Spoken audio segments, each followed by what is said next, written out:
I guess I'll start off with prayer. Thank you, Lord, for a very interesting day today. Very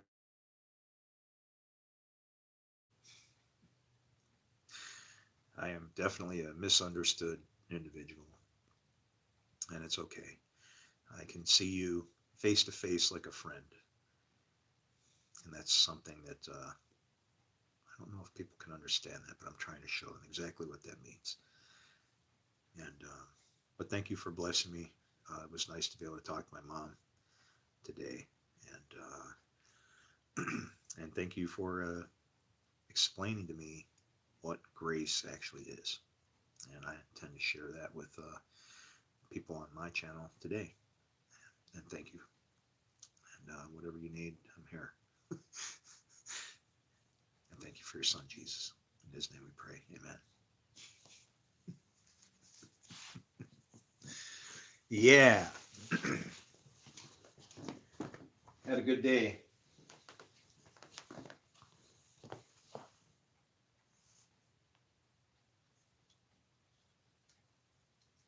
I don't know who that is.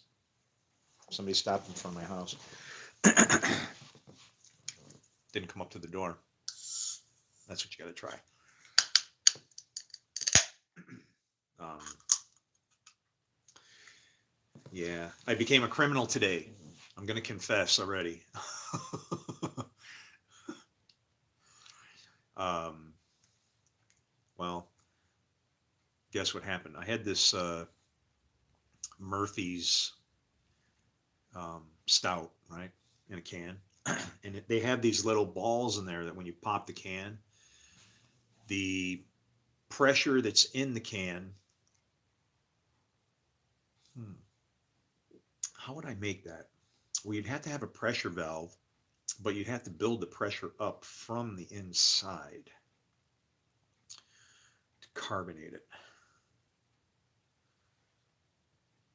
So, I mean, you could throw a little bit of yeast in there and then let it do something like, because it's the pressure that's inside the can that keeps the yeast inside the thing, man.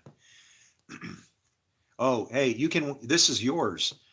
If you can get a theologian on the phone, somebody that's, one of these religious people, so I can tell them what they got wrong in our Bible, I'll give you this hat. I'll give you my house, actually, everything. You can have it all. I will have accomplished my mission in life, and then I can peacefully go to some other place. I don't know, wherever that is, away from this madness. This is from the movie I was in. I was in a movie called Die Cheerleader Die. I play Sheriff Kincaid. Close your eyes. If you watch the movie, you got to close your eyes because you ain't, if you're looking at me in the movie, that's why people in movies can look like everybody, right? We have facial hair or Jim Carrey, we can twist and distort our facial features looking like, I don't know. See, I don't know who you are, but you're probably not old enough. I don't know. But he used to be, I remember his roots, like when he very first started, he was on this night show called Johnny Carson Show, right? And I don't know how in the hell this guy could move his lips the way he did, but he was going like, oh, and his lips were like waving like snakes, like he's going, it's Godzilla, and he was trying to make it like he was talking, like when you watch a movie where they've converted it to English, but the lips don't match up. It was just, I remember all this stuff, but anyway, yeah. Jim Carrey, what a guy. But yeah, in that movie, it was interesting. A lot of weird stuff happened around that movie.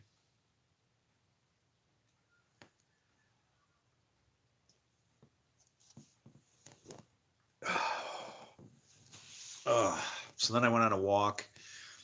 I put out 2 job applications. Well, multiple actually. I went and here this Grace. You ready?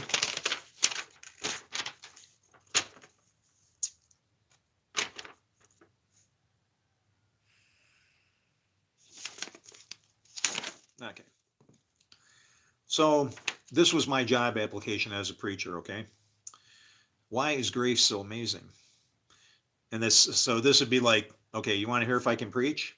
God gives many different gifts, but they all come via two main categories, blessings or curses. Because of this, there needs to be a gift that can join both kinds of gifts, right? And when I say both kinds of gift, what do you mean? Well, who was the best of the best? That was that guy Job, right? He was blameless and upright. Job. So there's two kinds of gifts. The Lord giveth and the Lord taketh away. It's all blessing. That's how Job viewed things, right? So you need a gift that can join both kinds of gifts, good and bad, somehow. Rule and reign and govern over his creation. Note that all things are sourced through the Lord. Isaiah 45:7 says, I form light, I create darkness. I make peace and I create evil. I, the Lord, do all these things. So good or evil, it's all somehow in there, right? Don't let this verse trouble you. Prepare for understanding through faith. You got any? Because this gift of grace connects both sides, light and darkness, meaning that the gift itself is able to present itself as either good or evil. And you're like, what do you mean? Grace is only good? No, not when you're slamming it out and cheapening it. If it causes you to change your life, that was good grace. If it ain't doing it, making any help, I don't know, you're depleting the supply. Knock it off. Depending on good or evil, depending on how it's used. This is the way in which grace can be abused. A path can go in either of two directions, and thus a choice is required. Do you think it is evil to serve the Lord? Do you remember when that was said? That was actually when they were crossing the river, and Joshua was saying to his men, if you think it's evil to serve the Lord, why would anybody ever say it was evil to serve the Lord? Because they read verses like Isaiah 45:7 and they can't reconcile them into the Lord's plan. And instead it becomes, you literally, you're pitting the Lord against himself when you take that verse. I form light, I create darkness. I make peace, I create evil. You know, then what? I'm like Bruce Almighty. I go in the bathroom and kick my own ass. That's darkness and evil, pal. That's the things that we struggle with, right? He puts them together. That's where grace comes in. So hang on, you're about to get some. Because the gift connects both sides, light and darkness, meaning that the gift itself is able to itself present itself as either good or evil, depending on how it's used. This is the way in which grace can be abused. A path can go in either of two directions, and thus a choice is required. Do you think it's evil to serve the Lord? Then go back as you see the Lord's evil, because that's the Lord's evil. When he creates it, that the Lord did that. And you are hiding. There are two kinds of seeds, good and evil. Grace is water that causes the seed to grow. Remember, God waters from above, while we as gardeners water from below.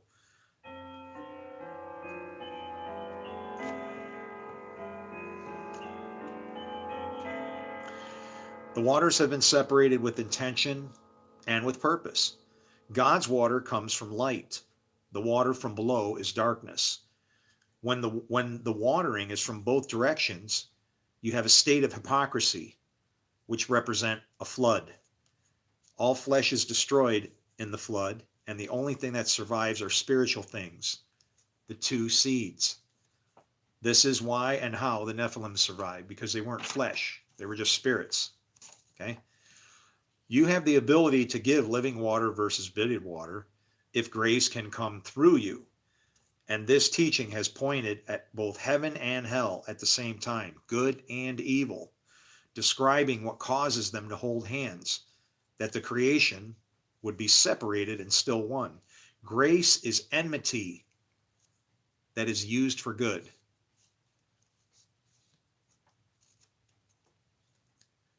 Chew that up for a little while.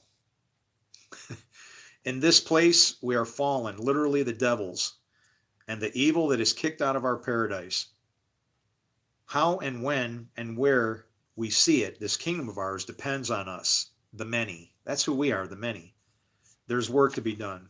Are you ashamed of the gospel yet? A lot of people don't realize that everything that Jesus did, he had a 3.5 year ministry, like the guy in Daniel. He stopped the sacrifices, like the guy in Daniel. It's like uh, he accomplished much, but not of his own power. Did Jesus do this? That you can make that bad guy a good guy and vice versa. And there's a reason for that. You are that bad guy and that good guy. You live and breathe and exist either as a Christ or an antichrist. We're all running around like, where's Waldo? We're idiots. Anyway, talking trash. Are you talking trash? That's all right, man. Have a blessed day.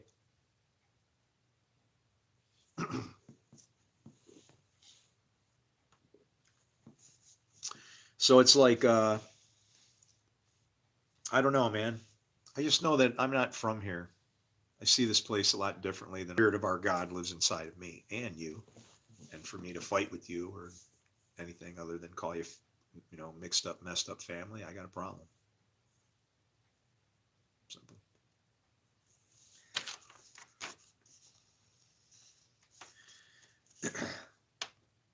Yeah, it's like we don't, are you ashamed of the gospel yet? Grace then is both evil and good at the same time, depending on which father you use it to serve. See what I'm saying? Grace is good and evil at the same time. What if grace stops our God from taking you down because he's gracefully withheld judgment from you? Well, that's good. What happens if you abuse grace? Well, then you've used grace instead of receiving grace as a gift. You've taken the gift and used it to just keep serving your own father. You're doing what Jesus was talking about. You want to serve your father because he's sick. And what does Jesus say? Let the dead bury the dead. Follow me. Give your gift in the other direction. Don't sin anymore. See, when you sin, you're under the law. You think you're not under the law? When you sin, you are under the law. Paul said that. So there you go.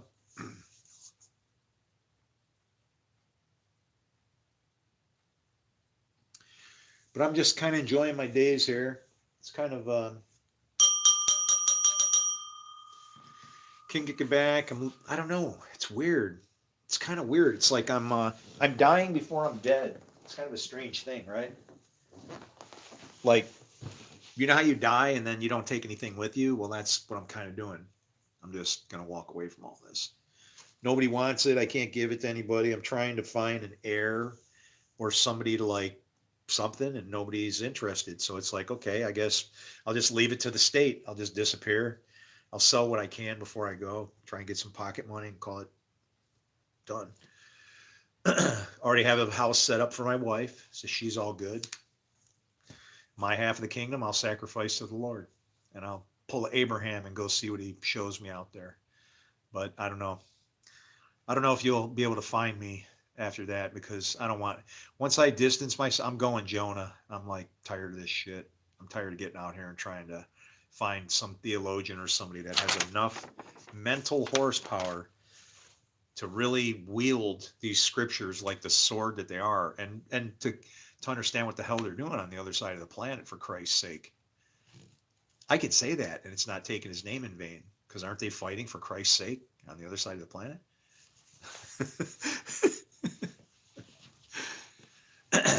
Anyway.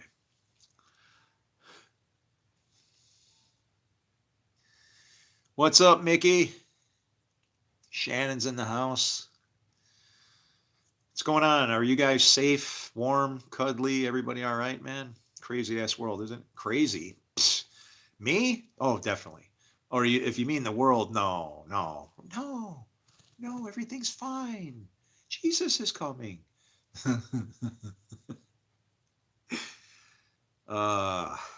Who started that, man? Who started this wreckage?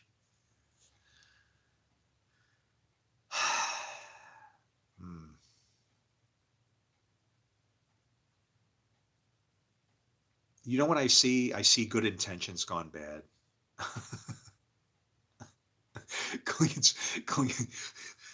I can't shake him loose. Wait, no, the Klingons? Yeah, they're what it was a joke. There was something Captain Kirk circling fighting Klingons in orbit around Uranus or something. I don't know.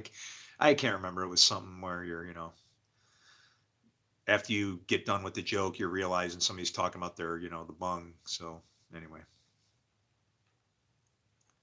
you died in '87? No kidding. Did you really? When did I I'm pretty sure I died more than the one time that I know I died. I think I died twice and probably came back. One time I had a vision before I came back, and I was like in a, I don't know how to describe it. It was like a dense forest, like all these trees with just like dense leaf. What the hell is that? Whoa.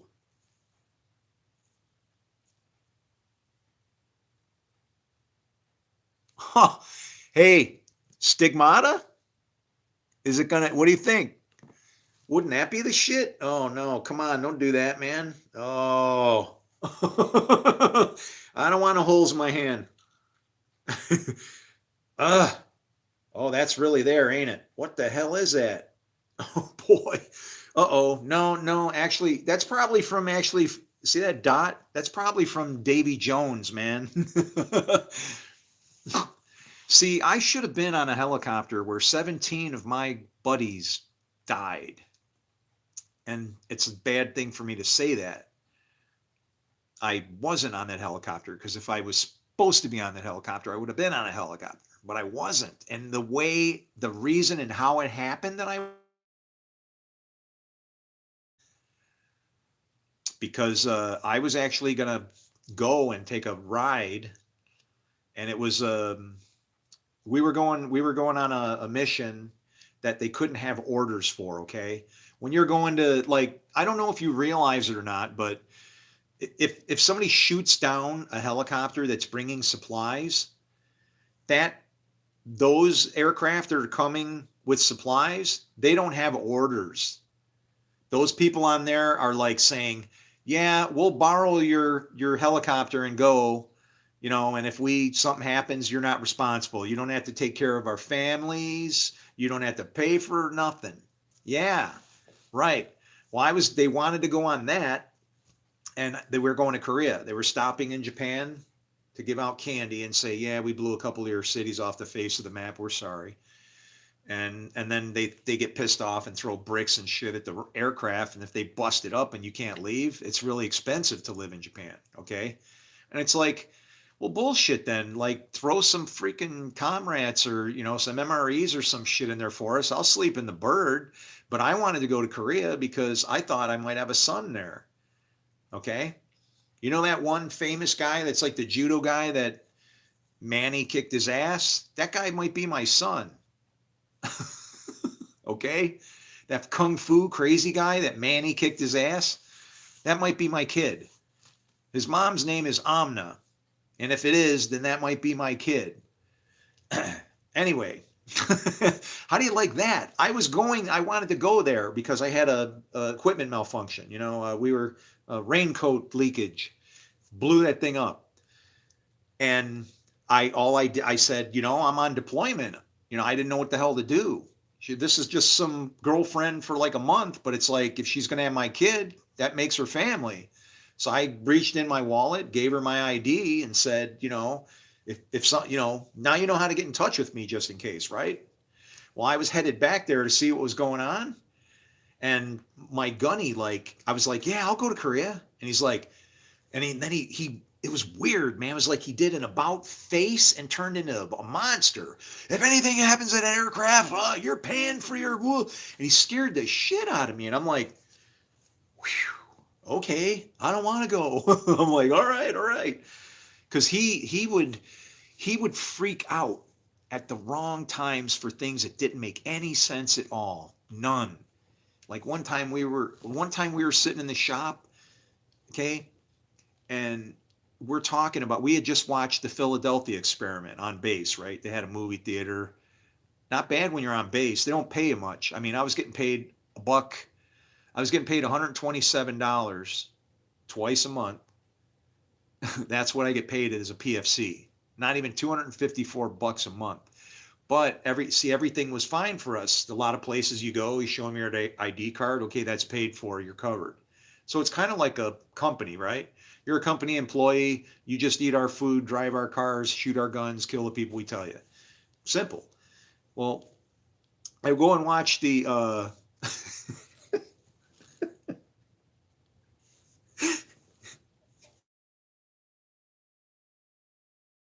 what was the cheer? Oorah. Did you know that's Hebrew? It means sheep evil. Think about it. Oorah! Sheep evil. Hmm.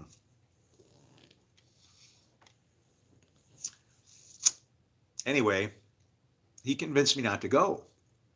And screaming and yelling, hollering at me. Like I said, there was one time where we had gone on base to the movie theater. It was cool, man. If you're in the military, the perks are nice until there's somebody's dumping lead into you, right? Doesn't like you. The military, you know what's going to happen in the military? All them ships and all that stuff, they're going to turn into cargo ships. Run them everywhere. Take the food that we grow in peace and distribute it like a harvest, like it should be. Everybody's starving. I shouldn't have to pay, take out a freaking loan for eggs. All right. I mean, loan application next to the eggs. Then there's some guy going, do you need a kidney? And he's hopping around on one leg. Yeah, no, we don't think straight, guys. But they went, and then on the way back, that aircraft crashed. And the sad thing is one of the guys who was on it, he picked a fight with me and sucker punched me and started some shit. And before it could even get going, that somebody else broke it up, right? So it was a good thing. I mean, I don't know. You don't want to get me in a fight because I don't remember my fights after I get hit. I turn into not good man. Um, yeah, destructo or something. I lost a lot of friends one time when I got sucker punched in a bar. Wasn't doing nothing. I'm sitting here at a table having some drinks with some buddies, and this guy's like bothering, and my friends are going, "Get out of here, man!" And this guy just goes, "Pow!" And it's like, dang! And I'm like, stood up, pow, pow back. And he fell back. And when he fell, it was funny. He was jacked up, man. It was one of these. They used to have bars where there was, no. That was before they would. You couldn't get in trouble as being the bar for getting somebody too drunk. If you had drunks in there, they were drunks. Nobody could sue you for drinking too much, right? It's like it's your mouth. Nobody invited you to my place to put my alcohol in your hand that you bought from me, and then you blame me. I'm not your babysitter. It didn't work that way back then. You drank as much as you want, and hell will break loose in these places. And it turned into a destroy the bar fight. I'm not kidding. I hit him, and he staggered back, and he fell. And when he fell, he just fell just right. He fell right before the bar and then slid a little bit, and his head was underneath that rail, right? And he's drunk. So he slides with his head against the bar, and he's got that foot rail like right across his forehead. I got to watch him for a couple seconds going.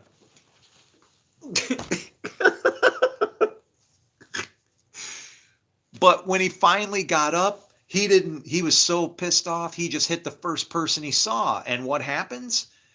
His girlfriend comes after me like I'm the one who started the fight. And it's like, that guy like sucker punched me in the side of the face. I was sitting down, having a beer with I wasn't having a beer, but drinking with my friends. Who is this animal? I was putting the shit back in his place, right? He's lucky today it would be different. Today it's like dig my fingers in your eye sockets until I feel your nose right here. And then I pull them out and go, hey, see what you did?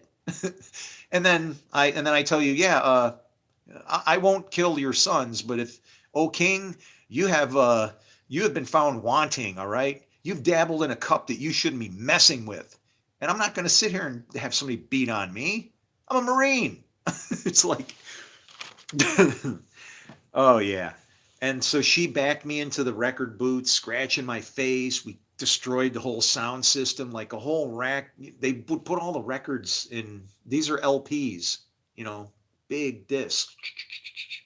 That. And one of the most accomplished people I know. Oh, don't you know that God hides extra brains in our eyebrows? It's true. But then when we get old, they turn into caterpillars. Caterpillars. You did say grandpa, right? Oh, no, you said uncle. Never mind.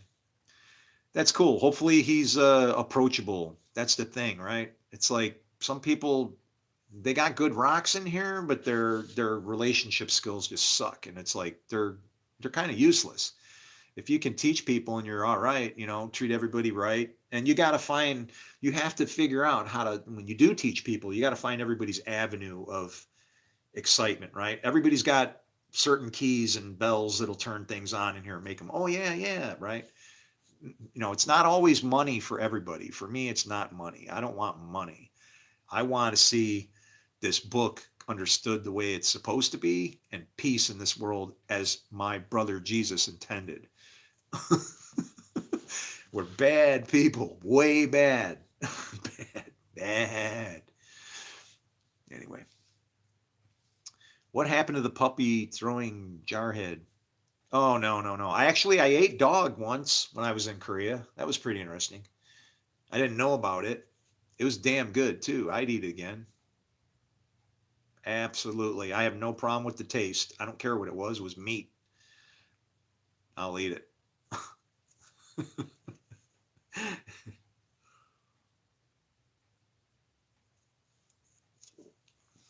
Hmm.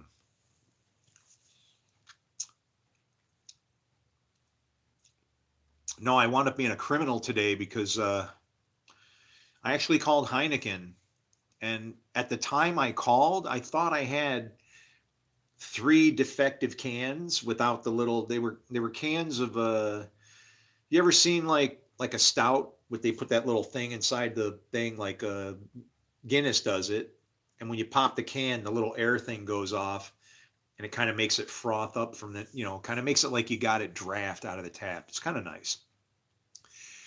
Well, I was picking up my cans to put them away, and one of them was rattling, and then I had three that I'm shaking, and there's no rattle, and I go, what the hell? I'm like, well, that sucks. So I figured, what the hell? It's got a phone number on there. I'll make a phone call and see what they do. So I called. I wound up ministering to the lady on the other side of the phone, telling her about grace, and then I don't know. It was just, it's weird. You can talk to people about God, but as soon as you start doing what Isaiah said, once you start labeling things, branding it, and everybody, different names kind of thing, all a bunch of names mean is no name. That's the question mark. That's Mystery Babylon. Is is all too many names, right? There's only one name, Hashem. If that ain't the name, I don't know. You can't speak Hebrew. Beard, bearded poodle. Oh, what kind of dog? Phil Knight and Dead Guy Ale. Nike and Hercules. Yeah, it's one of the funniest beers well, they always come up with cool names, right? I actually had a beer one time that was called Hebrew, the chosen beer. Not exaggerating.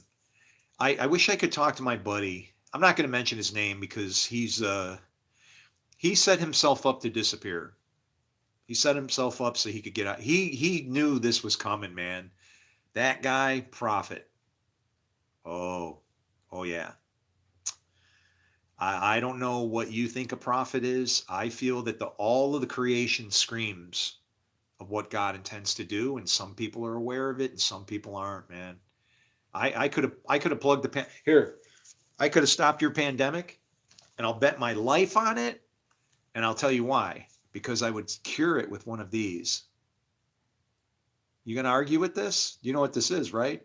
Calculator? Here. Look at that. Remember how fun these were? You used to go 7, 10, and then you go, oh, look, it spells oil. Oh, actually, I'm sorry, we're backwards, right? So I'd have to say Uh, I have to go 017. And that's what you guys get backwards. Zero oil. uh, yeah, it's wow. It's like, wow. Why me? Why? Why do I have to see this? See, people don't understand what this has done to me. Well, how would you feel if, like, you opened up an envelope, right? It had some writing in it, and you opened it up and it said, "Hi, this is God. I just want you to know this about the Bible so that you can understand it. And then I need you to help me." And that's all it said. And you read it and you went, "What?" And then you went, I got to look at that or something, right? And then you start digging into it. And then you're like, oh, I see. But the digging caused you to find more and more and more. And then it's like, oh my God, oh no. And that's what it's turned into. And it's like, I can see how we have blown this. The three ribs that are in the bear's mouth, that's Christianity, Islam, and Judaism.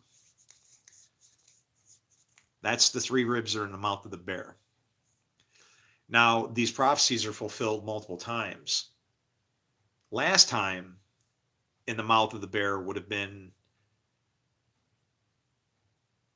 the Zealots. Well, no, actually, it'd probably be more like the Essenes, the Sadducees, and the Pharisees. The Zealots were on the scene, but, they were troublemakers, but the problem was between the Essenes, the Sadducees, and the Pharisees. So they would have been the three ribs in the mouth of that bear. But see, we're going through all these prophecies again. And that's what I'm screaming over here going, let me show you! Help! It's like, fuck, are you kidding me? What do you got to do? You shouldn't have to be driven to like violence, demonstration, threats. I'm not doing any of that shit. But I'm sitting here going, what the freak? Is anybody alive? And it's like, I'm realizing, oh my God, I have a completely different spirit than everybody else. These people are waiting for somebody else. And I see that it's in me. He lives in you or he dies in the other side. You either execute him and he has no life. You've buried him in the ground, the dirt that you are. You took that gift and you buried it in the ground. You didn't even use it. That's what he's talking about. It's not about money, bread, food, really? Clothes?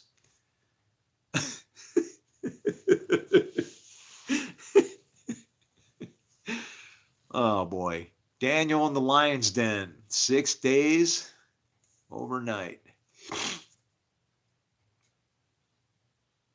He spent 6 days in the lion's den? Did it say days?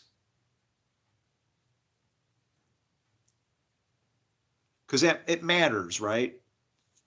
If he spent 6 days and nights, those are half times all the way. But if it says he spent 6 days, that would have been on this time you'll do this, blah, blah, blah, blah. And on the 7th time you'll rescue me. So on the 7th day, he would have been freed.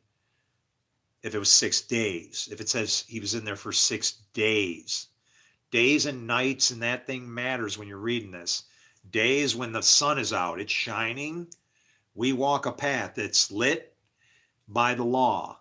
There's no real light shining from the sky. It means that we understand that God's law helps us. It's good for us. We follow it because the path is well lit. What happens at night? Well, the sun's gone, but the moon kind of shows how much have you learned? Are you, right? Is there any light shining in the darkness? Or does the darkness not understand it? You are the darkness. I was the darkness. I'm trying to be light, but it's like impossible. I never thought that light could be stomped out by darkness. I guess it can happen. Damn. You guys must be in outer darkness or something. I still love you. I'm just trying to reach you. These parables where he talks about going to the house at midnight and banging on the door to get bread, you got to read it in the other direction. I'm coming to you. You are in your house going, I'm good. This guy, no, too much Jesus. Get out of here. We're fine. And I'm banging on your door trying to give you bread. It's weird, man. Light beer. This ain't light beer. Molson Ice, baby. This is only 5.6, but it tastes better than like the Natty Daddies. Natty Daddies got a little more punch, but this is clogging me up now because I don't do carbohydrates very well. I'm a meat man. I eat fat. That's what I'd like to live on if I can. I think the connection between religion is really cool, like in Pandora's box, Adam and Eve. And this, see, that's a good point because what people will see that as is like a type of plagiarism. And thank you for your question. Okay, that's Abby Small 420. Oh, thank you for your support. But like there is a difference of 48,000 years, but who or what, how, how, whatever you believe, which God showed up last? Okay, God of all gods is what he is. And that's exactly what he is. And that's what Jesus was trying to teach you, that you are a God, small g. Though he was in the form of God, he's considered it nothing to be grasped. I would recommend that you do the same, or they'll lock you up maybe. No telling, right? Once they get meds in you, then you're ruined. I've seen people that were perfectly fine, and once they start taking that shit, no emotions, it's like you're around the person, you don't know how to act because they've stripped him of all his character, right? Thinking that that's what, balance? No, you took somebody and you took left and right and eliminated them, and now they just walk around like a freaking zombie with that's not life. You got to get excited about shit every once in a while, okay? You just don't get excited and harm people. You should be getting excited about doing good stuff. And right now, the world is populated with opportunity. Who sinned, him or his parents, that he's born blind? Oh, I don't know. It doesn't matter, does it? Do the works of God. Love people. Simple. Talking trash. That's pretty cool philosophy. No, it fits. God of all gods. And you can even see where the closer it got, the more it became. Because Gilgamesh, for instance, has a lion cub on his left arm. That's because the left hand is considered the bad hand. It's withered. It doesn't have power because it belongs to like the devil or something, right? That's what Jesus was saying, was the left hand counts. It's the whole reason for the laying on of hands, to say that both hands count. Never let the left hand know what the right hand's doing. Why? Because if the left hand knows how to operate as a church, the right hand could be like that. We don't understand these teachings. All these times right now are so laid out by the Apostle Paul. It is like as if he was jumped in a time machine, figured out how to report it, wrote it all down, came back and wrote it down for us to find. I mean, I'm not kidding. He said 300.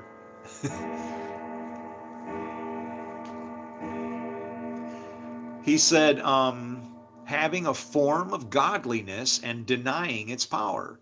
And that's exactly what it is.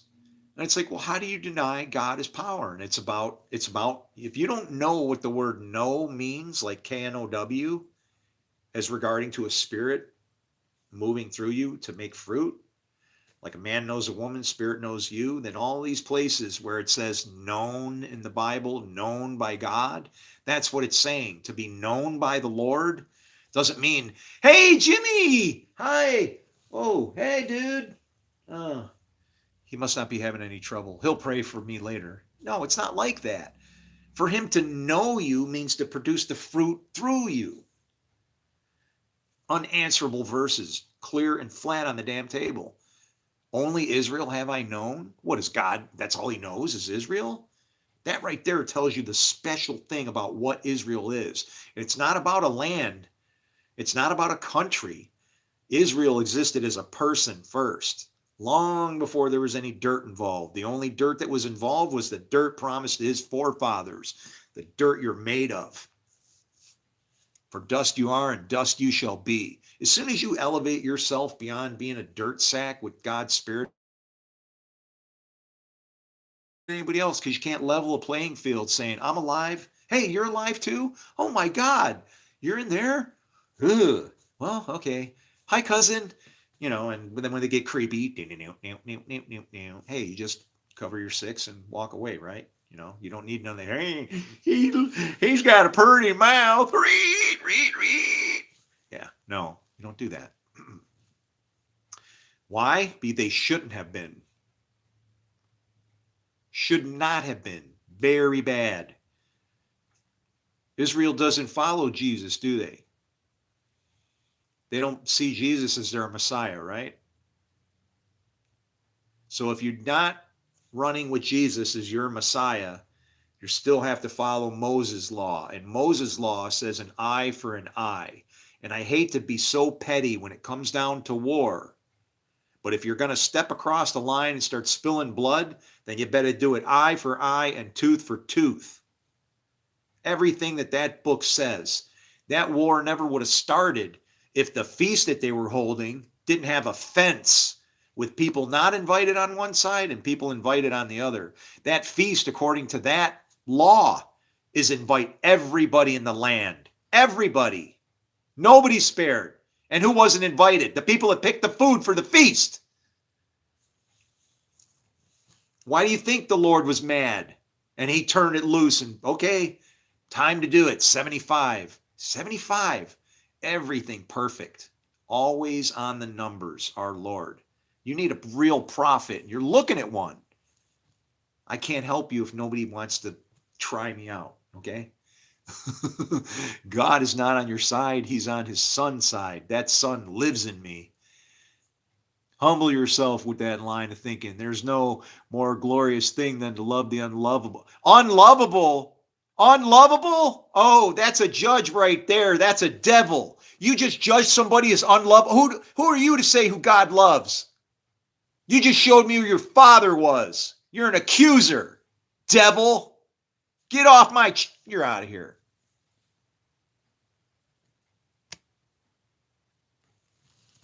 I'll delete your message. Say another thing, I'm out of grace. For you, humble myself. You don't know what humble is. I've been beating my shit to nothing for 6 years straight. Your pandemic didn't have to happen. I have a video that's 14-year-old that shows the entire COVID curve, the whole death curve. And I screamed and yelled as I saw it coming to be and writing all and doing everything. I have a video of it. It's on my channel. It's actually premiered. 14 years old. 14 years ago, I saw it. 14 years ago. That thing is 14 years. Interesting. You want a prophet like Moses? My bloodline goes into Egypt. My last name, if you look at it, Musa. Why do you think it says that? Read it from the other direction. It says Etna, mountain of fire. My name isn't even Italian like I thought. It's African.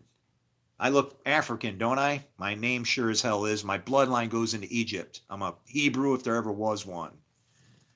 Your law is going to kill you. You better start serving your God right. You're going to tell me that you're not under the law. Oh, the hell you ain't.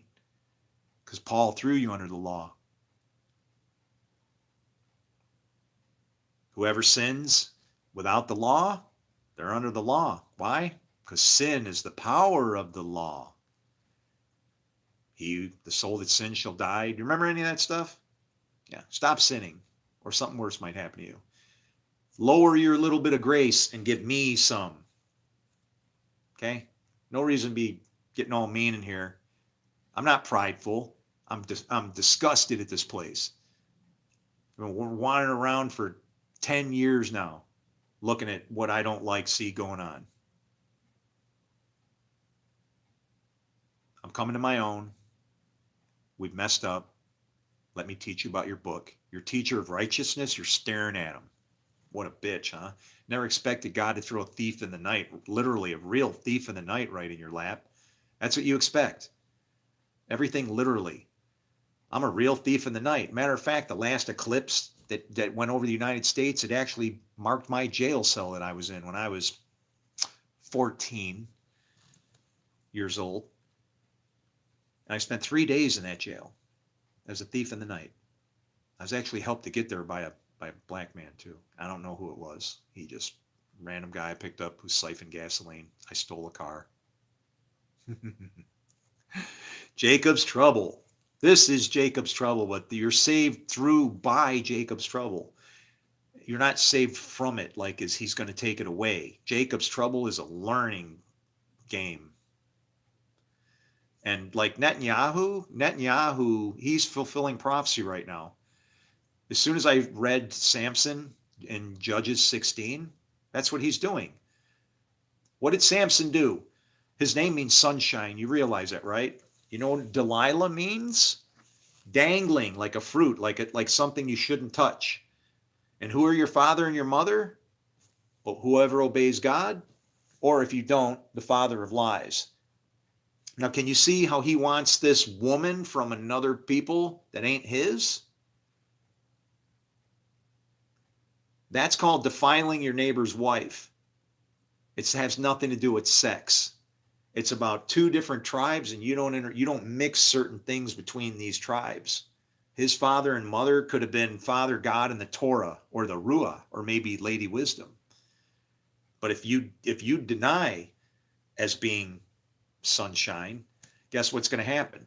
You'll wind up in the temple that you belong to, thanks to your wife, and the woman that you decided to use as your wisdom, and you're going to end up as a blind person destroying 3 by 1,000.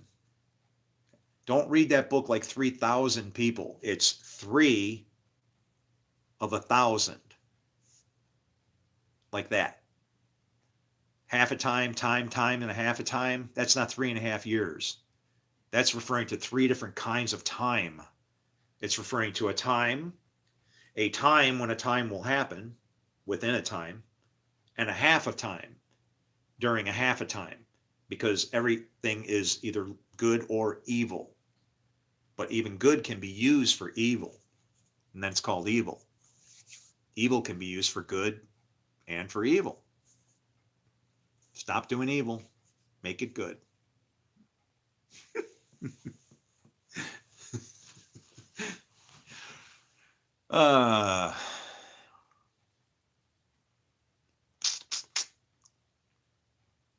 Anyway, but I had a good day today, and I'm does it smell that bad? Oh, it does. You can smell it all the way over there? That is badass, isn't it? I'm sorry. Ireland. Oh, nice. Are you in Ireland? It's like, it's funny how you see pictures of places and it might not even be like that, right? Like people think green rolling hills. The whole place might not be like that, I would hope it is. I wouldn't want to see it all concreted in a mess and whatever. That we actually have there's a memorial for the Irish potato famine that was near a place where I used to work when I worked downtown. And I was sitting there looking at the monument and I saw it, and I didn't mean to say what I said like negative, but it was because I didn't understand, right? But I was reading it about the Irish potato famine, and I go, man, I don't know if I'd complain. I mean, I love potatoes, right? I mean, I could eat potatoes for like a long time, just as long as you could put other stuff on them, right? And then the guy looks at me and he goes, "The potatoes were rotten, asshole." And I'm like, "Oh, I didn't know." It's like I didn't know. I just thought nothing else would grow but potatoes, and they got stuck with potatoes. And it's like, I don't know. I try not to complain about things if I can help it, right? Like I have to go, God, let that happen. Okay. I have to deal with that somehow. I'm going to process it later. Maybe there's a purpose reason. I'm not going to judge. I'm going to be found blameless. I'm not going to blame him for that, right? Even though it came from him. Do you understand the book of Job now? Even though you caused me to ruin him without reason? It's like, I'm just not going to blame him. I don't get it. But he's obviously did it, and we see that in the book of Job. Yes, he might ruin you because the devil decides to torture you for something. So I don't know, just keep doing the right thing. Do you know when Job said, I will see my Redeemer in my flesh? He was talking about the spirit within him. He was literally talking about himself. He was saying, I know what I've done. I know what I've done. I can redeem myself. I haven't done anything wrong. I love the Lord. Why do you think he blesses me? It's like, I don't fear him because I don't fear him. This guy's saying I fear him. I really don't fear him because I do everything he asks and I'm just happen to be blessed somehow, you know? Sorry, prosperity gospel is a real thing. If you can't expect the Lord to bless you somehow for doing good work, why would you do anything in his name anyway then? Right? I do it for reward. I want to get something out of it. I want to be found good and faithful, or, a good servant. Is it because I don't need money and riches and extra jet planes and stuff like that, right?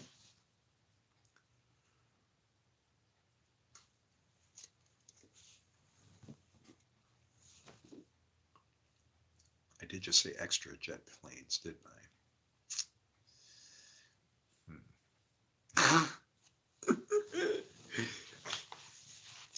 I love you guys. I really, really love you guys, but I'm not going to stay here. Okay. Where I'm going, you cannot come. I need to distance myself. I think what I should do is maybe go get ECT or something, see if they can erase my brains. I don't have any family and shit to speak of. They're all a bunch of criminals. So it's like, what do I have to remember anything, right? It's like, can you cook me good enough where I can still function, keep some of my intelligence kind of thing? Put me back in the Matrix, I'm going to be like Cypher. I give up. The plan's too hard. I don't believe it. Yeah, you ain't nobody. Who the hell you think you are?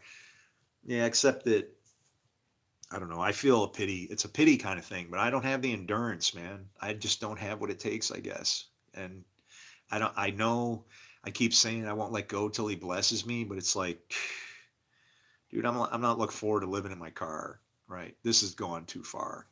I shouldn't be homeless to support my ministry, right? That's wrong. That's going too far. Um, dying with nothing and not for himself is not my plan. Okay.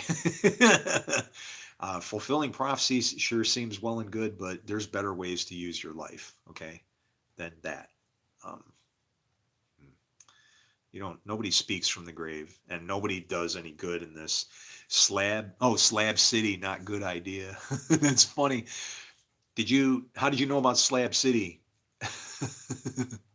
Because that was one of the ones where I was looking and the lady said it was Slab City, and I looked and they were kind of uh-oh.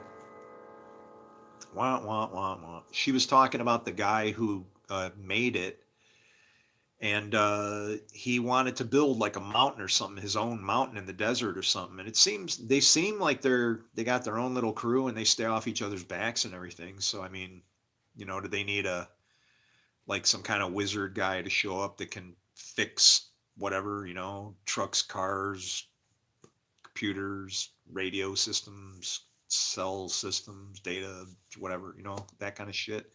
I don't know. But I don't want to go start a compound either. It's like, that's where that guy went, Slab City. And then we're all mobbing in the desert like the Essenes. That's what it would be. We would be like the Essenes. I would teach you the ways of the Essenes. You want to know, listen, this is what you wouldn't like. If you think the Essenes, don't think this is an easy gig, man. You want to know what the Essenes said? This is rule of their community rule, which had very detailed instructions for things like you couldn't eat food that was made outside the community, right? Unless it was providentially provided by God. That's why John ate wild honey, not from a market, wild honey and bugs, okay? He was an Essene. John was definitely an Essene. But if you look at the community rule number 119, you want to know what it says? This blows people's minds, but I love it. I understand what it means. You shall love your neighbor more than your own soul. How do you feel about that? Can you love your neighbor more than your own soul? You have to. You have to. That's grace. That's fully grace. Because if you're more concerned with yourself, are you really saved? If you're already saved, you don't have to worry about yourself. If you seek your life, you've lost it. Right? Remember what he said? What is love? Love is evil that's used for good.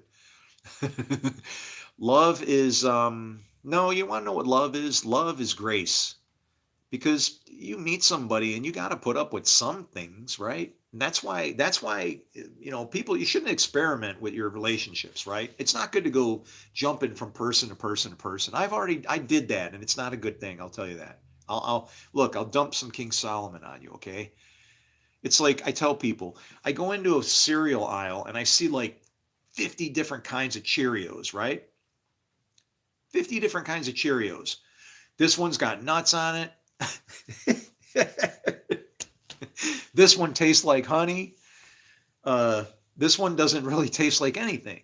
But I got all these different ones. And what happens is I'll pick this one and I'll go, wow, well, I really like nuts, but I don't like this. And I don't like that, but I like this. And you start to get this idea of people that you can like Frankenstein and make a choice of somebody. And if you can't find them, then women try to like change you, right? You got to do this. Okay, I will. It's like, it's like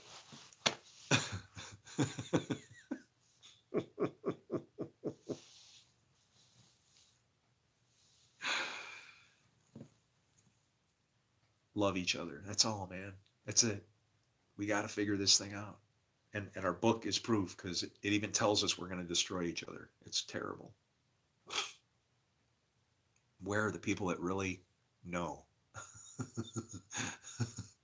Hurt Locker. um, no, love is like you're never going to find perfect, right? And the more you experiment, then the more problems you're going to have. You're what you're doing is you're creating a expectation level, kind of thing. And so what happens is somebody that waits till that magic time, right? I don't know. But the very first time, the first chick that I ever met, okay, that was my girlfriend that wound up being the girl. I'm going to say that people probably say she wasn't that attractive. She wasn't great looking, whatever. There was people would say her eyebrows were too big or glasses or somebody would complain, right? She wasn't like, why, it was like, couldn't you do better than that kind of thing? It's like, I loved her, right? That's Kathy. It's like, that was my girl, we didn't look at it like that. And it was different. I mean, I'll tell you some personal stuff. When it came time, when she decided that it was going to be that time, uh, yeah, can you imagine the only time we could sneak was on Friday nights. And I burnt through, I don't know how many, I went through almost a whole box of rubbers because every time, start getting started, no, no, no, it hurts. Okay. Oh, damn. All right. I want to hurt you. This is supposed to be fun, right? And then what happens, right? uh, but it's like with her was special, right? If that relationship could be kindled and forever, you just shared a moment with each other that it can't there's nothing, there can be no better moment beyond that unless you go seeking it. It's up to you what you going to defile what you were given as a gift, or are you going to appreciate it? And so then what do you do? I know what the right thing to do is, but it's not easy, especially in this world. You see the chicks are all running around half naked with their eyes painted up. They're Egyptian, or they put little wingy things, and and then you wake up in the morning and you're like, whoa, and you're like chewing your arm off so you don't wake it up. I mean, we put too much is fake. I like real, man. I like real. Um, giant fat chick with freckles and thick glasses that likes to laugh and cooks, you know. Unless she's unhealthy and gonna die. It's like, who cares, man? If you're I got the when I married my wife, I had no intentions of ever getting married again because I just got my ass whooped twice in a row. And you want to know what happened? I was encouraged by a child. The child could see something that I couldn't. We were hanging out together for 2 years, no hanky panky, nothing. We're just friends. Yeah, I'm good with the friendship thing, right? And what happens? The little kid says, she got all pissed off at it. She goes, "You guys are always laughing." And I stopped and I'm like, "What are you upset about?" And I thought about it and I went, "Folks, crazy, fun stuff." And I'm like, "What am I doing?" I and I like turned around and that was the next words out of my mouth. "Will you marry me?" Yeah, that's how I move. I'm like a freaking snake. If I see opportunity and it's appropriate for me to get it, I'm on that shit. And when that little girl who was, imagine a little 7-year-old saying that. She had big, giant chiclet teeth. You know, when little kids are too young, that their teeth are actually bigger than their face, you know? And she's like, "You guys are always laughing." And I'm like, "Oh my God, I can't remember like no anger, angst, none, zero. What am I doing? You're mine." That's what I thought.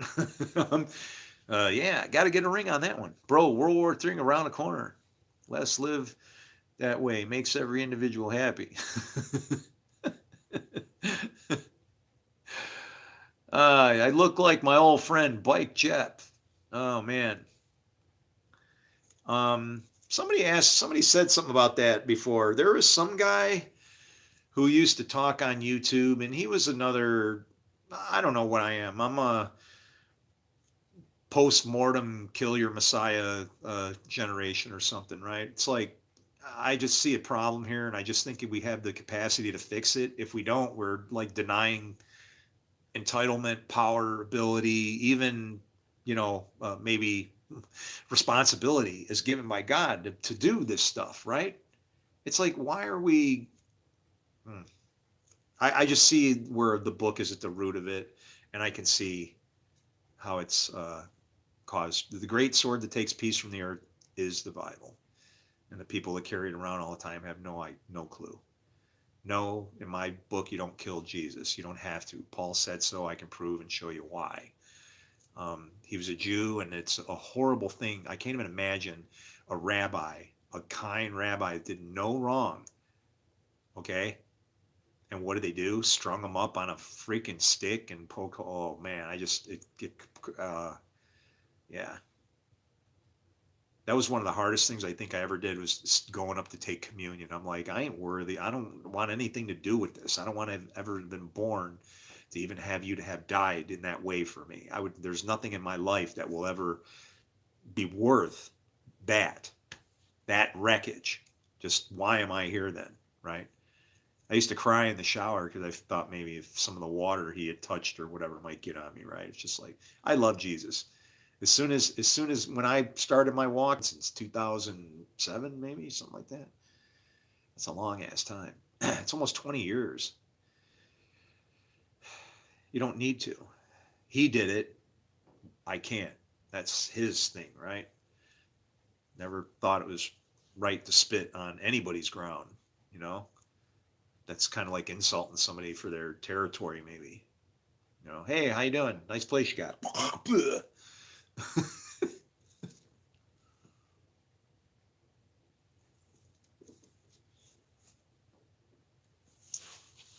I don't know. I think I caught some of my grumpy ways might be from my Native American wife.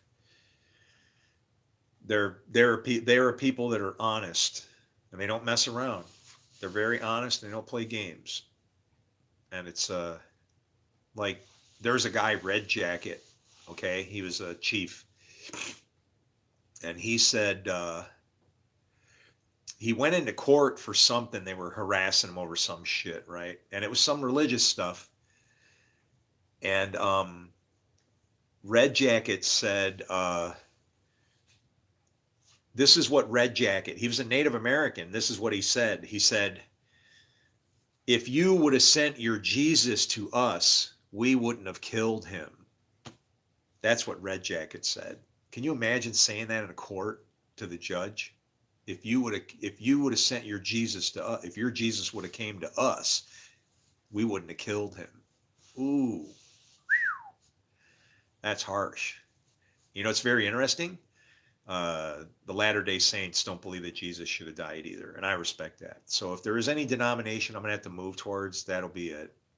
You know, they're about the friendliest, kindest thing. So when I go to find a church, that's probably where you're going to find me. I'll actually become a prophet. Anyway, but yeah, I took a good walk today. Took a walk around. Um, Slipped on some ice. Bought myself a couple beers. I went down to the soup kitchen. I had a bowl of like a broccoli cheddar soup. Saw my buddy Johnny down there. Johnny's kind of weird, man. I don't know.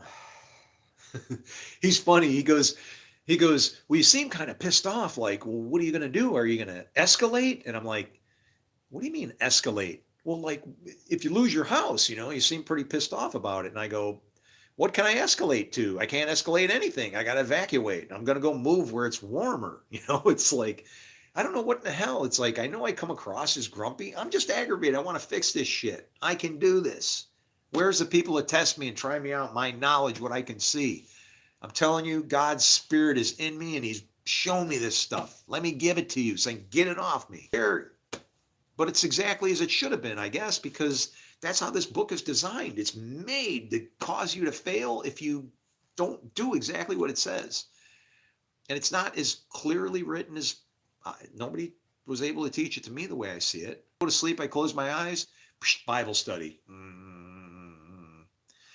Sometimes I wake up in the middle of the night with an epiphany, revelation. That's in the night watches. Like the last one that I had was here, this one, right here. I wrote it down. Right here. Okay. Israel only have I known. And I got quotes around known. Why? Is that all God knows is Israel? This little chunk right here that says Israel only have I known is literally saying, if you are Israel, the proof is in God will be producing your fruit. When man knows a woman, she produces fruit. If you are Israel, you will show God's fruit. I am known. Okay? I am known. I am Israel.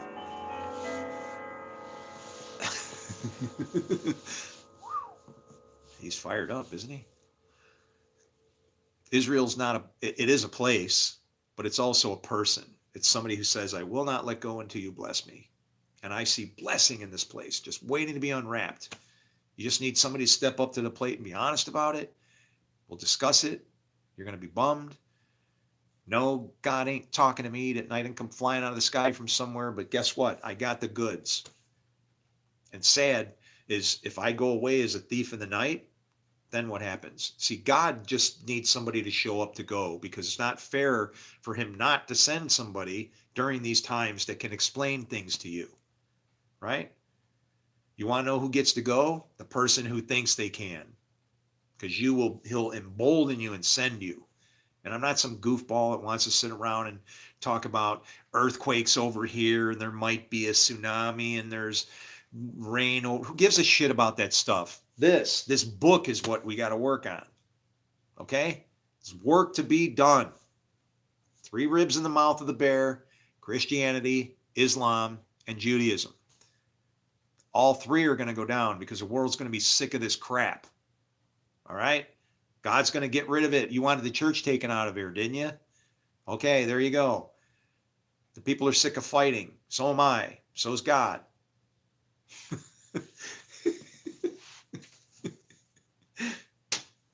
Anything else? Any other questions?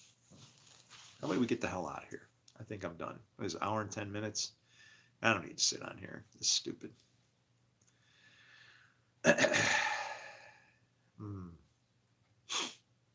Could jam out some guitar.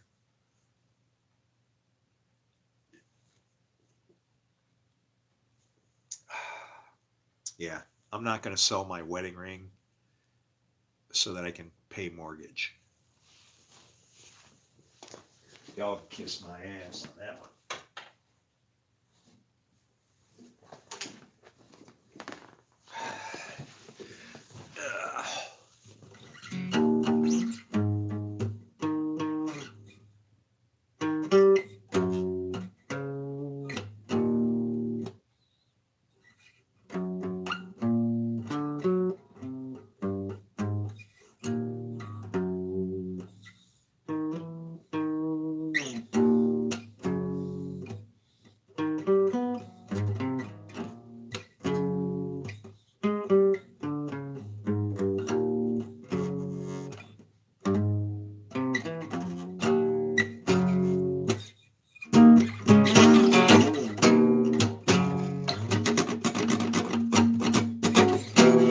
Yeah.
Oh no, it's.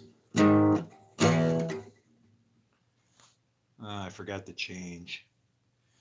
Sorry, man. Sorry. What's going on up in here? What the hell? What's this? 20 years, man. That's 10 years beard. 10 years of beard? No, no, no, no, no. This is a year and a half. That's it. I don't trim it. I just shave it off when I'm ready. And the next time I shave it off, I'm done with this shit, man. Y'all can go find yourself another prophet. I've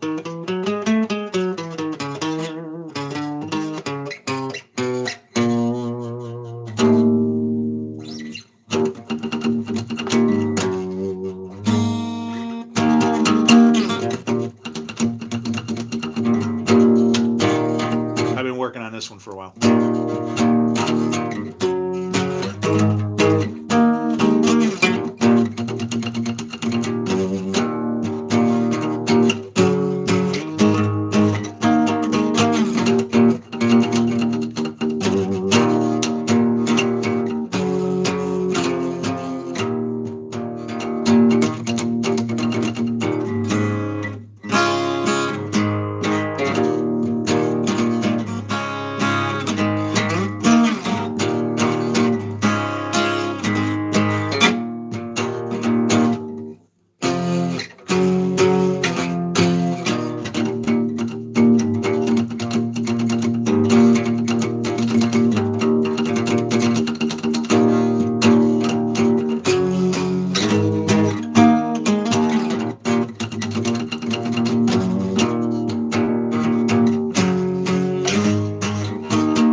told you to leave, and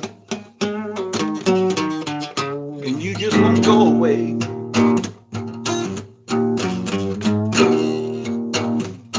I told you to leave, and you don't go away from me.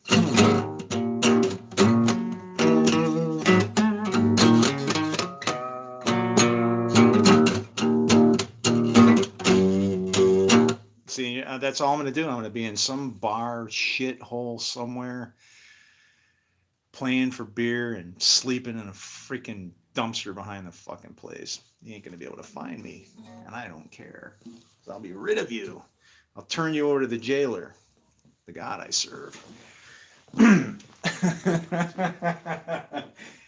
Yes, he has suffering servants too. I don't want you to be one of those. Do you realize that's how God works? He has willing and faithful servants, and he has suffering servants. It's like a, you know, wizard turn. No, I was hippie way back when hippie was hippie, and I'm tired. I want 1969. I should, if I was born 10 years earlier into 1969, I would have destroyed it. Our world would have changed in 1969. You wanted the 69th week of Daniel, I would have shown you that was it. And then 70 and on would have been all one jam, everybody loving each other instead of all this fighting shit, war.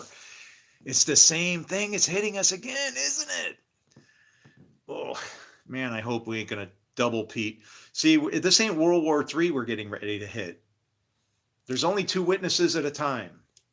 We saw 2 witnesses. We're going to see the next war, and then the 4th one is the end of it. You're like, the 4th one? Oh, yeah. How do you think it's going to get once things... You think people are desperate now? Shit. You need to watch, like, Terminator and shit, because that's what we'll be looking at. AI robots run around and shit. We're building it. We're building it right now. It's crazy, man. It's insane. Yeah, I'm real. Oh, are you kidding me? No. Yeah, I'm here. Who is it? Rahalambe.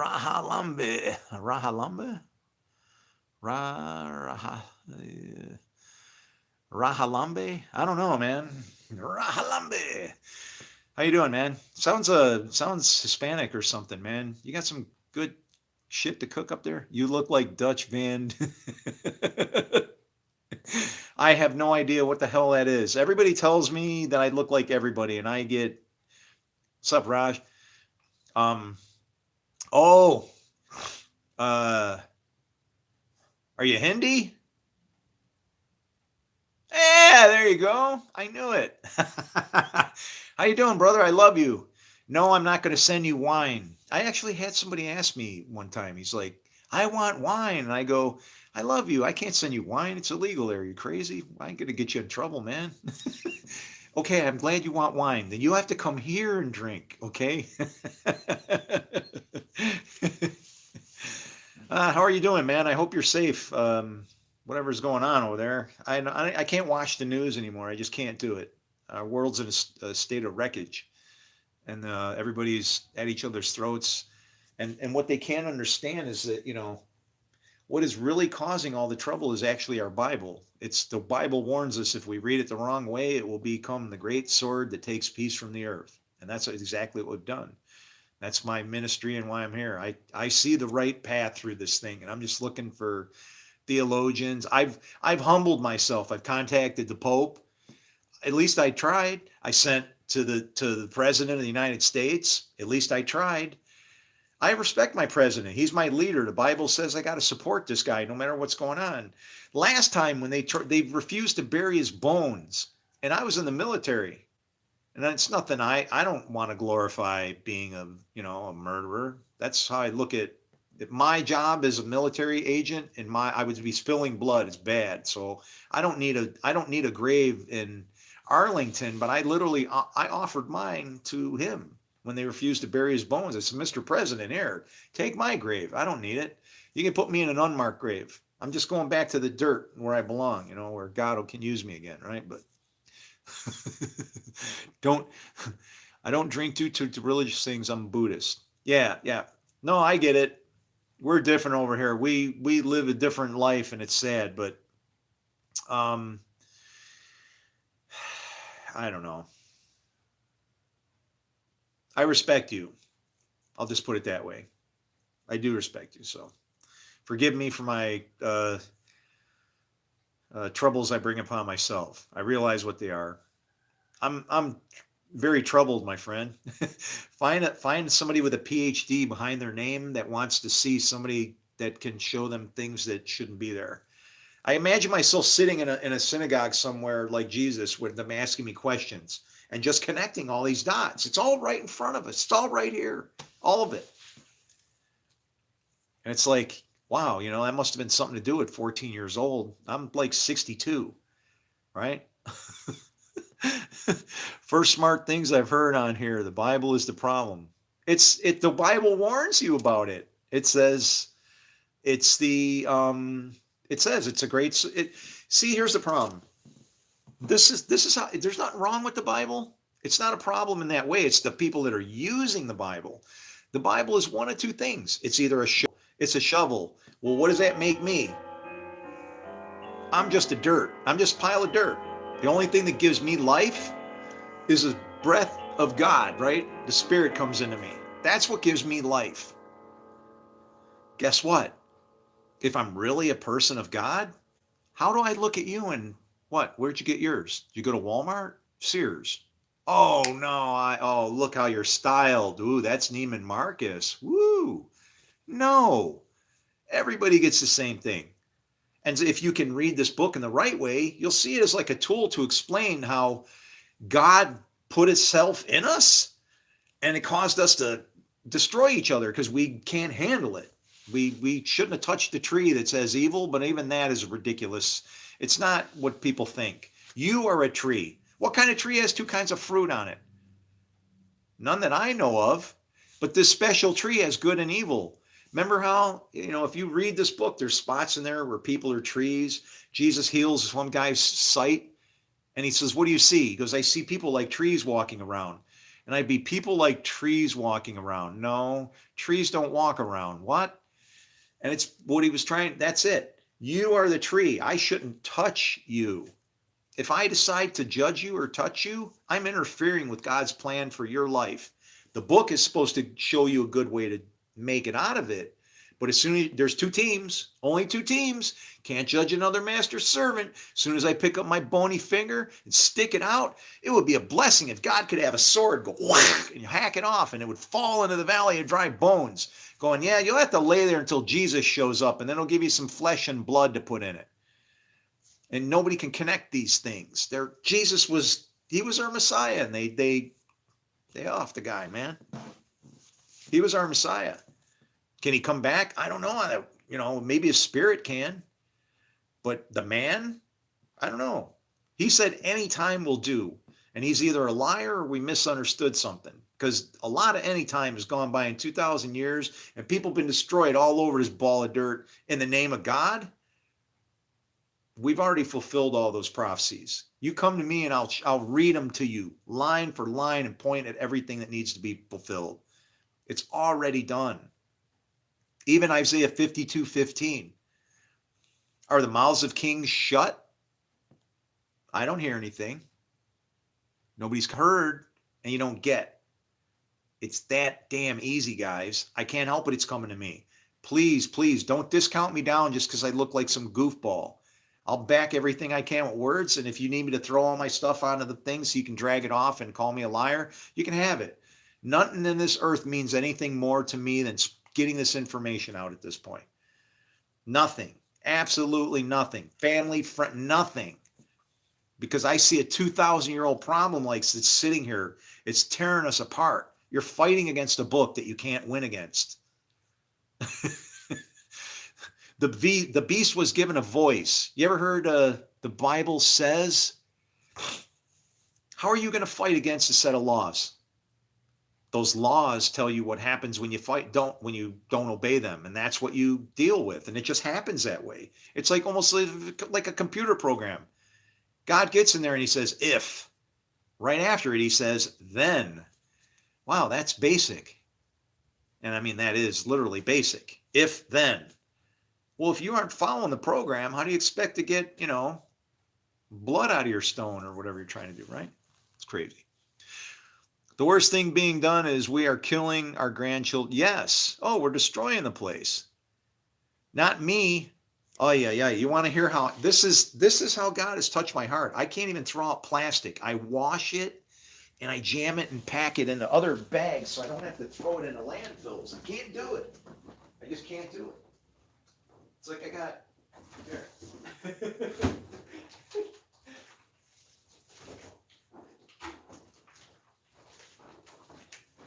Oh man, this one's pretty heavy.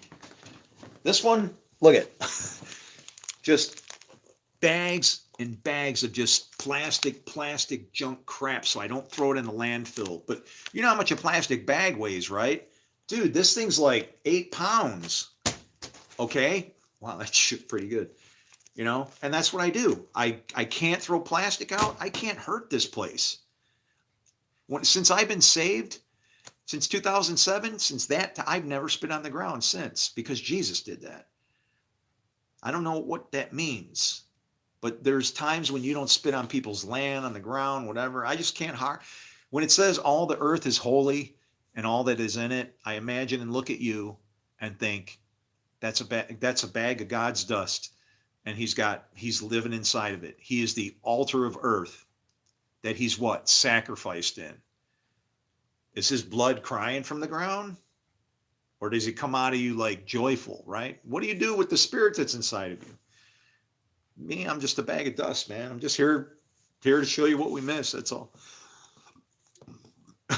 I'm smoking reefer. Well, Bob, I'm happy to hear that. And you know what? It won't hurt you. I can guarantee that, unless you burn yourself, or you can do bad things to your lungs. Smoking, nothing is good. Nothing is good to smoke. You should try to eat it or something if you're going to, right? Make some brownies or something. Yeah, that is ridiculous what they did with that, because now weed is everywhere when it was so illegal that you would throw people in jail for their whole life.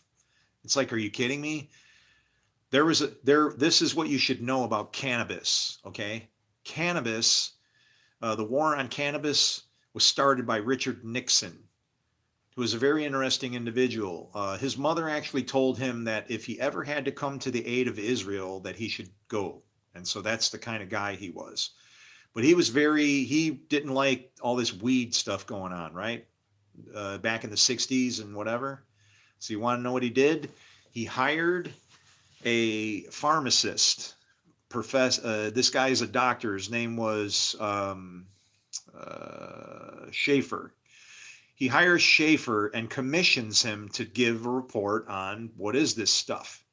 Schaefer goes out and basically comes back and tells Nixon, look, just throw your problems and, forget it, man. It's nothing to worry about. It'll go away by itself. Don't forget it. It's not worth fighting. You can't.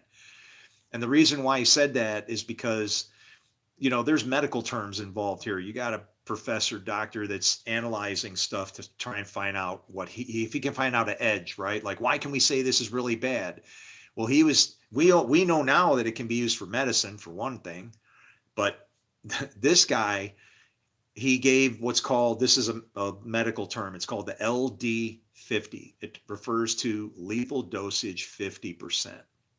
And what it's trying to relate to you is the idea that, let's say this is the lethal dosage for somebody. This can of beer is a lethal dosage for me at 200 and whatever pounds, right?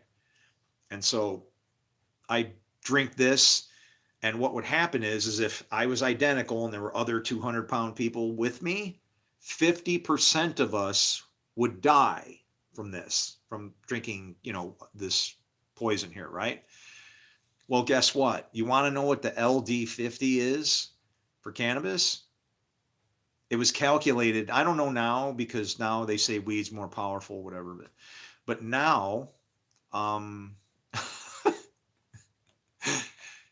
they calculated it at 1,600 pounds 1,600 pounds eaten, like with a spoon or fork, however, in 15 minutes. You would have to eat 1,600 pounds of weed in 15 minutes in order for it to kill. And this is the funny thing. That was the LD50. The LD50 said that only 50% of the people would die from that. And I'm like going, there's no way in hell you could even do it. How could a 200-pound person eat like 8 times their body weight? It's freaking impossible. They would explode before oh, yep, it killed them. See? And it's like, yeah, they went off like their own human pinata, like, a weed monkey or something, I can't stop eating it. I got the munchies. Boom. I mean, are you serious? And that's where it all started. Schaefer's going, leave it alone, man. It's not what you should be focusing on.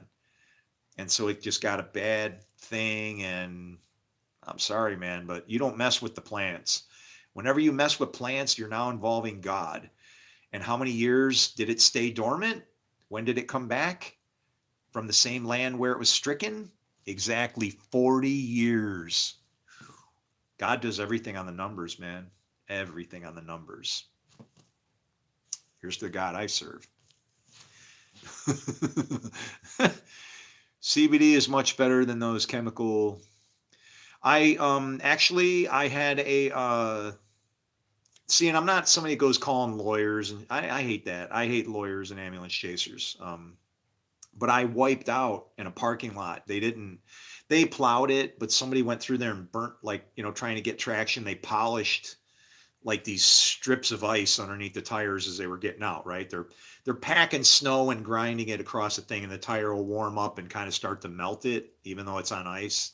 Anyway, I fell. I did not fall. I was walking and I kicked, my left foot got like wiped on the ice, and I kicked it almost straight up in the air, but I didn't fall. It was like I did a split into the air on my left foot. And then when I came down, I was just trying to like not fall down. So I did like how Neo does that thing when the agents are shooting at him, he's kind of on his back, kind of leaning back, and he doesn't wipe out. I was able to pull one of those off. But in the process, I torqued everything in my back, and I had like this sciatica nerve pinch thing. It was like destroying me. CBD took care of that. That's when I started. I'm a medical marijuana patient. I got my card. I did it the right way. They said you're not supposed to smoke it. I made sure I didn't smoke it. Had to buy this big vape rig because you can only vaporize it. But the stuff he said I needed to cure my back, I'd had to go online and order from this guy for, ridiculous amounts in some other part of the world. But there you go. Did I sue them? No. That's what I just said. I said, I'm not a person. I'm not that kind of person. I don't like lawyers. If a lawyer should get you off the hook, the other lawyers, any lawyer should be trying to figure out what is God doing in your life and why are you suffering, and then try and tell you what you're doing wrong there first before he's trying to defend you for wrong. The reason why you're suffering and in the jam that you need a lawyer is because you ain't doing what God said. Can I get a witness? I'm a lawyer.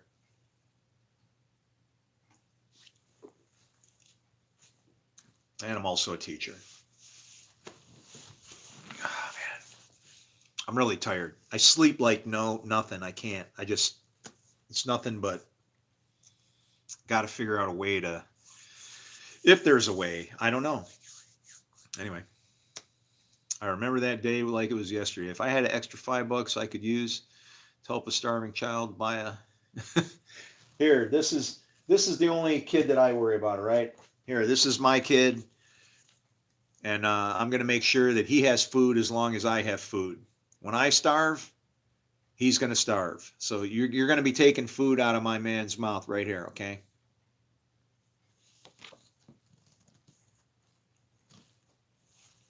I'm just looking for work. I need work. You want me to work on your Bible for you and show you where we screwed everything up? That's what we need to do. Be a really good thing. Can we get started soon? Oh. Patriot? No, I'm not a patriot. I just like maybe I should take care of some down here if I can afford it. Now I'm running out of dough, but I'm gonna, like I said, he'll eat as long as I can eat. I'm not gonna cut him off so I can have an extra, 75 bucks in my pocket.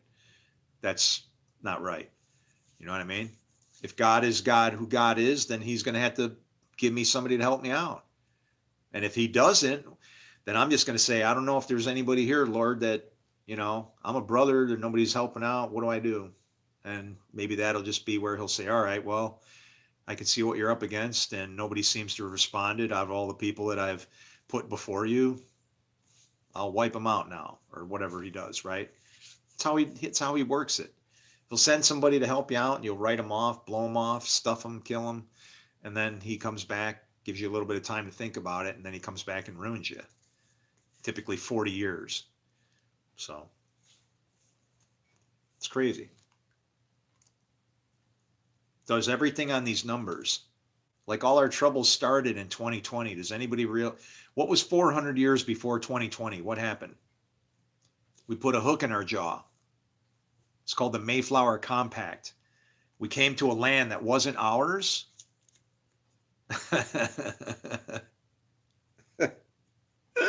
And we proceeded to destroy the garden. Sound familiar? Yeah, that's us. The four horsemen of the revealing.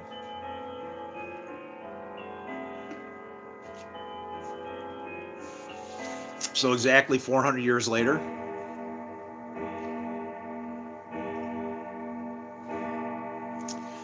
here comes 2020. And God says, it is now time. I'm going to send you a prophet. And that's when I showed up. Blowing, screaming, begging all over the internet. Hey, I see it. It's coming. What? Oh, wow. And you want to know what gave me hope? Jesus.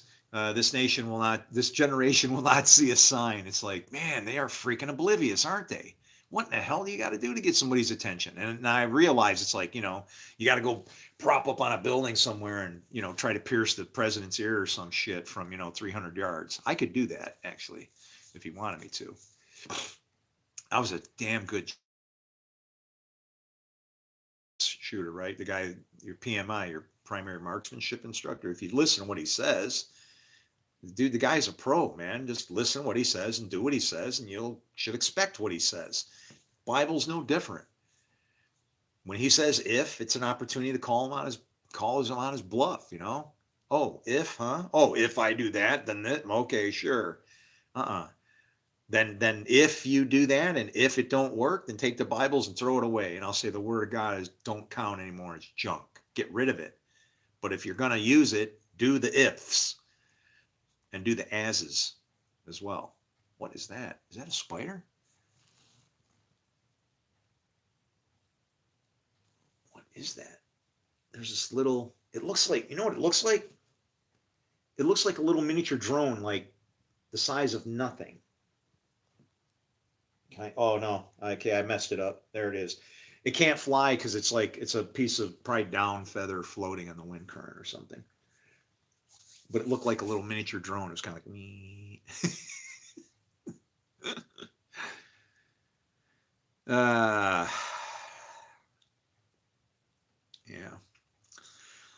I picked up an agent today too, down at the library. So I was planning on maybe sending you some extra material and stuff through the library, but I won't do that because I saw somebody there that I don't know, and he wasn't really friendly. And yeah, so sorry. I just want to be careful. I don't know who doesn't like me, but it's obvious some people don't like me because some people don't listen, some people do, other people are breaking my stuff. Life is in a shambles, and I see a place on fire, and like there's nobody, everybody's asleep or something. It's if I could give you any hope, I was once on that side of the door as well as you. The very same thing. I couldn't see it, but once you do, it changes you. You'll look at the world different. You see that you have no rights to judge anybody because the same breath of life, God, lives in you and through you that lives in everybody else. Doesn't seem like it's the same person, but you got to reduce people to being a bag of dust, right? It's a temple. They got the wrong flag hoisted in that thing. Clean it out, show them who they are. When you can understand it, you'll understand Jesus' teachings. Like, you remember when Jesus says they drove out one spirit and 7 more came? That's not evil. That's not driving out one evil spirit and 7 more came. No. He drove out one evil spirit. And what is 7? 7 is the number of God. That's a completion. So here comes all these good spirits. And what does Jesus say? Now the place is worse than it was before. Why? Because this person is emboldened. I'm good. I'm righteous. I know what I'm doing. That's what it meant why he went out to be tested in the wilderness. Because after he was baptized, that's like, ta-da, I'm baptized. Okay, I'm God now, right? I've been baptized. I'm whatever. And so then what happens? Immediately he goes into the devil's trying to pull him to his team.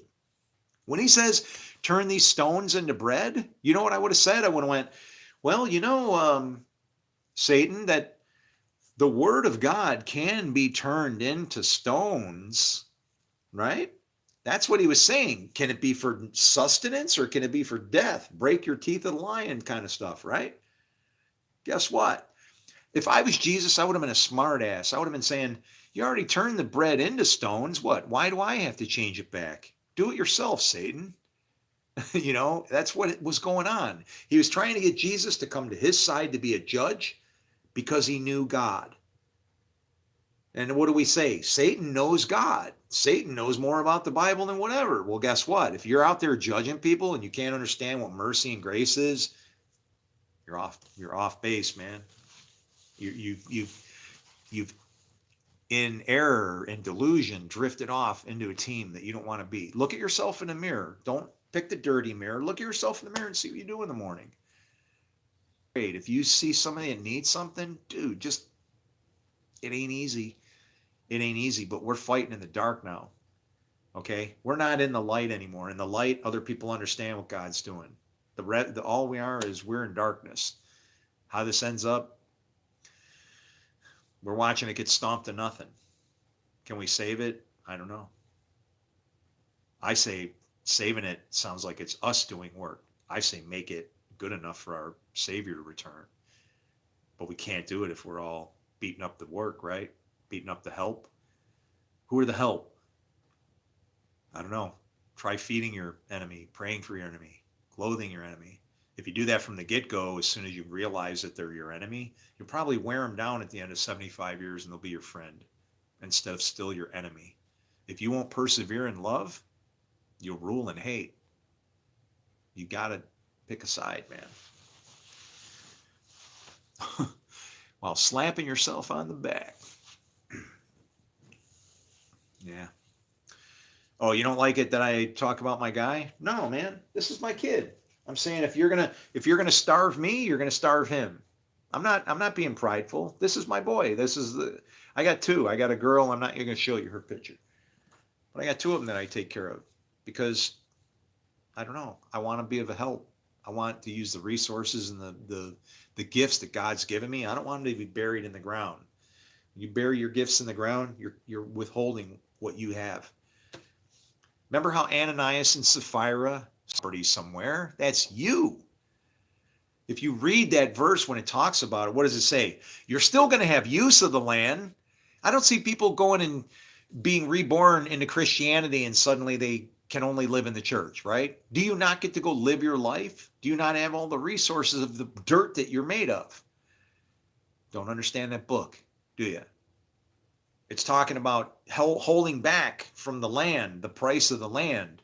You're bought and paid for. If you don't feel that way, then don't say you're a Christian. If you don't have everything to give, just go off and wait for Jesus to show up. Okay? Go off. It's already happening. The pandemic could have been stopped by following Old Testament law. Fast and quick. You just needed somebody to realize it and show up really fast. But you won't take it from a book. Why? People didn't want to hear it because it was out of the Bible. And all I could hear my God saying was, well, a man, they won't, it's not, your name that you're spouting here. You're saying I found something in a mystical mystery book, fictitious crap, mysticism, fantasy. Yeah, fantasy's blowing up the other side of the planet, ain't it?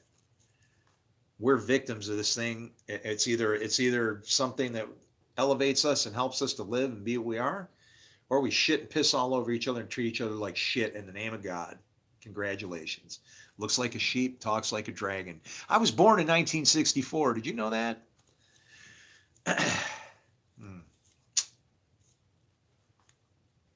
Done no violence, no deceit coming from my mouth. Don't forget that.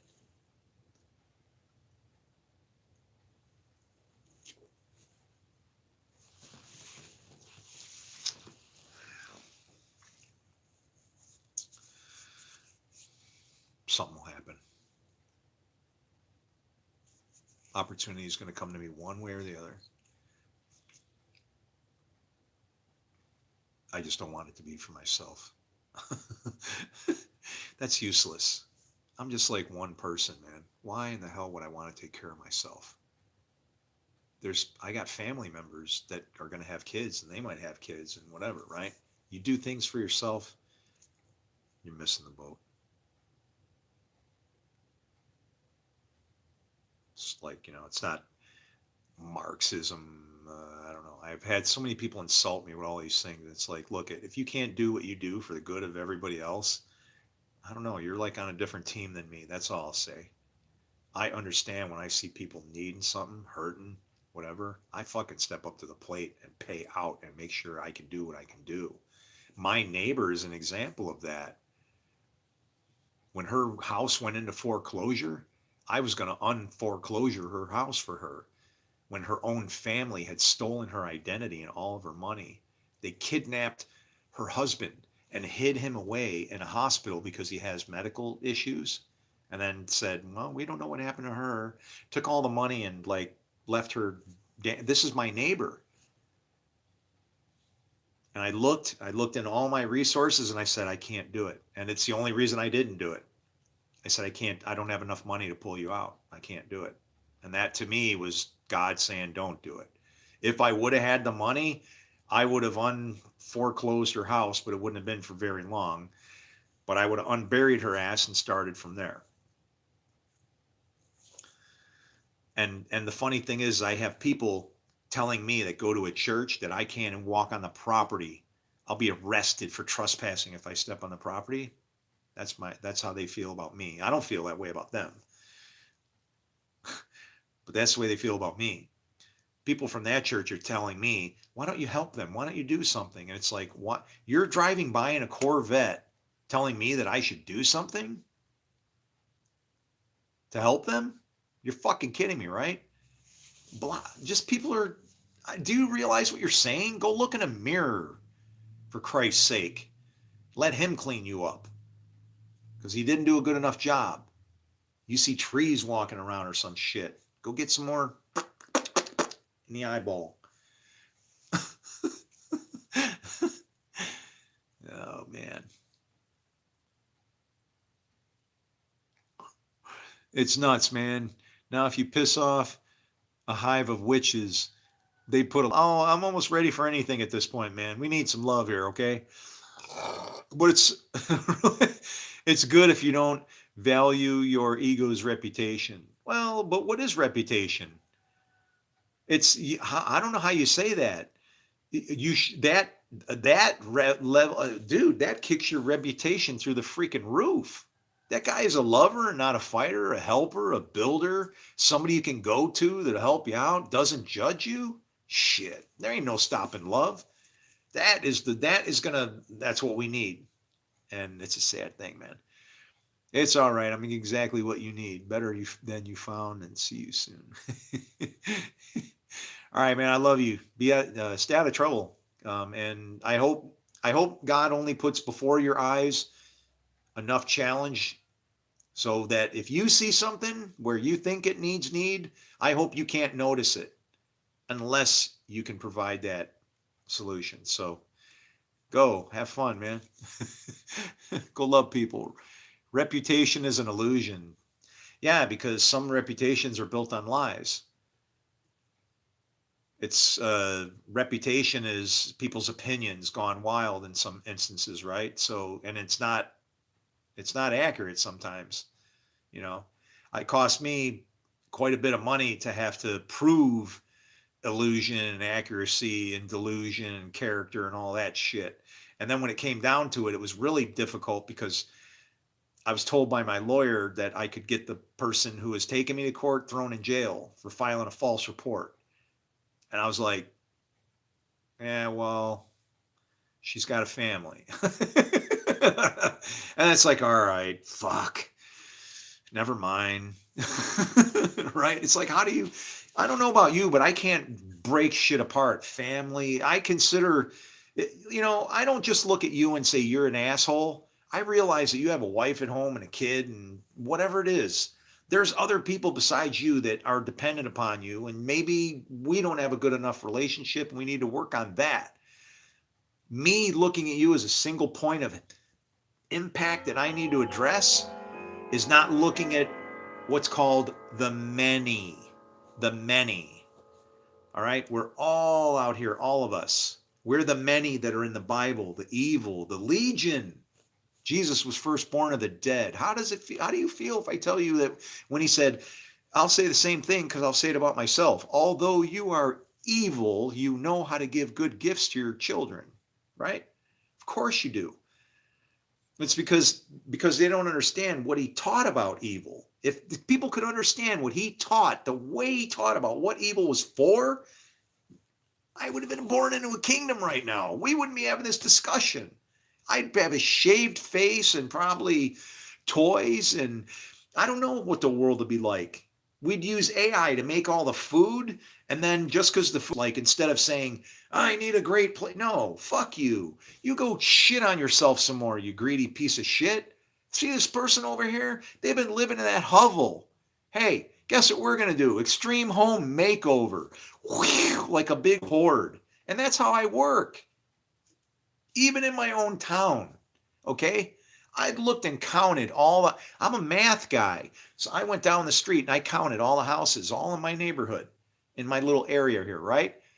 And I said, okay, they're probably paying the same amount they are for insurance for me, right? Some maybe more. Their houses look better than mine, right? But to be fair, I figured everybody's at least as good as me, so we'll just make it even. And I added up all the numbers and I worked an insurance policy for all of us. And you want to know what I based it on? I based it on history. How many houses in 10 years have had any problems with anything in this area? None. Where did all that money go? Into outer space, where if we had fellowship and community, it would have went into a pile to support us all. And you don't want to know what I figured out? Every month, we would have enough money to build a house for somebody. A brand new house from all the money that we put out, instead of individual with separation. Separation. That's where the bad guy comes up and starts eating the flock apart when you're separate. I know you don't like socialism. I know you don't like to hear these one world stuff. But if you fight that kind of a thing, you got to figure out how to make it work. Okay? The people who ain't going to like it are the people that are sitting at the top, because they're going to have to bend down a little bit. And I'm all for that because I've been at the top. I've had a 6-figure income. Absolutely. But I've also lived on the streets and eaten out of a dumpster. Okay? And that's true as well. And I understand that, you know what? Those things give me a different perspective on things. I've seen what that little guy is that you don't understand, Mr. Rich Guy. You don't understand that guy that's struggling under there. I do, because that was me at one time. And I didn't forget. I didn't go, oh, I escaped it. I'm not better than anybody else. I'm responsible for that person because that's where I came from. They're my family. How do you feel? I don't know what to tell you, man. Had it. No. I don't talk about the president. The president does whatever he does. My God put the spirit in him that gives him life. On the day that he doesn't have any purpose for my God, your God, all of our God, everybody's God, then he will go the way of his ancestors, okay? He'll be done. When that happens is up to my God, not me. I don't talk about the president. He's got a very difficult job. something, everything that he's doing is really troublesome to me right now. So I'm just going to go, okay, I know God gave you the power, pilot. Go fly the fucking plane. Hopefully your duck wings are working and shit. I'm going to go over here while everything's going on because I have the answers. I can fix your Bible. I can stop your war. I can put Judaism, Islam, and Christianity in one neat little basket, and you're either a bunch of hypocrites and liars or you're going to accept it and be peace. That's what I got. Bring it. Bring it. I'm tired of fighting. I'm a Marine. And if you were to send me into battle, you want to know the only blood I have rights to spill is my own. I ain't going to harm anybody. You might as well just shoot me first before you even give me whatever. Yeah, I'm just going to be something you got to take care of out somewhere else. I ain't fighter. I'm not fighting anybody. I ain't spilling no blood. You're making mistakes. You're not making our God happy, and that's why the place looks like it does.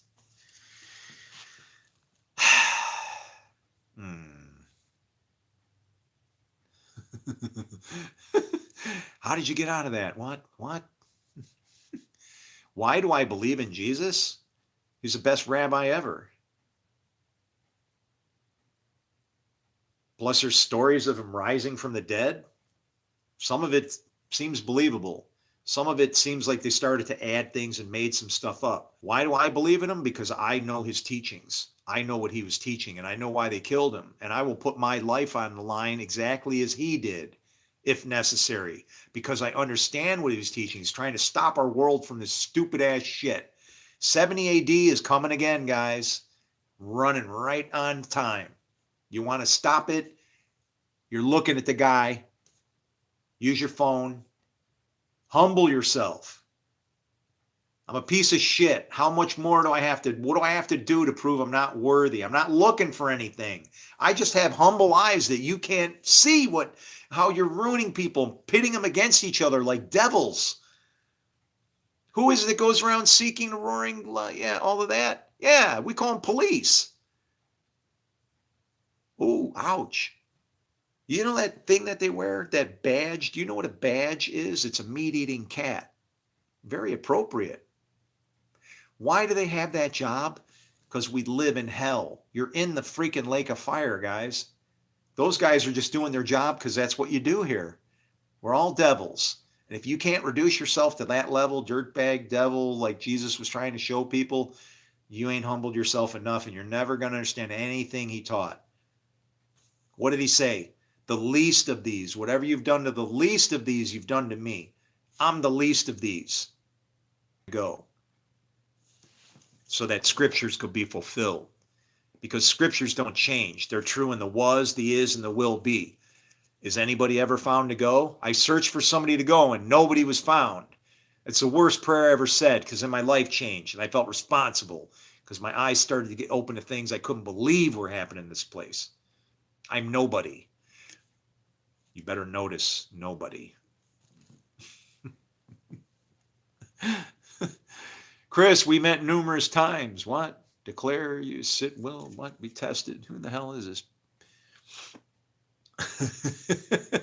Who met numerous times? Who sent me? The same person who sent you, God. The Lord sends everybody. But he sends, remember how he sends evil spirits to Saul?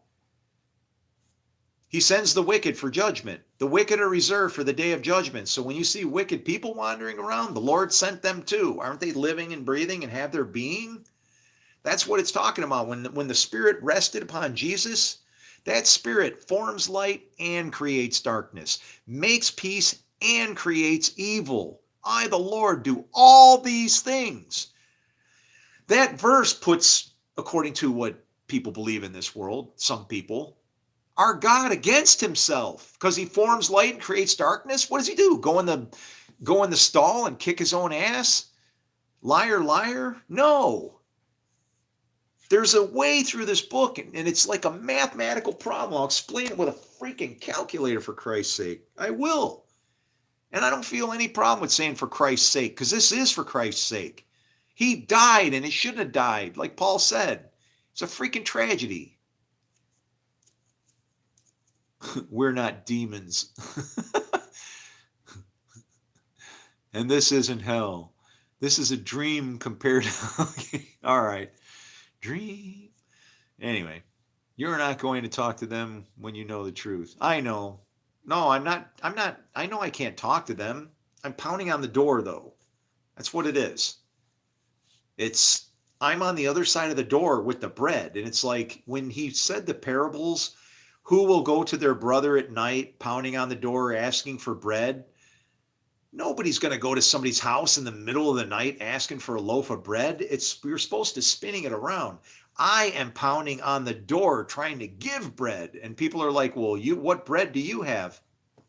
I don't know what to tell you, folks. Don't know what to tell you. There is no more bread. You better be bread. Let them eat of you. You give them something to eat. Let them eat of your flesh and blood. This is my body given to you for the forgiveness of sins. Can you forgive sins? That's communion. You give your body, your dirt, that is an altar to sacrifice upon. He wants an altar built of earth. That's you. What are you drinking? Warm. Very warm.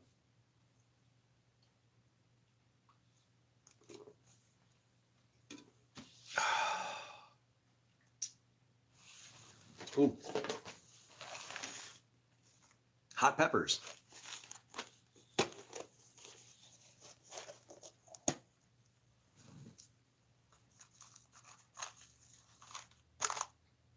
Come here. Come on, come on. Oh, this looks like a good one. These are good. These are tasty. They're not too hot. I've saved a lot of seeds. I'm hoping wherever it is I go, it's going to be warm. I'll have a nice garden. Just find some place in the desert. You just got to, throw some straw, kind of work the soil a little bit until you can turn it into dirt. You just put some, you got to find some brush and start working it. But eventually you can actually make some soil. But I'll probably do like hydroponics first. I'll take advantage of the sun and do an aquaponics system. I'll use solar energy to run the pumps. And then all those, when I'm pooping and crapping and whatever, that goes right into the water for the fish so that they have some, stuff to eat for the plants, right?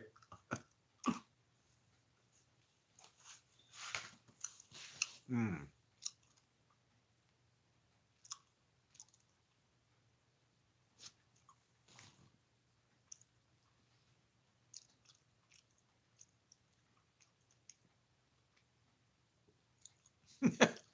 Oh boy. I think you had uh, I think you're messing around with too much of the halfling's leaf or whatever that was that Gandalf said. Um, I don't need grass. It doesn't do anything to me. It eases my pain a little bit, but I don't get high like that. I don't know. That hasn't happened to me for like a long time. I don't get, you know, it doesn't do that to me. I wore that part out, I think. Do you perhaps know of a person named that name sounds familiar? Maybe. No, no, no. Bad, bad, bad. My brother served in the military for 20 years. He was a man of integrity. He died a Buddhist. Is he going to hell for not being a Christian? No. No. That's a fallacy. Okay? The Christian shouldn't have killed Christ. Okay? This is what Jesus taught. You have to rely. I have to give you a small lesson on. I have to give you a Bible lesson, but this is your brother, so I'm sure you're willing to listen. Okay? It's like this. Jesus came as the Lord, right? And everybody understands his importance. He's what's referred to as like the Word made flesh. So that would be. Hang on.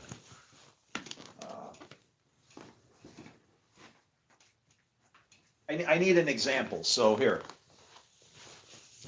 Jesus was the Word made flesh. So it would be like if there was some magic spell where I could take the word of God and go make somebody perfect out of this, and then it would turn into Jesus, okay? That's the spiritual thing where the word then becomes flesh. Whatever that spirit is, he had it. Virgin birth, all this other stuff doesn't matter, okay? I don't need miracles to believe in my Messiah coming. That I'm a Jew, right? I'm teaching you about from a Jewish perspective, right? Jews don't go around trying to convert other people to Judaism. That's something, if God calls you to do it, then I go, Hashem decided. And, maybe I might say, are you sure? It's up to you, right? But you don't convert people. And the point is that if you're Jewish, the God that I serve has provision for me and you for whatever it is that you do regardless. And some people are a law unto themselves, which means they live a good life. They live good and they do things that are pleasing to God. Plenty of people do. If that person's of integrity, it's like this. Paul said exactly this. And it's Christians will say they're not under the law, but this is a problem then, because this is what Paul says. Paul makes it clear that everybody is under the law when you sin. Well, what happens if you don't? He explains and says, then you're a law unto yourself.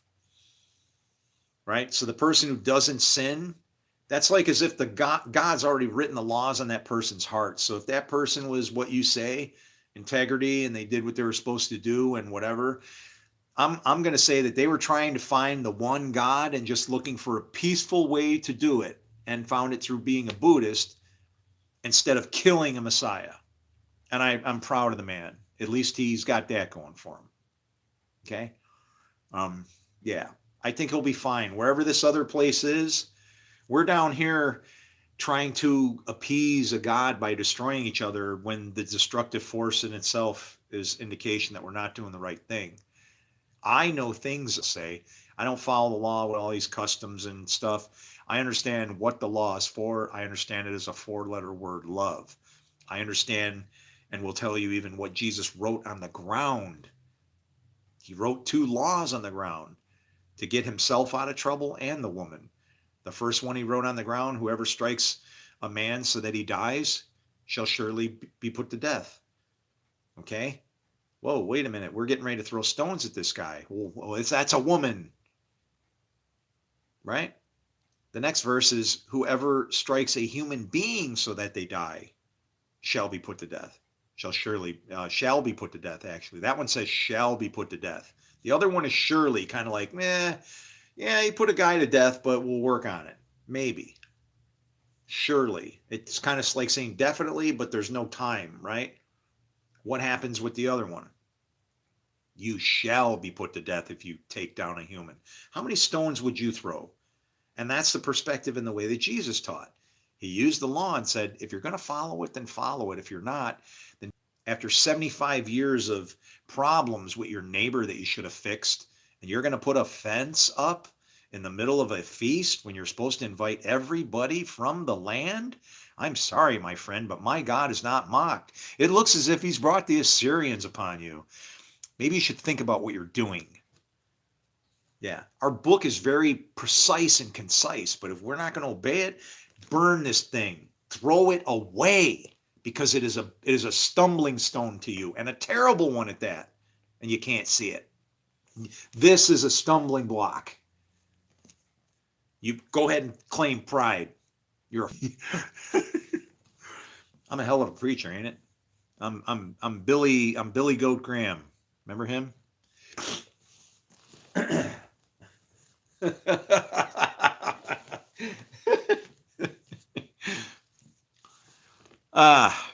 I need to put my trust in God more instead of stressing, my friend, don't feel that bad way. No.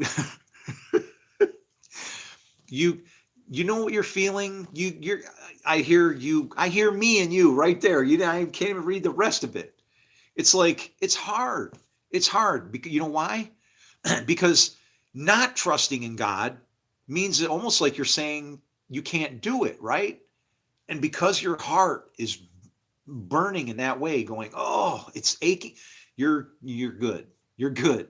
You are on the right path. You're seeing that, you know, people will say I'm not under the law and they use it as a do more, be more kind of attitude.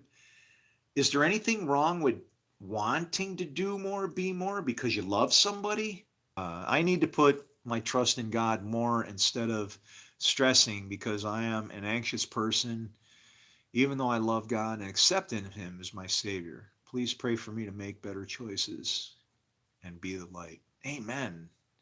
Yeah, yeah. um, hmm.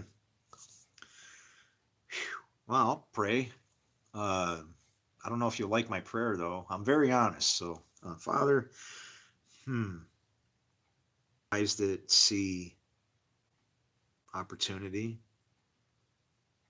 but also adversity and fear, and there's doubt in us because we don't know if you'll be with us to help us. Who are we that you'd be mindful of us? Why should we expect that you would maybe slay us and we should be happy about it, as Job was? It's very hard. And I would just pray for my friend that the only things that you would put before those eyes are things that can be confidently and with courage and faith be addressed, that your light could shine through. That person, they could be a vessel that your love could pour through like a flood. Present those opportunities and make them good and make them fruitful, that they would build like brick upon brick, one upon another, and build the faith, that a wall and a guardrail and a guide to the kingdom, or maybe in Jesus' name we pray. Amen.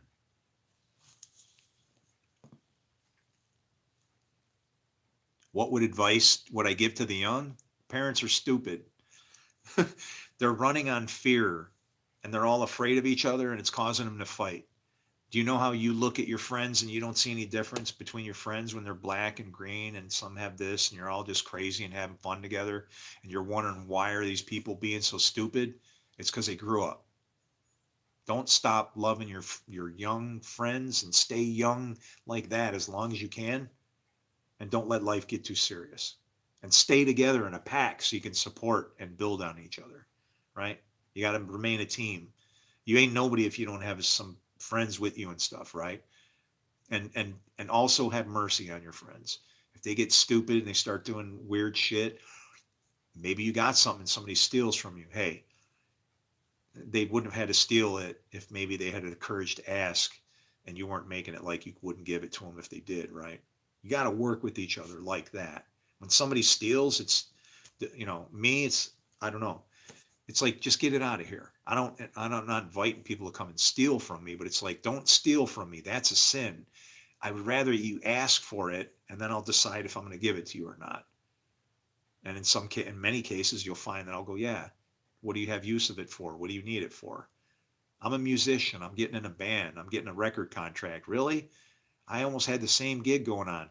Okay, here, take all my music stuff. See you later. That's how I do it. Right? My time is, I'm done here, man. I'm fucking old. I don't know if I'm going to wake up tomorrow. If I don't, I'm going to be happier than you can imagine because my burden of worrying about this place will be lifted from me. I'll be gone. I'll be with my two girls. I have twin girls in heaven waiting for me. This place has nothing for me but you guys. And if I can't get you to hear what I'm saying, what am I? I'm useless. I'm just a banging cymbal, clanging, whatever. But there's lots of love here, but I can't force it on anybody, man. Yeah, you got it. Your brother's okay. It's like we worry about, this. The way I see it, according to Jesus' teachings, we are in hell. This is the lake of fire that he talks about.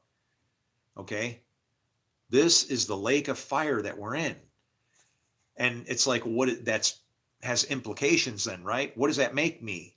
I'm a devil. Am I willing to accept that? Well, where do I come from? I'm part of the fallen generation from my father. I was cast out of our garden, which is supposed to be heaven. Why do I deny where the hell I'm at? How can I get to where I need to go if I don't know where I'm at, where the starting point is? It's like I've elevated myself to something that ain't right, according to this book. And if I don't reduce myself to how I fit into what it is, how can I be what I'm supposed to be? I'm pumping myself up with bullshit. I'm a fucking devil. One of the fallen generation. Who's my father? The devil. That's why I got to be reborn and serve God, which I've already done. But now I understand both sides of this thing now. If you're not willing, that's why Paul and these people would say things being ashamed of the gospel. Why would you be ashamed of the gospel? I can give you two good reasons.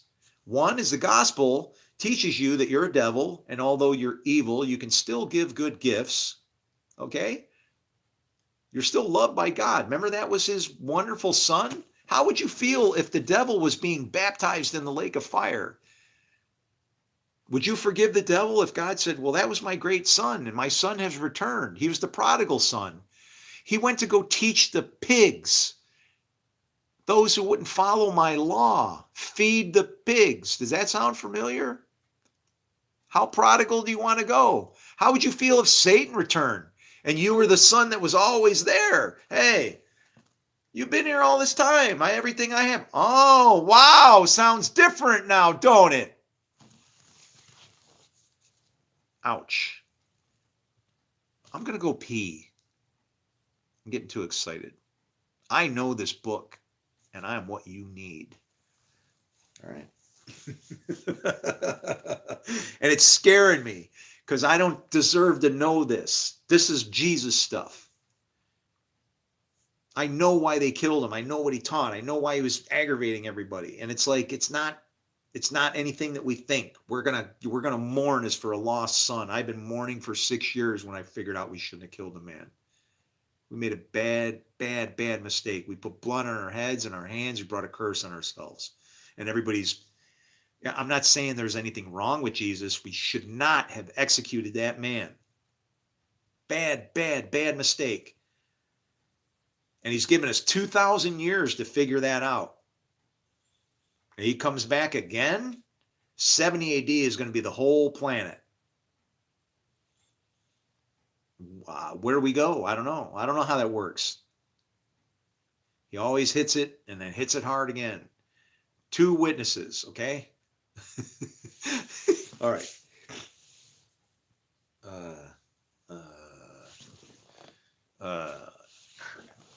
Can't. I ain't got no power.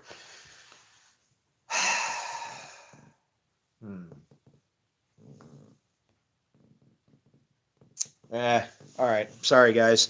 I'd give you some music or something, but I got too much. I'm in a no-fly zone right now, so I got to watch what I'm putting out in the air. All right. So take it for what it is. I'll be back in a moment.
Has it been 40 years? Holy shit.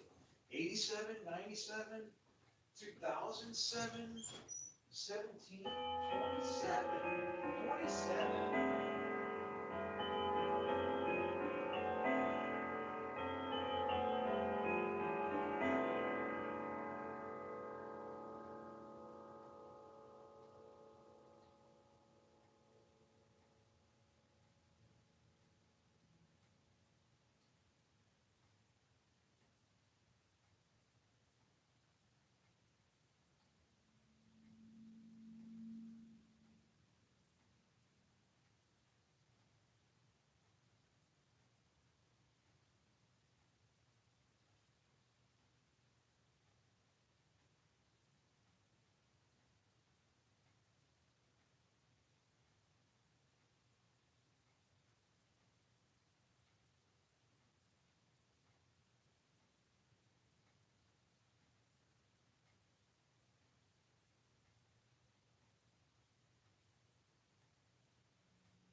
My beard looks like pubic hair.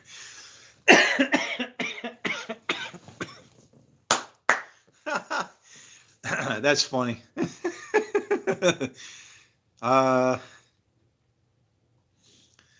you don't want one like mine. Do you know what this is like? I can't wait to get rid of this thing, man. I'm only growing this because I took a vow. I can't cut my hair. I can't bathe. It sucks. It's a long time. You know, it's like living in a desert with no water, no extra water, like except just a little bit to drink here and there, or maybe beer, but like to live in a physical desert where your body would not be able to experience water except for to drink. I can't wait to get in a tub. I'm just going to soak. It's going to be great. I might fill it with like cranberry juice or do something really wild, but yeah.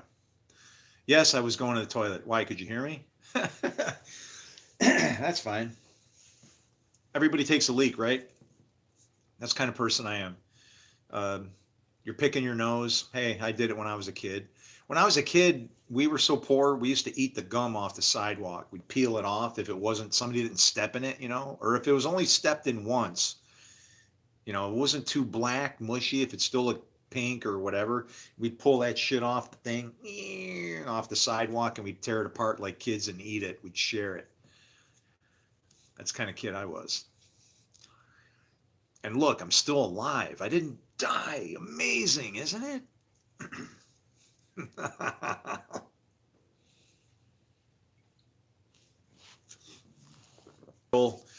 And she, well, I shouldn't even say I dated her. Every girl that I ever hook up with, we're getting married, okay? I don't touch a woman, unless it's going to be marriage. I don't do that. If I'm interested, she had her family, I became like the, you know, became the man in the family, right? Um,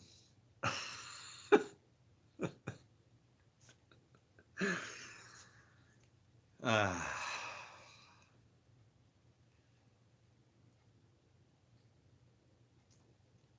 people don't know what they're missing by not having kids. Dude, it's a pain in the ass, right? Like you just think it's going to be like a burden, but let me ask you something. How you got to these are you know, these are little mini me's, little units that you love now, right? So, hey, how you doing? Um these are like little mini units that you love. So, you know, they get away with a little more than just the average, you know, you're pain in the ass. But can you imagine waking up? I come downstairs and I'm groggy, you know. Shit. I wonder if she's got the coffee going, you know. And I'm like walking down there, don't smell any coffee. Kind of start walking towards the kitchen, and then all of a sudden I see the hand go up like this, like, you know, like whoa, whoa, whoa, and does this, and then goes, "Come here," right? I go walking, careful, because we're watching the kids. They're playing.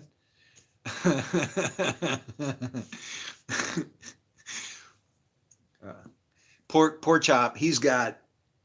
Poor Chop's the boy, and he's wearing, I don't know what the hell he had on his head, like a pair of underwear, and it was flipped back so it looked like a little chef cap, right?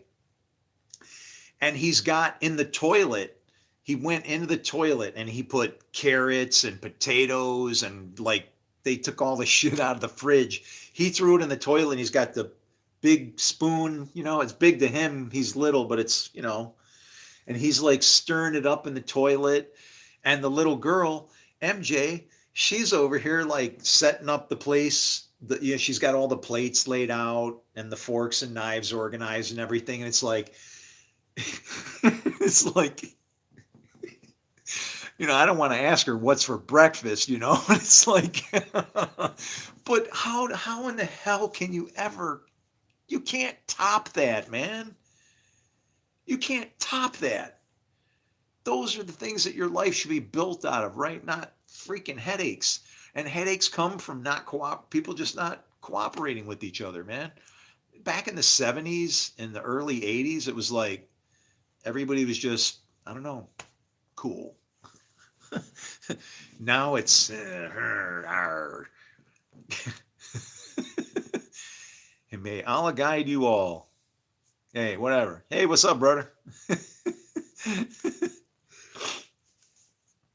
There's no reason to be fighting. We ain't fixing anything that way. We're being fools. You just got to rebuild all the stuff you destroy, and you shouldn't provoke people. And number one, follow all the laws of God, especially if you're, you know, if you're in possession of His oracles and the chosen. You got to follow that stuff to the T, right down to the eye for eye, blood for blood, how you hold the feast, who belongs in the land, who doesn't. You got to follow that. If you don't, it ain't going to work. Just forget it. Just pick the whole thing up, scrolls and all, and that flying scroll that he was talking about, fuck it. Launch that thing into some other land and get rid of it. Because if you won't follow it as it should be followed, our God can't bless us, okay? Yeah, I'm saying that as a Jew. Our God can't bless us if we don't do what He says. Help, help, okay? What do I need to say? Is it a coincidence I'm telling you that? That's not kosher.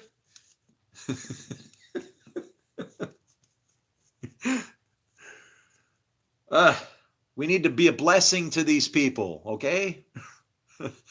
Our God is beating us up because we're beating them up, and yeah, we need to show them how to walk with us, right? We're all going to the same place. We all need the same thing.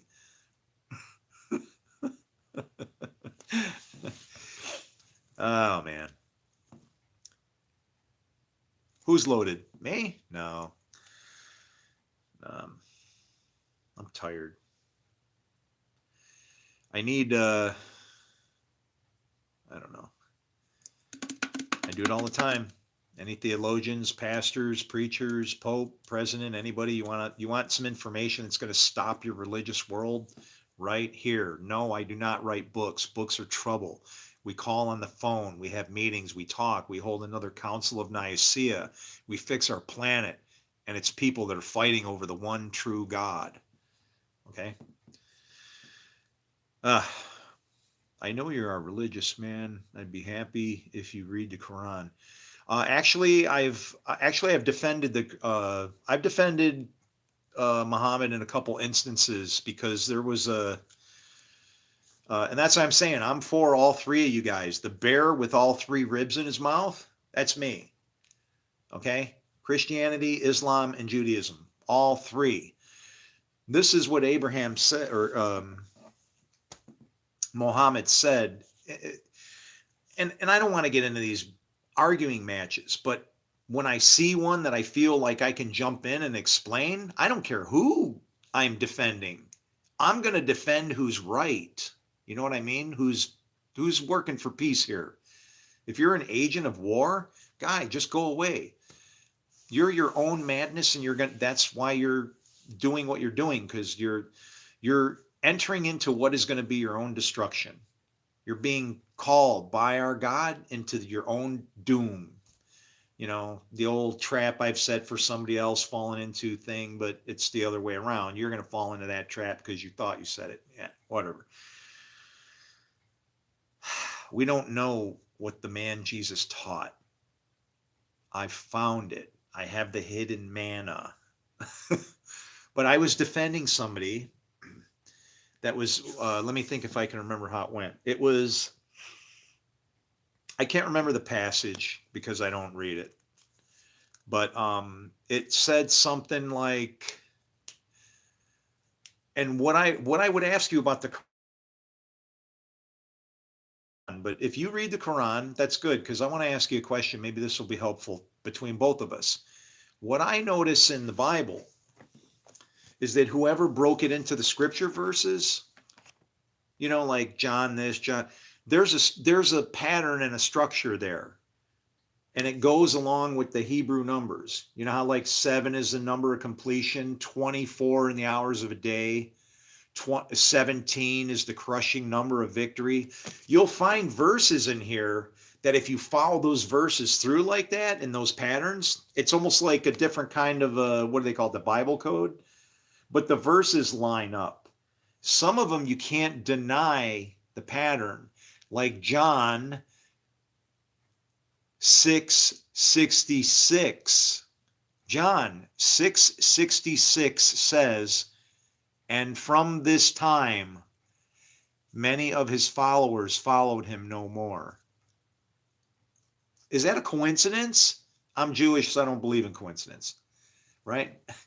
But anyway, there's a pattern like that for me. I don't know how they broke the Quran apart, but something for you. If you're a person who's trying to find out what all these people for thousands of years have messed up, because I'll say to you, if you believe the Quran, here's what the prophet said. The prophet said, anytime will do. For you, anytime. That makes me wonder. I'm sorry, but I can't help but wonder. Are we sitting here like waiting for any time? Where everybody's waiting? And I'm going to go, yeah, we are. Because the very same breath of life, that spirit that's in me, that's in you. And that's where the Christ is. The Christ is within you. But are you Christ or Antichrist? And that is what he did. He did what Solomon said. He cut the baby in half. And yes, both mothers get a part. The Ruah, the spirit, Lady Wisdom, she gets a piece. She gets part of the child. But guess what? Jezebel and the father of lies, destruction, they get a part of the child too. This split like this is everywhere in Scripture, like Levi and Leviathan. Levi and Leviathan. Good, evil.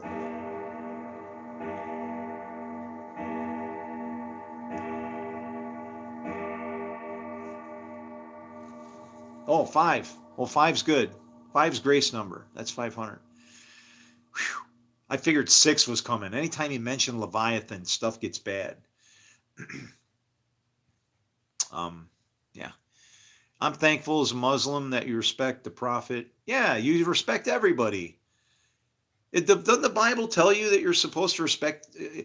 Listen, it's like this. Each person's beliefs, this is where people mess up. And I'm not saying that everything is good. I'm not saying everything is good. That's obviously not true. But if you read Isaiah 45:7, what does it say? I form light and I create darkness. I make peace and I create evil. I, the Lord, do all these things. Is that scripture wrong? Or are my eyes open and see evil and I'm like, oh, it can't be, right? And it causes me to go, it's like a stumbling block. Thing, he can't be sovereign otherwise. And so this is what I found. You ready? You'll appreciate this. I appreciate Muslim brothers, and I'm coming from Christian background as a Jew. So it sounds messed up, but I appreciate Muslims more. Why? Because they bow down. They cover their women so that their women humble themselves so that other people aren't staring at them, causing them to sin. Right? I knew what the hijab was for before I even read it. I said, no. I go, I've seen their eyes, man. And they're not, they're not all women are fat. There's like some shapely, beautiful woman under there. It's like, why would she cover herself? And then I asked God, why? Sometimes the answer is obvious. Why? You don't mean to be bad, but that's what messed up David, right? King David, they're all a bunch of criminals, but what do they all have in common? They all loved our God. And that's what we got going on here. Let me tell you about Ishmael. See, the two kingdoms that are supposed to exist, okay? Let me see. I see some stuff coming here. Some verses, Quran and Torah is the same. Sure. And they should be. It's all, there's one God. We look at him, it's like, do you know when the prophet Isaiah was talking about branding? Branding, right? Branding is plugging names onto stuff to say, this is mine, this is mine, this is mine. Not a good thing, because that's separation. Christianity is the worst in that. One Savior, Jesus, right? How many denominations? 40,000 denominations. But here's what happens. See, that sounds like a bad thing, but I don't look at the world like that. I see everything that our God does is good. So do you know how I look at all this division? When I look at it, I go, why did they divide? And you know why they divided? They said, we're afraid. We want to do it this way. I would rather have somebody, God, I'm sure God would too, way. Right? Didn't he make a table of nations and whatever? This is the covenant of the many, is what you're listening to. That's what I know how to do. But people think the covenant of the many is bad. Jesus already made the covenant of the many once. He came. 3.5-year ministry. Did the sacrifices stop? Yes. He did everything that we think the bad guy is supposed to do. Well, we treated him very poorly.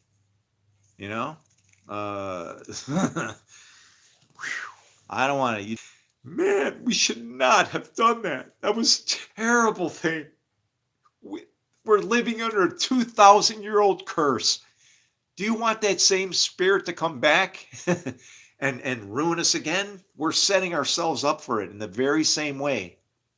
There were 3 ribs in the mouth in Jerusalem. When? Back then. The Essenes, the Pharisees, and the Sadducees fighting over God. Same thing. And what are we now? Christianity, Islam, and Judaism. Same thing. You know what happened?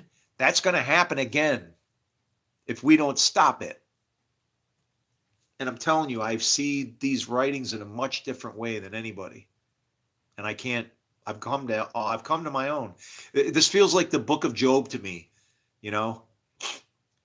The sheep were torturing the camels and the eagles were biting. It feels like that. The freaking place is being destroyed. And we're like, the great sword. This is the great sword that takes peace from the earth. Okay? You have to reduce yourself to the humility I have anyway, myself, is having risen from being a devil, born in a fallen place, and I need to be reborn so that I can serve the God. And that just basically, all that entails is, Christianity thinks the works don't count. I'm sorry, but it says the Son always does what he sees the Father doing. Well, let me expand upon Jesus' teachings. There's two fathers, and those sons also do what they see their father doing. And now with that in mind, you should be able to see how Jesus was to demonstrate and incorporate peace, because he said there's two masters. And he said something very important. He said, you're not to judge another master's servant. If that other person is sinning or doing something you think is wrong, eating, pork is a pretty disgusting animal. I mean, when I really thought about it, but I like the way it tastes. I've eaten it before, right? But it's at the same time, it's like if somebody's doing something, it's like just try to avoid it and trust our God to bring judgment as he could. People in same-sex marriages, you don't have to do anything. They can't have any kids. You just have to wait for them to go away. If that's a problem to you, if you think that. But I'll be honest with you, I've had friends because I've lived a long life, long before I ever knew God. I walked the earth in many ways. I've lived on the streets.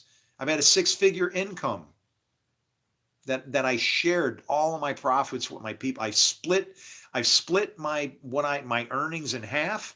Half went to my employees and the other half went to me. And on the days when they showed up to work and there was no work, I'd pay them anyway. I'd say, see you tomorrow. Here, thanks for showing up. That's all you got to do. Just show up to work. That's the kind of person I am. I judge you by what you do, not how you look, smell, your personal life. If you get into somebody's personal life, you're defiling their marriage bed. See, each person has their own set of rules. The rib, Christianity, Islam, that would be the spirit that guides you. Maybe the Torah, the Quran, the Ruah, right? Hashem, that's the spirit that guides you. But that is supposed to guide you.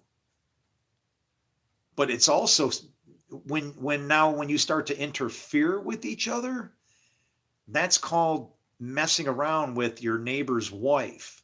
We read these scriptures thinking it means that no, you can't take the laws of one and inflict them on each other. They're just 3 different pieces, 3 different ribs, 3 different women to teach you and give you comfort, right? I don't know if Quran is a feminine word, but when you read, from what I know about Hebrew, it's incredible that like every word that ends in AH is feminine, but AH in itself is a word that means brother. So it's kind of like, when it says it's what comes out of a man,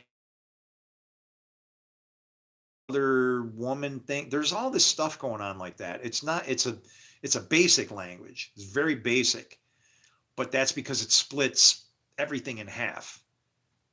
When it says Israel and Jacob, it's talking about 2 completely different people. Jacob is referring to whatever you want to refer to. Jacob was having trouble. We'll just say it that way, right? But the trouble is the birth. That's the birth pangs. That's God beating you with his rod to straighten you up and you can go and walk the way you should, right? And then what did he become, though? Israel. What did that mean? That name Israel does not mean anything about a land or any of the flag or any of that. It refers to a person. I am Israel. I am Israel. because I know God prevails. Somebody will translate that word to say somebody wrestles with God. I'm going to say, then you don't understand anything about God. Nobody wrestles with God. God prevails. In the end, it's him. And in the way I approach my ministry, I will not let go until he blesses me. I know what my heart desires. I know what I want out of this. Nothing for me. I want peace of mind that I won't have blood on my hands and my head, that I've not done what I should do to warn my brothers. So that's all I got, man. Is who real? Great testimony. Yeah, I'm real.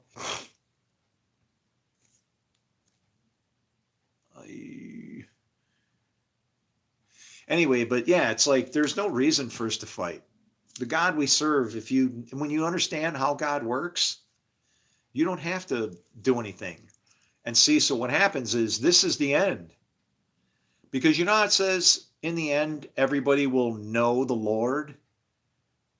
I'm going to say this. It isn't if you know the Lord, it's if you know that the Lord knows you.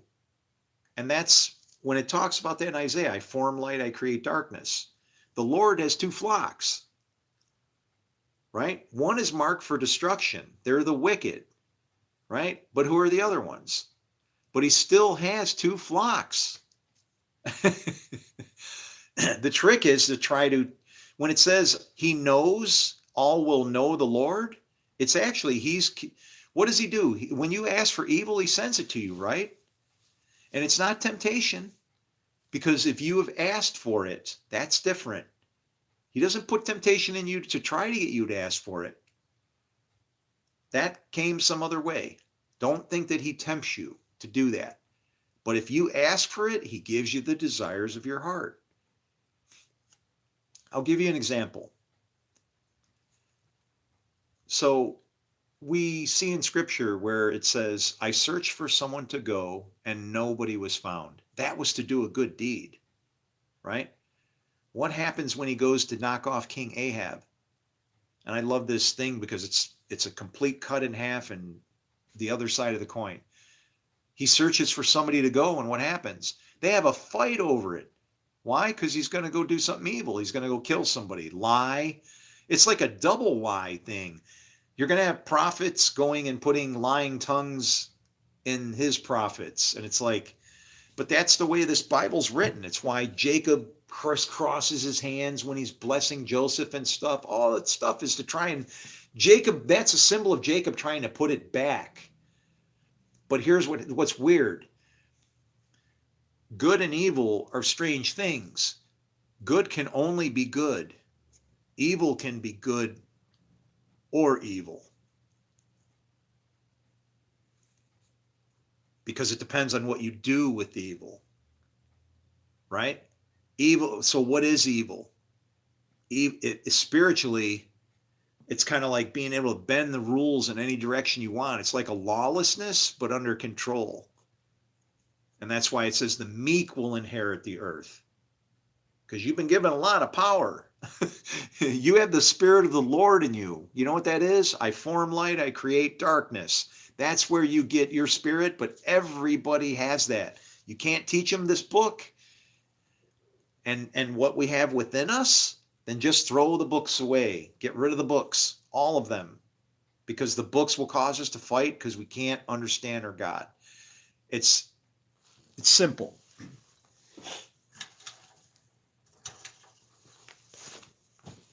It's so simple. People would say things like, can you, what do they say? Can you know the mind of God? And it's, yes, you can, but it depends on, and I'm not trying to pull a Bill Clinton here, okay, just so you know. It all depends on what the meaning of the word know is. No, I think Bill Clinton actually said that in a court case.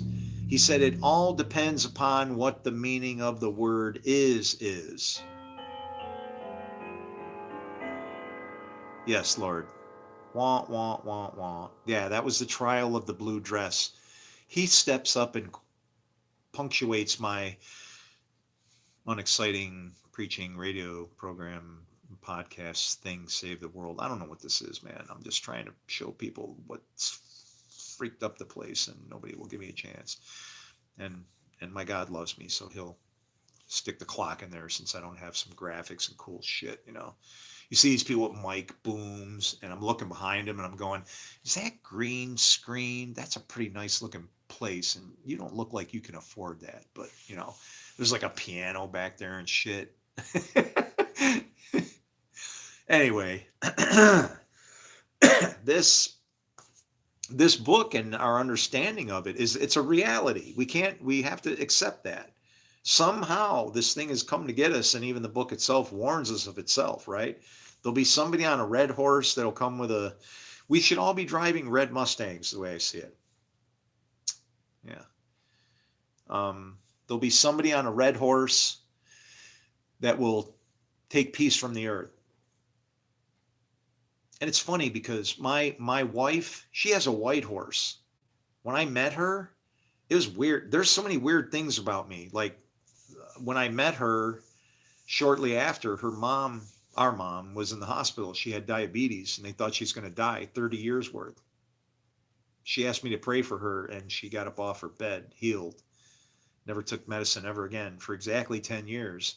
She died the day of the war in Israel. But my wife has a white horse, a white Mustang, and I found out it's actually registered on my birthday. Kind of weird, right?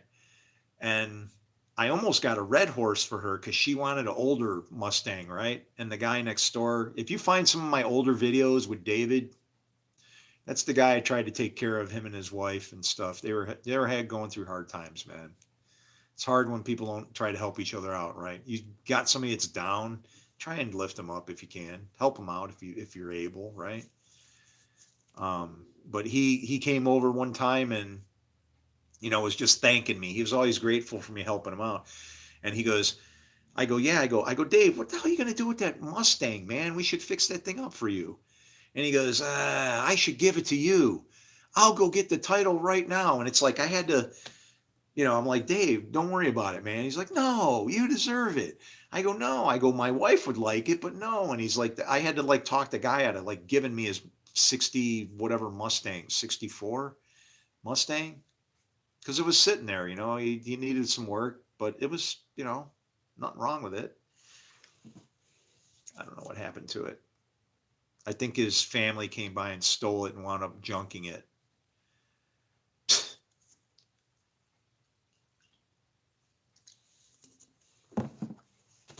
His own family. Crazy. Let's see. Hurting yourself and hurting others is evil. No. If you hurt yourself so that you don't hurt others, that's good. Did Jonah just believe God just made us? Did Jonah? Let me tell you about Jonah. Here's the story of Jonah. See, I'm trying to show you that our personalities, our spirit, kind of has two sides to it, right? Just accept that, just that little nugget. And I'm going to go into the story of Jonah. And I want to show you there's like a dirty mirror. It's like the thing's cut in half and there's weird stuff going on. Okay. Remember how Jesus was sleeping in the boat?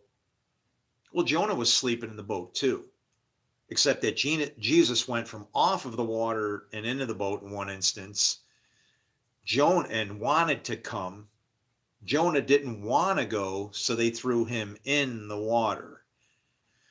So instead of the spirit going into the ark, the covenant where the workers are and the people, the fishermen, and being calmness, now it's throw the spirit into the water, right? But watch what happens. We got a big fish in the water, one big fish, and you're in the fish for 3 days, right?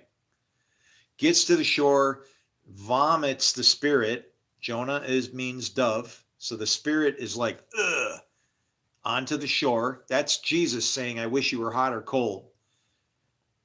Because why was he? First he's going to leave, then throw me in the water. He gets vomited onto the shore. What I want you to recognize, there's one giant fish in the sea that he's in there for 3 days. After he gets on the shore, Nineveh means house of fish. And there were many fish. So you got one or many. And Nineveh takes 3 days to cross. Okay? You got that much? So now let's look at Jonah. Is he a false prophet? I guess would be the first question I would ask you. Is Jonah a false prophet?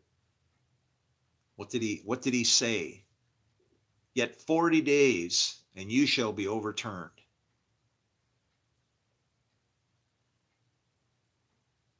Simple question. Is Jonah a false prophet? If you won't answer me, then I won't answer you.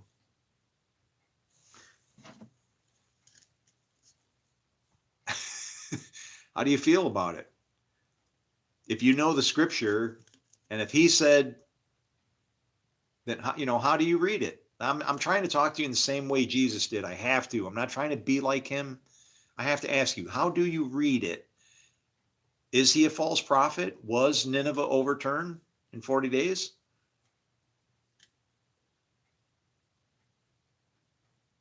It's okay. I'm gonna help you. Don't feel afraid. This is just a teaching lesson, man. I'm just like a sparring match. It's okay. I need some people to go, yeah, he's not. I don't know what to say. Well, that's the problem, right? Technically, it sounds like, at first glance that, yeah, he should be a false prophet because they weren't overturned, right? And then people try to explain that off and they go, well, that's because he repented, right?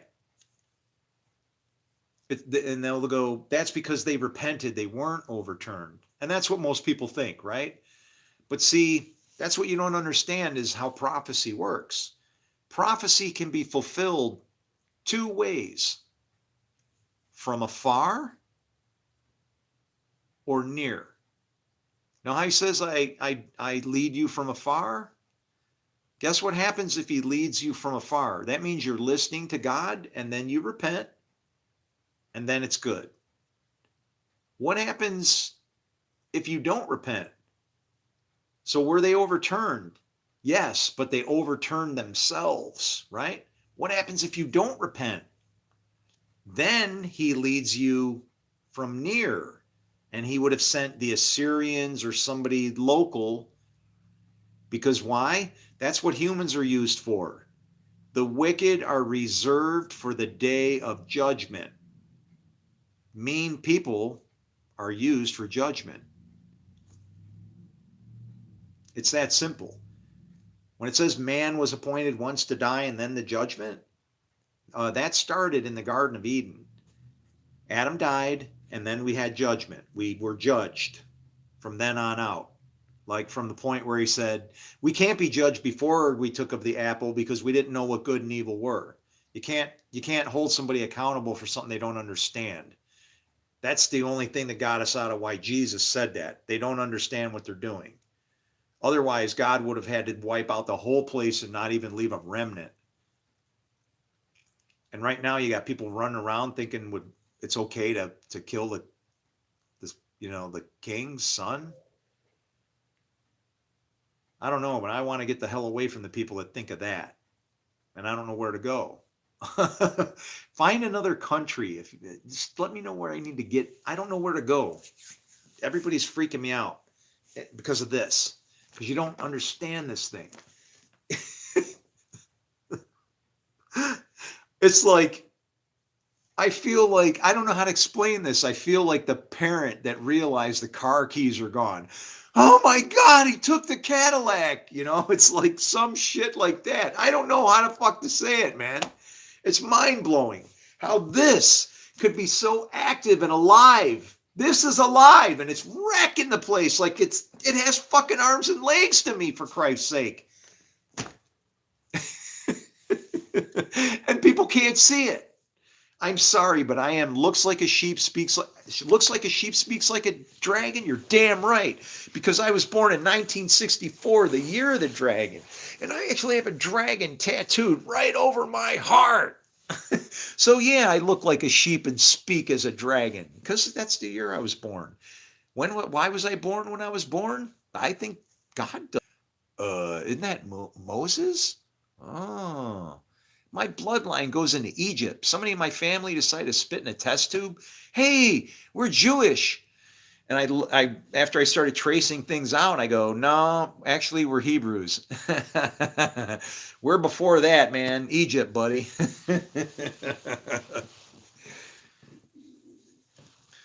I'm a Hebrew. That's what I am. And I feel like I've been raised by pieces of shit here. I feel like I've been, and I'm not finding any. I see God face to face. You don't, if you're cowering and you're afraid of God, then what have you done wrong? I look at it, I don't want to say this other than why Paul explained it this way. You know how Paul said, watch out for those dogs?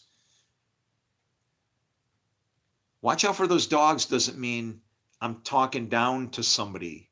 Paul was beyond that. Okay? They didn't talk degradingly to people. All right?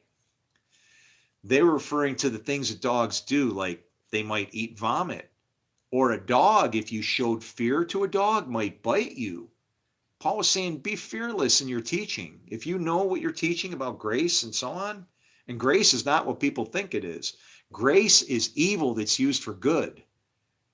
Because how do you make more grace? You sin, and then grace abounds, right? So where does grace come from? What? You sin and God makes good for you? No. Grace is evil that's used for good. It keeps you from getting pow, whatever that means, right? It withholds the judgment for you. It gives you time to figure it out. The salvation by grace is literally stumbling all the way home. Who are you to point out somebody that's stumbling a little more than maybe you did before you got where you are, right? That's what Jesus is saying in Revelation. Remember from how far you have fallen. Remember when he says that? Oh yeah. Jesus is okay. Jesus is okay. It's all these other people I'm concerned with. I'll just put it that way. I'm all right with Jesus. I feel like Gandhi. Gandhi said exactly Gandhi, wow. Perfect. You know, I know what Gandhi said? He said, this Jesus I like, it's these Christians that concern me. Yeah. Like he's like, preach. Gandhi. Oh, that's right. You are. Yeah. Yeah. Because he's a man of peace, right? Nobody who did anybody hate Gandhi? Why? Because he didn't do anything wrong. He was like Neo from the Matrix, right? What is I almost said, what does Moses say? What does Morpheus say to him, right? He goes, he's like, what are you telling me? When I'm ready, I won't have to dodge bullets. And Morpheus says, no, Neo. What I'm telling you is that when you're ready, you won't have to. And people think if that is you know what you're looking at right there? You are standing ready to fall into pride. And you probably already have. Because if you look at that and you go, that means I'll be able to stand here and they can shoot all they want. What if they didn't want to shoot at you? What if you were that important to them that they better cherish you, trust you, protect you? I'm that guy.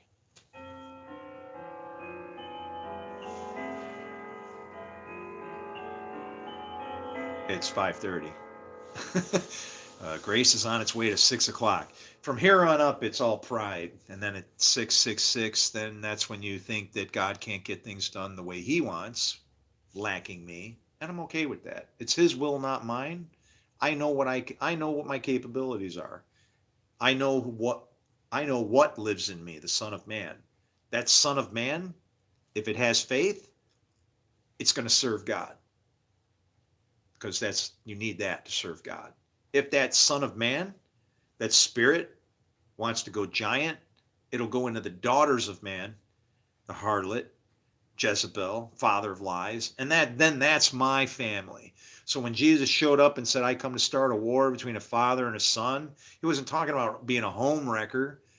He's saying the Son of Man, you, I'm going to be at battle with father of lies of this domain, the fallen place where the dead are living, however that goes. He's the firstborn of the dead. That makes what? Us. Simple, guys. People hate this because it's a puzzle and a riddle, and it's not that hard to figure out. You have to be, to look in the mirror and go, I'm a devil, and then go, the Son of Man lives inside of me. Wait, the only one who's seen heaven is the one who came from heaven, the Son of Man. He said only. What did he say?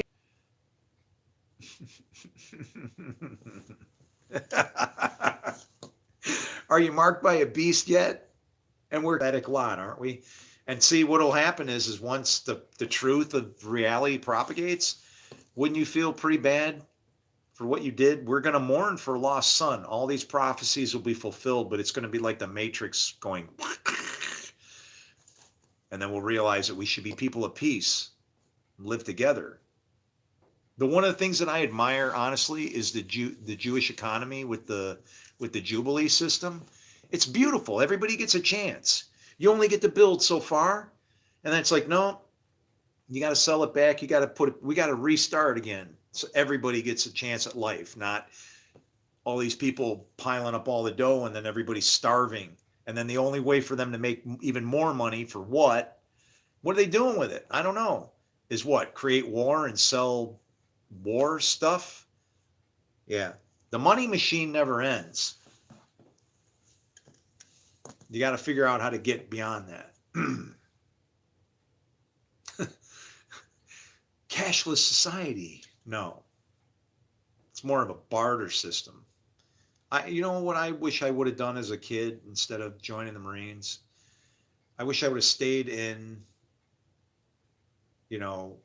not gone in the Marine Corps and just, I almost said stayed in welfare. I got 2 government jobs. I joined the Marines because I didn't want to be on welfare. I was still getting a government check. I would have got more if I was on welfare. They don't give you guns in welfare. And then what would I do to justify that money? I don't have to be a scab and, a leech. No, I would be a free agent. I could wake up every morning and go, wow, I feel like working today. And then wander around, go mow some lawns, help people carry some stuff. I could report in, hey, I know I don't have a real job, but something. What do you got for me to do? Anything cool? Yeah, here's a list of shit that needs to be done. Hey, that looks like fun. All right, where's that at? All right, I'll see you later. Pew. Why can't people be happy when they work? If you make your work and the things that you do, if you're not doing it for the Lord, then it's for money and shit you pack in your bank accounts, images, and I'm not good enough. I don't have enough. Man, I don't need anything. That is not what makes you rich. If you got all the stuff, I would like to do an experiment, and maybe somebody's done it, where you put a kid in a room by himself with every toy that he could possibly have, but nobody to play with it with him.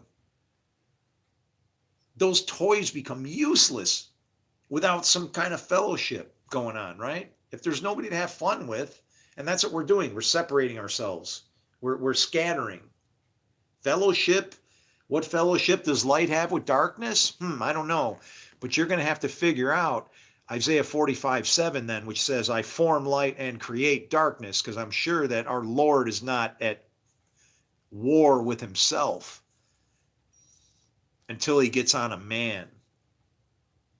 The Lord is a man of war. The Lord is his name.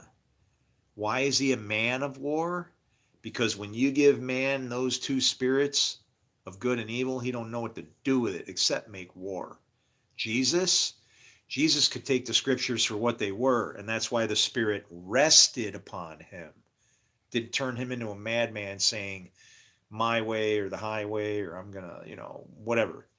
Jesus was a man of peace. He tried to show us the way, and they dumped him. So you're making my gay brother too excited. He's looking at trains. Oh, man. You know what? I'll tell you about gay people. I'll tell you a really funny story. There was this guy. I lived around all these gay people when I was in California. Okay.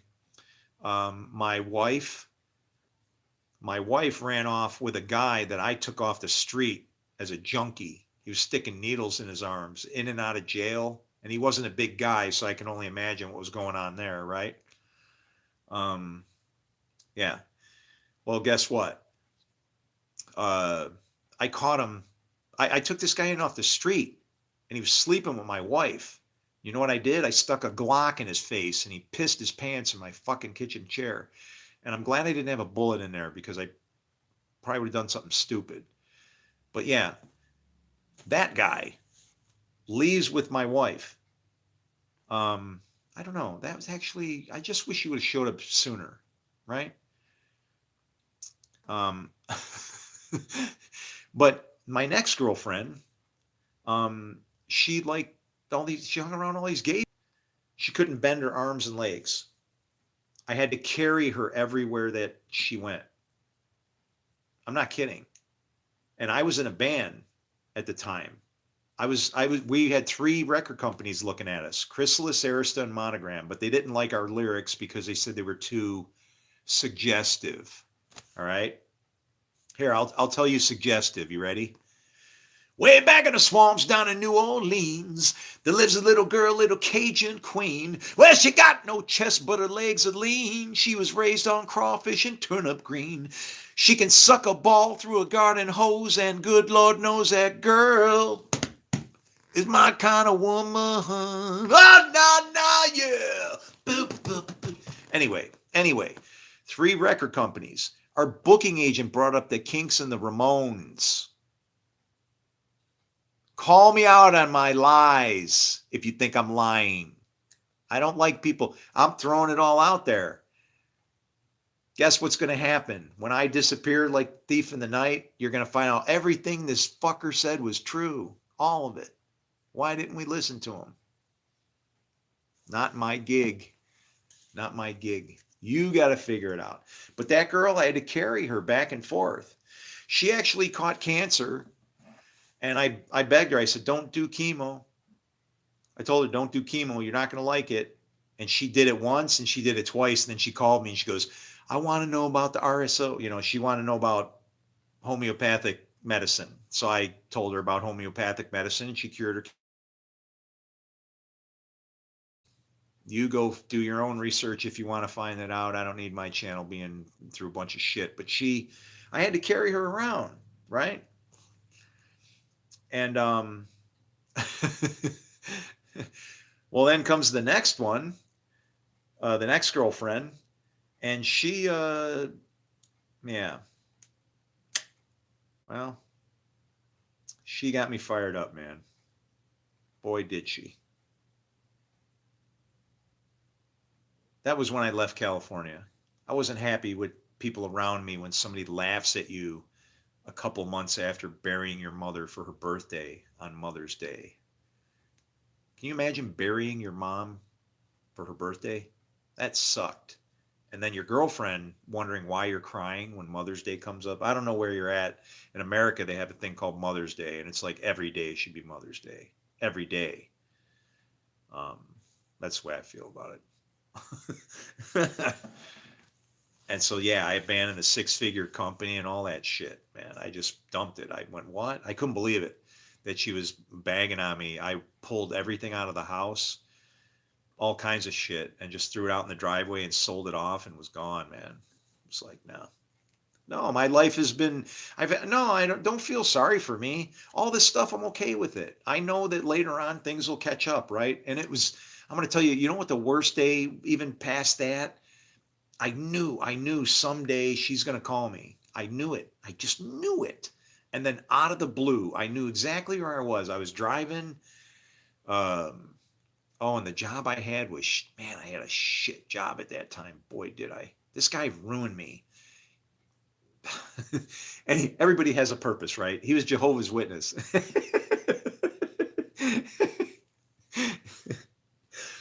um, I'm driving home from work and she calls me on the phone, and you know how you never forget anybody's. I didn't recognize the number, but I knew her voice, right? And she goes, "Chris," and I went, oh, I knew who it was immediately. And as soon as I heard her voice, I knew exactly what she was going to say.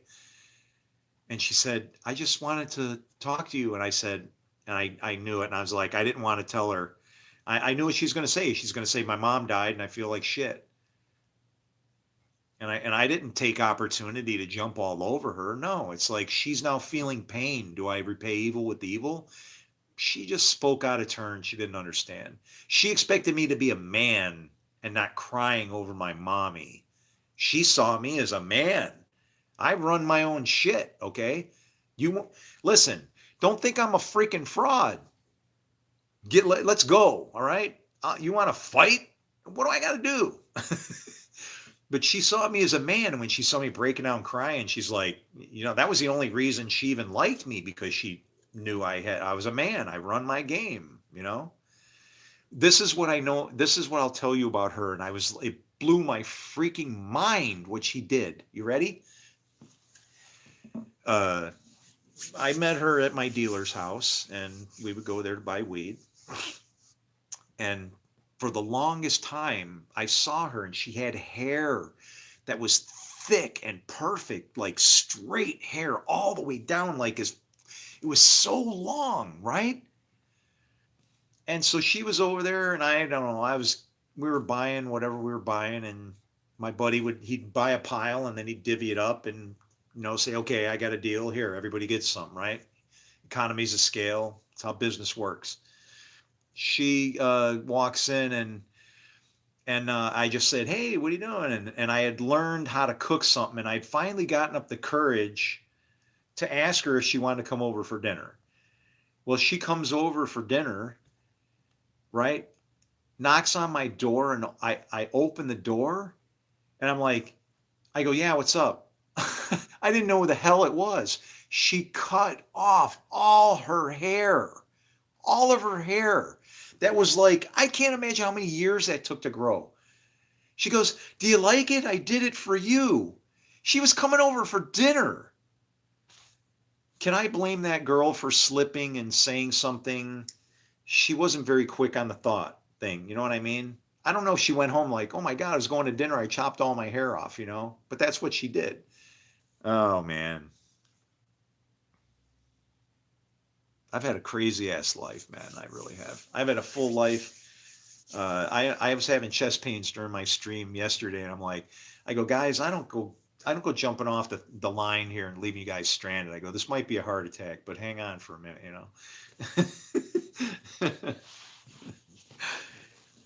It's like, I actually believe in heaven, right? I actually believe that there's a place, and my little girls are waiting for me. My twins are already there. So, and I got to bury them on their birthday, same as their grandmother. It's weird. Their birthday is exactly 6 months from my birthday. And there's other weird things in my family too. Like, when that big rock is coming back in 2029, my mom would be 100 in 2029. Okay. But it gets better. 40 days later from her birthday, she had her daughter. That's my sister, Dawn. And Apophis comes back on her birthday on 14th or the 13th of April. So I don't know. Maybe my mom's going to do a flyby. I don't know. We'll see. But 2029, that's 3 years from now, man. I don't know. I'm not going to say I don't feel myself making it, but I didn't think this was going to take this long. You can't, how do you discover gold and you can't find anybody to give it to? I mean, really, I started out if you find my earlier videos, it'll be saying things like, "I've broken the seals in the book of Daniel." And I'm telling you, I think differently about what these things are now that are sealed. That little scroll that's given to you, When you go to the throne, that's your marriage covenant that you're getting, because you walk through the fire. Your legs are glowing, right? You're the lamb that made it out of the lake of fire. Why are the lamb's legs glowing? Does anybody think about any of this stuff and like connect some dots here? That's you. Marriage covenant is always written on both sides. It's sealed with 7 seals because you can only hopefully you understand what it means to be a lamb, right? When he said that prayer, this is my body given to you, that's the communion. You're supposed to say that to God for yourself. This is my body given to you for the forgiveness of sins. And then use yourself in that manner. Why would Paul tell you to inspect yourself? What are you going to see if your fly is open or something? No. It's a very serious thing. You're literally saying, let me partake and be a Christ. You know? But people will be like, no, there's only one Christ. Sorry, dude. The Christ lives in you. You are either Christ or Antichrist. It depends on which father you serve. That's the fruit that proves it. You can't escape it. End of story. 2 masters. You pick. Your deeds show who you serve. The sons always do what they see their father doing. Always. I am destined for fire and flame. You're in the fire right now, man. You're in the fire right now.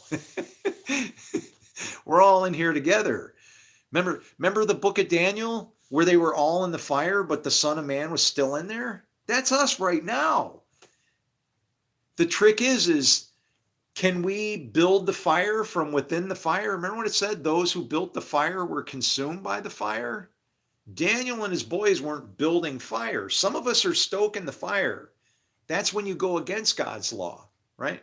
And which Jesus made simple. Love each other. If you can't do that, I don't know what to tell you. That's a 4-letter word, 1 command. That's it. You gotta judge everything that is you do through that 4-letter word. And let your spirit guide you. If you'll know, it'll start to soften you, right? When you see somebody that's angry, realize that they're hurt. That's why they're angry. Somebody's done something to them to piss them off. They're in like a defense mode, gone too far, maybe even. You got to have mercy and try to figure out, all right, why was this person offended? What happened? Right? Can I fix that? Help them somehow? As soon as you see anger and it turns into battle, you have reduced yourself to their level of hurt and misunderstood built into you.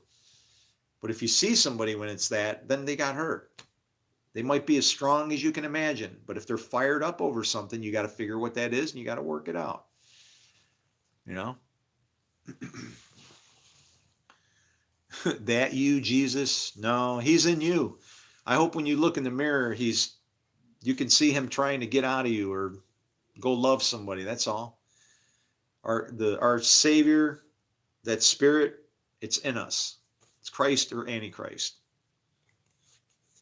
If you're waiting for somebody to come, you're going to lose your head. You're going to be like John. Remember what happened to John the Baptist? Some of this stuff is symbolic, right? What do you say? Is anything happening? Should we expect somebody else? You know, Jesus, let's say he couldn't tell them the dead are, the lame walk, the deaf can hear and all that. If Jesus had to be really short, in his answer to him, it probably would have been like, should we send somebody else? Jesus would have said, you give him something to eat. Why didn't you give him something to eat? Or why ain't he eating from your bread or whatever, right? But that wasn't what Jesus was doing. A lot of the things he said seem harsh. Like when he said to the boy that wanted to go back to take care of his father, right? He's let me go take care of my father. He's sick. And Jesus goes, let the dead bury the dead. I'm going to tell you that Jesus was saying, you're following the Father now. That man was literally feeling bad for people that were behind him, which is a bad mark because you have to plow forward. If you look behind you, what's happening is you're saying you can't have a perspective of looking behind you as if you are escaping something as you're better than it is, or worse is to think that the God that we serve is out of control back there and you're escaping to something. It's not, that's way, way wrong. What you've done then is you're saying that God is not sovereign, and that whole situation that you've gone through back there is wrong. So all the things you've encountered and gone through in your life, those were all intended to form and make you in exactly what you're supposed to be, whatever that might be. If you live and breathe, you're my family. You might not be a good brother or sister, but we're still family. We have the same spirit, breath of life. You got to reduce it and take it to that, because otherwise it's brother against brother, hand against hand.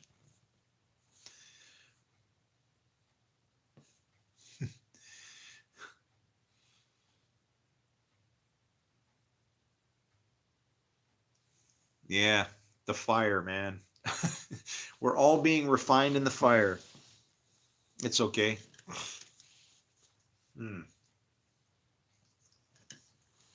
I'm stupid. You know what? Man, am I stupid? Hang on a minute. Let me see. I should make myself some peanut butter and jelly sandwiches and then leave them sit around.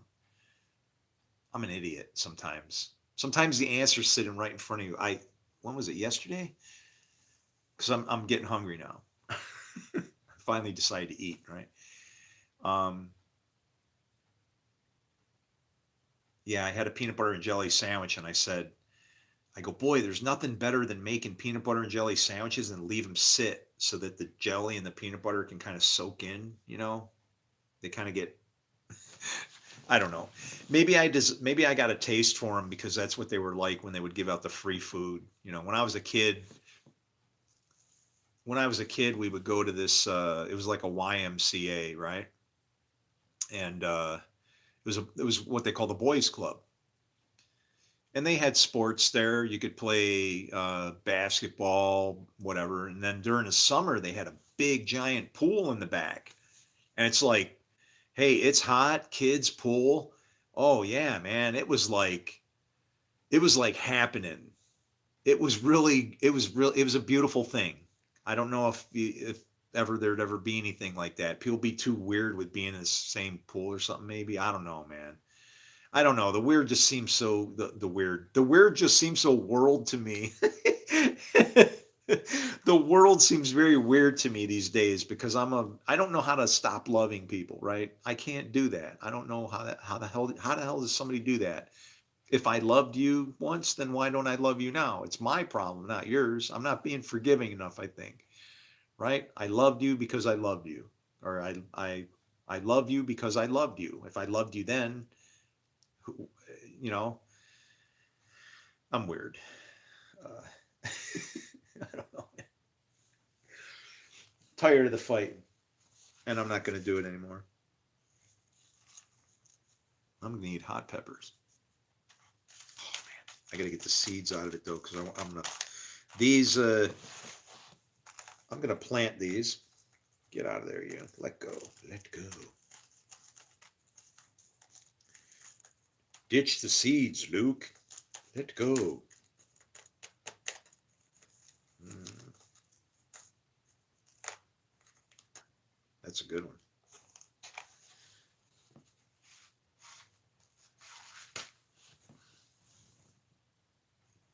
Hot peppers. Hey, what's up? Sometimes I can't read. Don't worry. Most of the people that carry the Bible around, they can't read at all. Um, that's the most selfish thing you can do because it feels.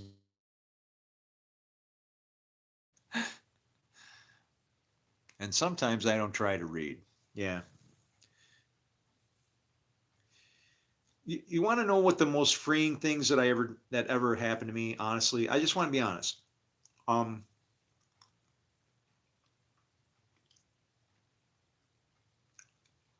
as you can tell, oh boy.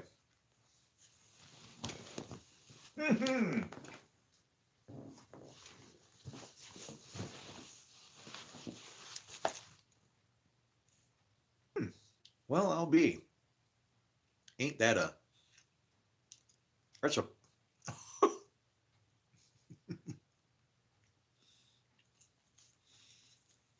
Wow, it's really hot.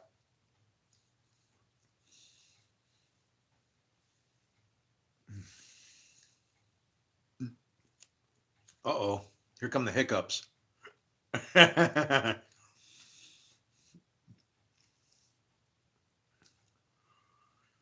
Woo, doggy. Mm.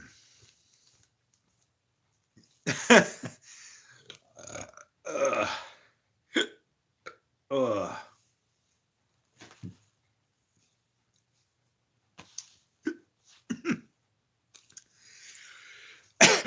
uh, sorry.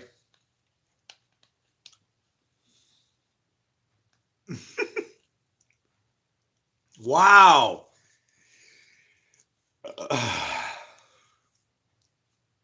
I want to try to drink something, but I want to hiccup. I'll drink and hiccup and. Hmm.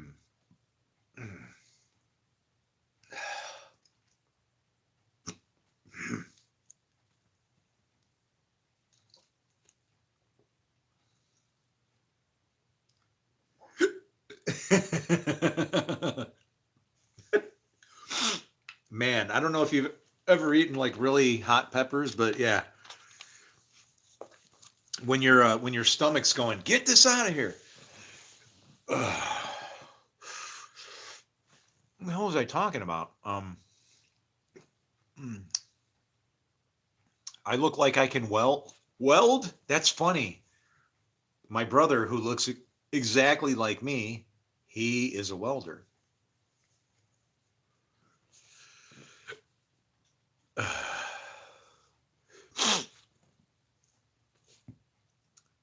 Oh my god, I can't even imagine eating a whole ghost pepper. Hmm. I'm like I'm dying. I'm not dying right now, but I get the hiccups going. I like good heat, but I've had some stuff that's been so hot. To me, it's like an anxiety attack. You know what I mean? It's like you just like going, you want to run somewhere away from it. And it's like, yeah, no, sorry, man. Enjoy the ride. Whew. Man, you know what it is? I got an empty stomach. I'm like sucking on a beer I had lunch.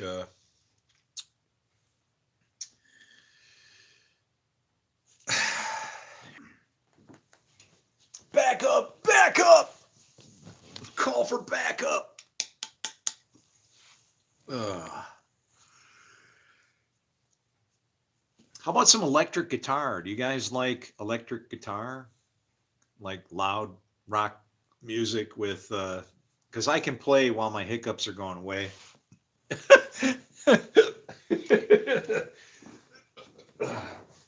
Actually, I don't know if I've played. I don't know if I've jammed out in hiccup mode yet. But you know, it could be fun, right? You know.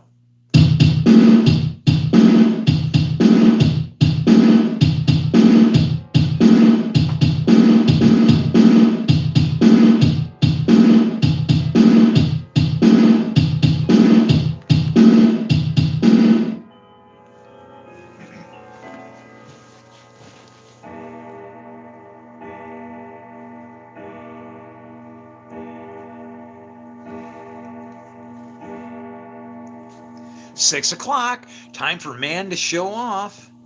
Number 6. Hey, let's rock out, man. Let me get let me get my guitar fired up here. I'll yeah. See if we can get going here.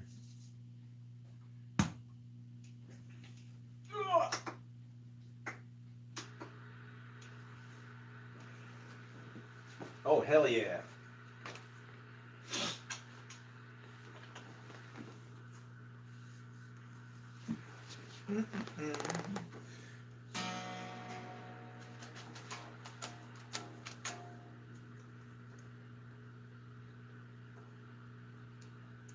Oh.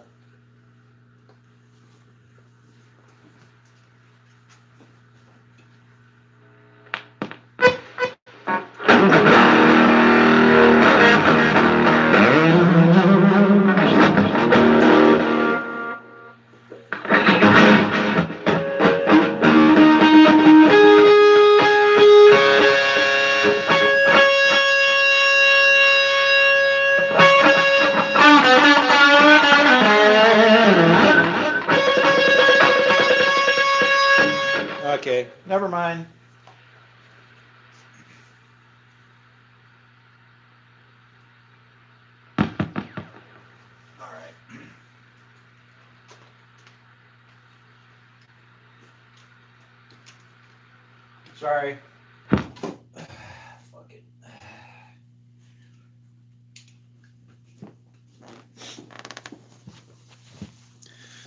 Sorry, I got fun people on my phone, and anytime I fire up anything Bluetooth, whatever, any wireless, anything, whew, there they go running, trying to connect into shit. And I ain't playing games. I don't need this bullshit. I'm fucking 30 seconds from pulling a fucking plug on this whole gig, and you guys can all go fuck yourself and figure out your own goddamn Bible. I hate mean people, man. I'm tired of it. I'm going to walk away, and I can watch on the news, my God, grind this shit to a fucking halt like it ought to be. Destroy it like it should be and deserves to be. I'm tired of it. I've been beat up my whole fucking life saying, it's okay. I'm sorry. Forgive you. I'm sorry. Don't worry. I'll go.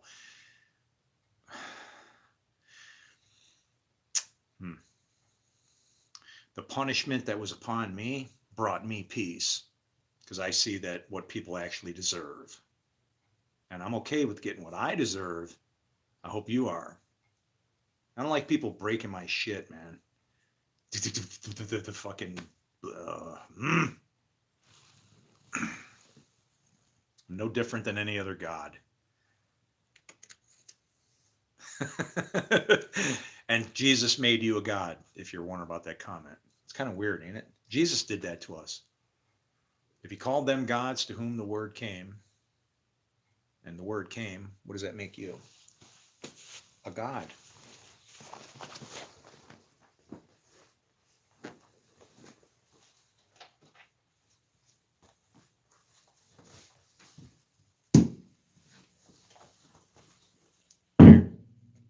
Here, I'll work this out.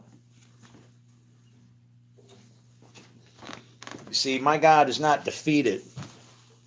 My God will do weird things like start pulling fucking devices, IBM XT, shit that doesn't have any fucking radio communication whatsoever, and I can still launch a fucking ICBM with that motherfucker.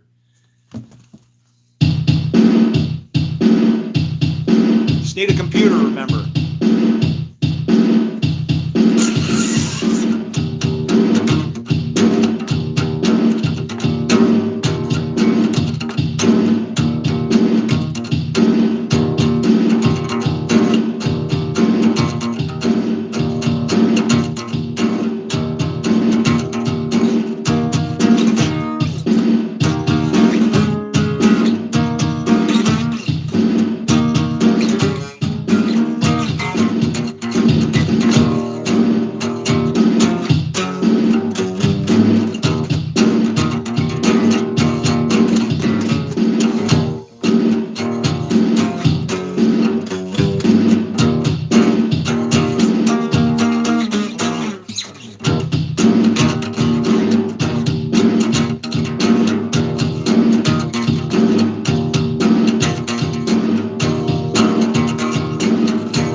That's it. No, did you think the camera froze?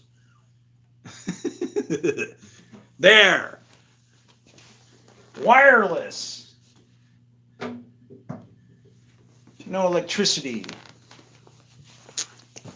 Living in the desert. My God. Why wouldn't they just listen? And he said, it's 3 hours and 47 minutes. And he said, read to them Isaiah 47:3 and Revelation 7:3-4. Isaiah 37:44. 47:3. Why would he tell me to read that to you? Your nakedness will be exposed and your shame uncovered. I will take vengeance. I will spare no one. Mr. Anderson. Revelation, what? 7:3-4? 7:3-4.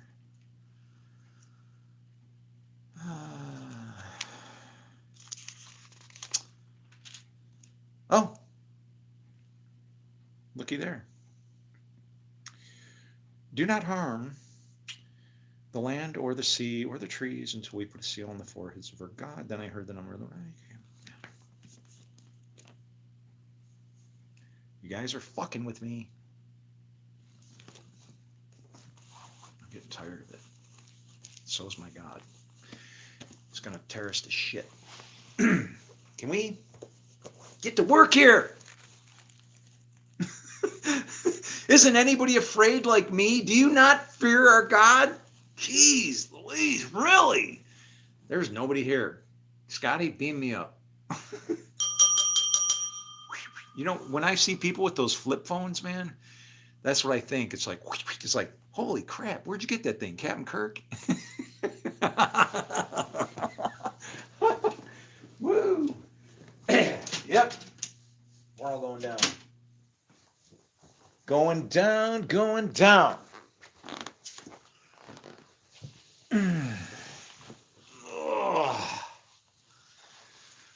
Anyway, what the hell? What? Yeah, have some. I'm an all right guy, man. Jesus is the way, the truth, and the life. He is the way, the truth, and the life. You just don't kill him, because then you bring a curse on yourself. Go read what Paul said. Yeah. We got blood on us, and it's like people are like think it's okay what happened back there. It's like, oh wow, man. I can just tell that nobody is. It's like, it's like hasn't anybody had like this? Are you sure we were supposed to kill him kind of thing? It just doesn't sound right. Maybe we were tricked. Maybe there's something wrong. Yes! It's like, exactly.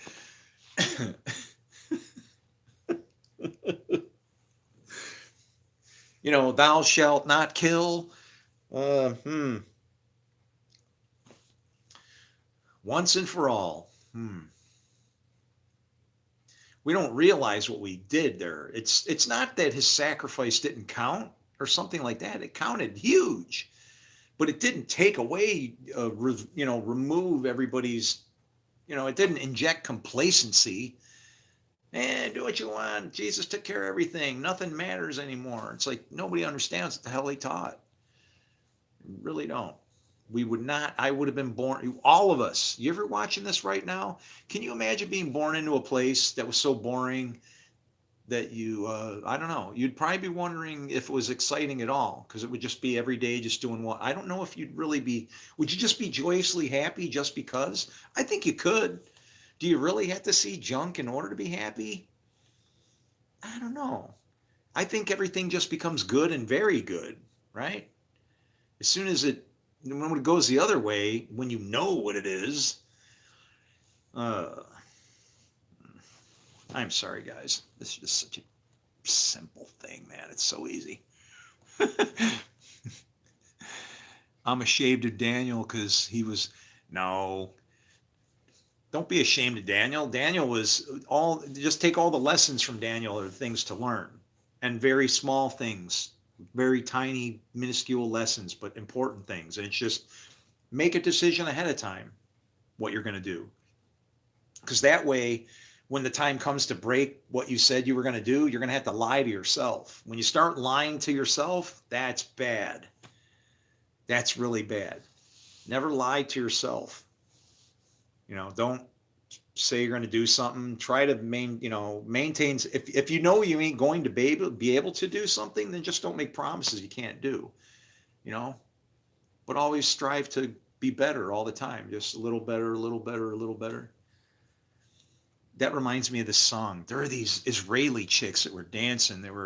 Sadly, they were in the IDF, but it was like, hoodabada, hoodabada, hoodabada, hoodabada, hoodabada. I just remember them dancing, and they were like, I don't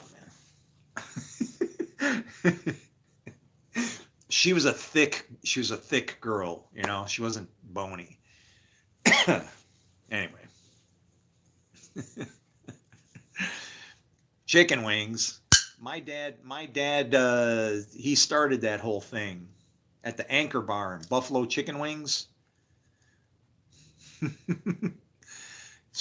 Never say you're sorry. Don't be sorry for anything. Saying sorry to me is, I'm not going to say I don't mean it in a bad way. It's a waste of time, but I mean, yeah, forget it. It's nothing.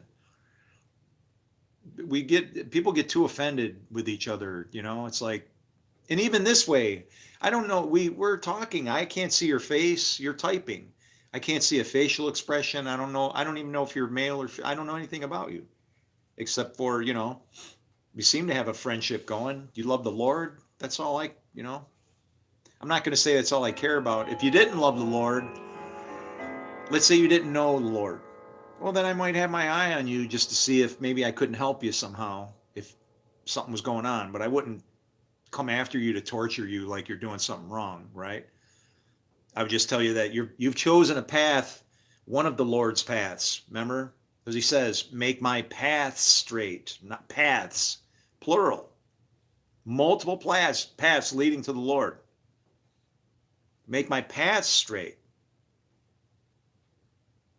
That person has chosen a rocky path, right?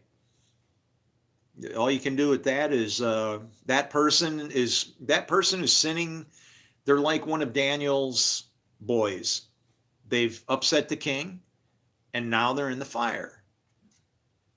If you think you can rescue them in the fire, you got to do that exactly as Jesus would do, right? And that's it's hard, but it's not. You can't chase them out of the fire with fear or yell at them or condemn them in the fire. That's why they're already in the fire. That's evil destroying evil. You have to let them know that what the purpose of the fire is, that the purpose of that fire and the torture that you're going through and everything, it's like a refinement. The lake of fire isn't a torture. We're literally, can Satan be saved by God? Can he reclaim his lost son? I don't know. It sounds like the prodigal son to me. He basically said, I wish you were dead. I'll do my own thing, runs off. And what does he do? He feeds the pigs, which is back then would have been the Gentiles, the people that didn't know God, right? So if you got two teams, God and not God, where did the prodigal son go? He went to hell. He went to this place. He's Paul. He's the Apostle Paul. Because Paul was sent to the Gentiles.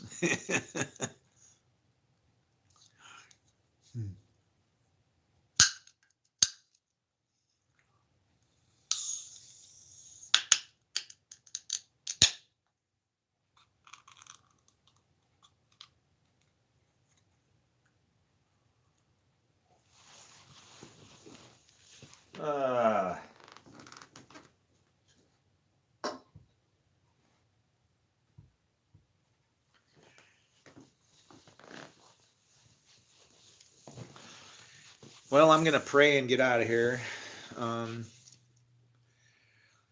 But that was it. I have here's what I figured out. I'll sum this thing up, is that when you think of grace, grace is not a good thing. It's good that you have it, but it's not a good thing because you have to sin in order for grace to show up, right? There's no sin, there's no need for grace. That's why grace comes after the sin.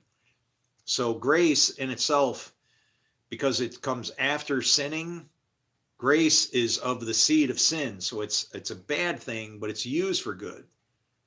And that grace allows our God to bend in his own laws. In other words, instead of immediate judgment, he takes time with you. He's patient with you. It's kind of, it pleases him to bruise you because you are a suffering servant. If you're not obeying God, you are numbered amongst the transgressors.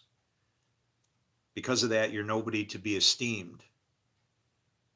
I know that the law that I obey causes me to be spared from what is beating you up. So the stripes that are on you bring me comfort, not because you're taking my sins, but because I know that, I'm looking at you as like, maybe if you're getting beat up and I think I'm better than you, but that's the suffering servant. That's all of us. When it says you will be like him when you see him as he is, that's all of us. We're all if you're not obeying our God, you're a suffering servant. You're oppressed. You're oppressed by this word. You're an orphan because you don't know the Father. And you're a widow because you don't have the husband. You don't have the Christ. All spiritual teachings, you have to see it spiritually. If you make it all too literal, then it just turns into a bunch of rule book and reasons to point fingers at each other. You're not good enough and all the other things we've been doing, judging each other. Just waste of time. What says so in Isaiah? What? I got messages retracted, held for review. Wow, what are you guys saying? Can't be that bad, is it? Idolatry is bad.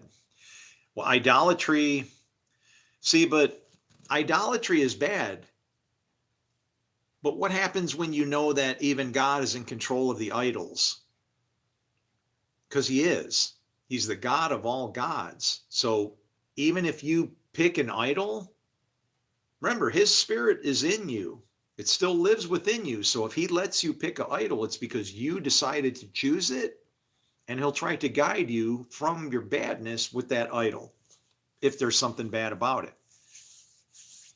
It's the things that you ask for, he's going to give you, whether they're good or bad. If you've asked for it, it's not temptation. Now it's different. You asked for it. It's not temptation if you asked for it. And so he gives you the desires of your heart. If you ask for bad things, you want to follow an idol, you want to do bad things, he'll let you go. He'll give you over to your sin. He'll say, he wants to serve the other master. I have no control over the kid. I need to just give him over to the people. Let the people at the gate judge him, right? Let the people at the gate do their job. Who does he belong to? Is he in the city or out of the city? You take care of him. He's my unruly kid. I got nothing on him, man. I can't take care of him. I'm an ex-Christian. Oh, wow, dude. I'm sorry, man. That's hard to hear. I would never say ex-Christian, but I definitely understand Christianity different now. I hope you didn't have a bad experience. I hope nobody did anything too terrible, but I don't know. I don't accept Jesus as a God or even a Messiah. Well, he wasn't a God. He was the same. Well, he was, in the least, he was as much a God as you are, because the same breath of life that gives him life is the same thing that's in you. There's no difference. Okay?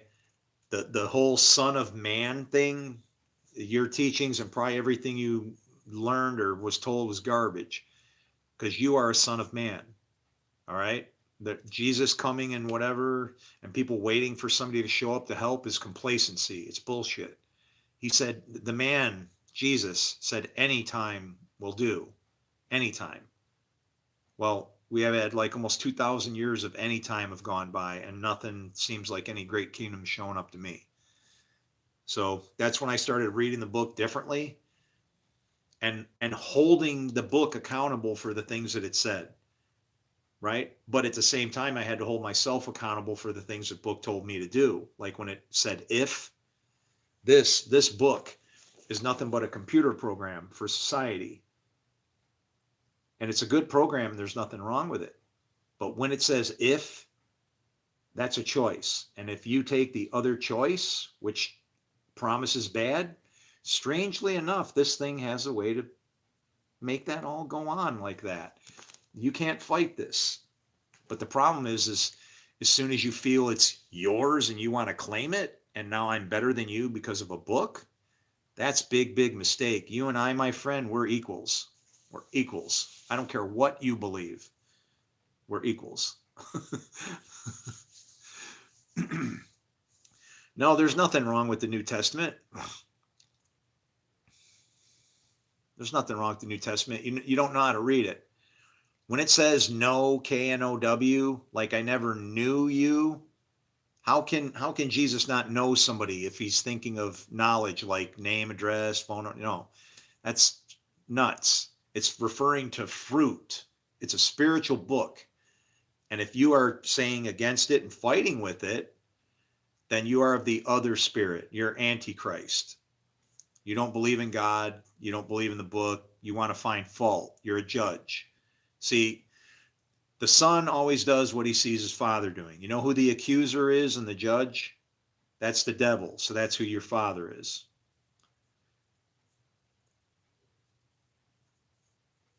It's that easy. If you're a judge, I don't care. You can spout all the scriptures you want. If you're judging somebody, I never knew you. It's simple. You can cast out demons, quote scriptures all day long. If you're judging people, you're a devil. You haven't learned not to judge, because when you judge, then you're judged. You can call it discernment, righteous anger, all of your stuff. All of that stuff is blowing up the other side of my planet, and I don't like it. And it's going to stop. Mark my words.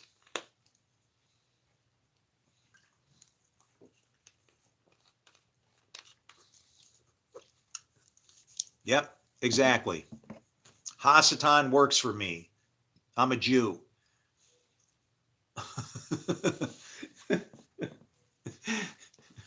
How does he work for me? He's back there kicking my ass every time I screw up. He's like with Joshua, standing there, ready to accuse me. That's who Hasatan is. I'm not a Christian. Paul warned about that. The doctrines of demons and devils, that's Christianity right now, with their boogeyman chasing them around. Yeah. Why don't you be a Jew and help them out? Be a Jew like me. They'll appreciate you. They'll grab a hold of the hem of your garment and all that stuff. We'll teach them about our God. Are you in? I'll move you into my house. I'll make you my heir. What do you say?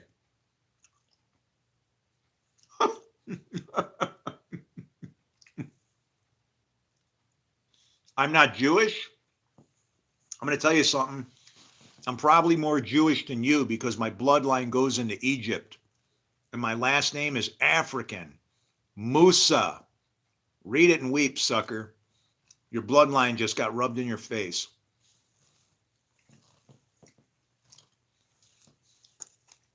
Daddy sent me. I'm going to fix you. Or Daddy's going to destroy you. Abba. I'm his son. He's my dad. He loves me very much. And I love you. You can say all these mean things. I don't worship Jesus. Jesus is a man. He was a man who told you the truth that he heard from God, and they killed him and brought a curse on a nation. That'll be lifted someday.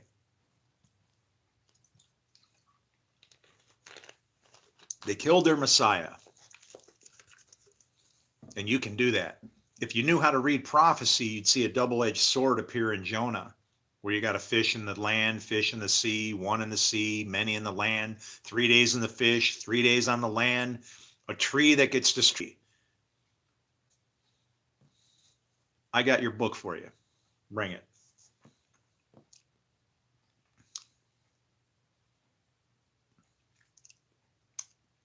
Don't blame it on who crucified who. You should have stopped it. Wasn't he your brother? Was he Jewish? Did you let somebody kill your brother? You should have hid, maybe you should have hit him.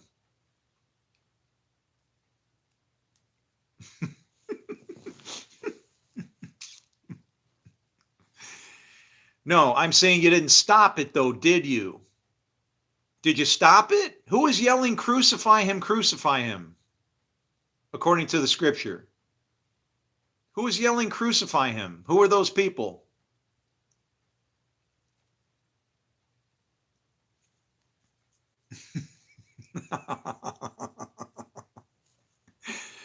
I don't care anymore. You want to know what happened when your last Messiah showed up, how he became a Muslim? I'm just going to move into Tennessee somewhere and eat In-N-Out burgers. And then you guys will wonder why your Messiah didn't show up. Again. Paul is the man. Yeah, in 1666, your Messiah. He defected on you. He couldn't stand it. He did exactly what Jesus said. How long will I be with you? Oh, forget it. I'll go join these other people. They at least know how to serve God. They're humble. They don't feel chosen and entitled. Your book's going to come and get you. He's going to come and get you. You'll see. I do nothing. I'm your prophet here in 2020 telling you how to stop a pandemic using your book. Exodus 14:14, be still. Sounds like social distancing. Can't move if it can't spread. Wow. Unclean, unclean. You should have saved the world. You should have did like the woman did. You want to know the glory went to? A woman in New Zealand.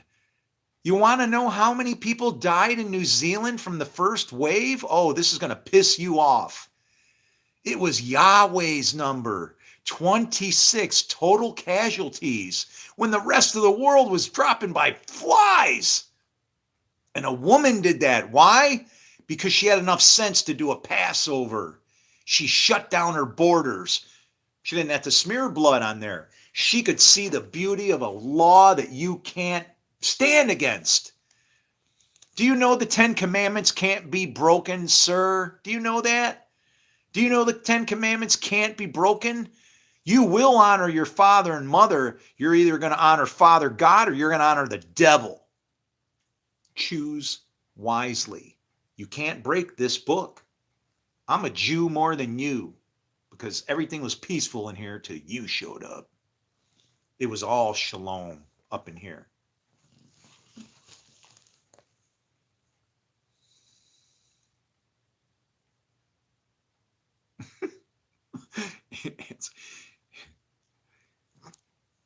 They're the same. Answer what? Nuttier than a Snickers bar. No, I'm a ex-Marine that I'm sick of war. I'm sick of war and I'm sick of people fighting with a book. Okay? You won't answer. What am I answering? Was Jesus the Messiah? Yes, he was. And you killed him. Somebody killed him. You can kill the Messiah, of course. You understand that, right? Just a man. You can kill your Messiah. He's just a man. Give the guy a chance. No, he didn't want to be a king. He told people that he wasn't the Messiah. He told people not to say that. Everybody else did. You should be correcting what the Christians got all screwed up instead of finding a reason to point your bony ass finger that has no flesh on it.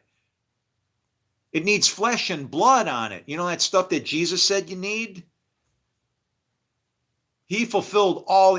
If you can understand your book, you'd be loving me right now. You would be loving me. Your brothers showed up from Palestine. If Abraham was really your father, you would have said, pick which side of the land you want, but brother, give us a side. Right?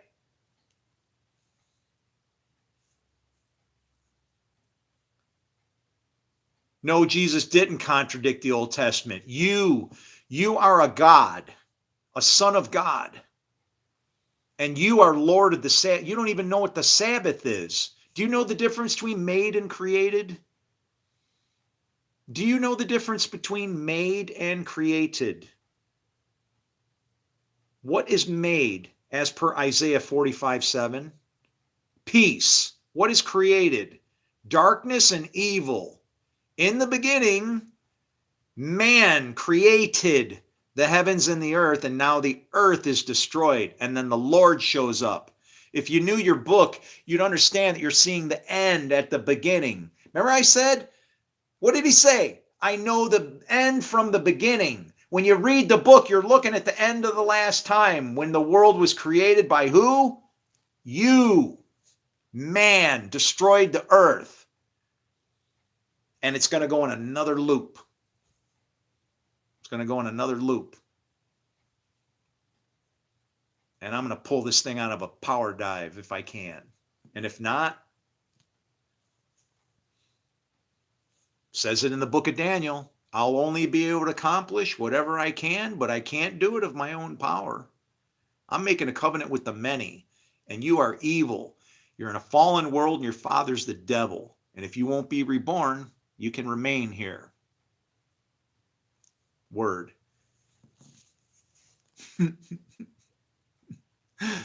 What's been going on for thousands of years? The Hindu's been saying what for thousands of years? What? That somebody's coming back? Go look in the mirror. You're already here. The spirit you're looking for, the Christ, that's the breath of life. It's inside of you. That's the Son of Man, Son of Adam.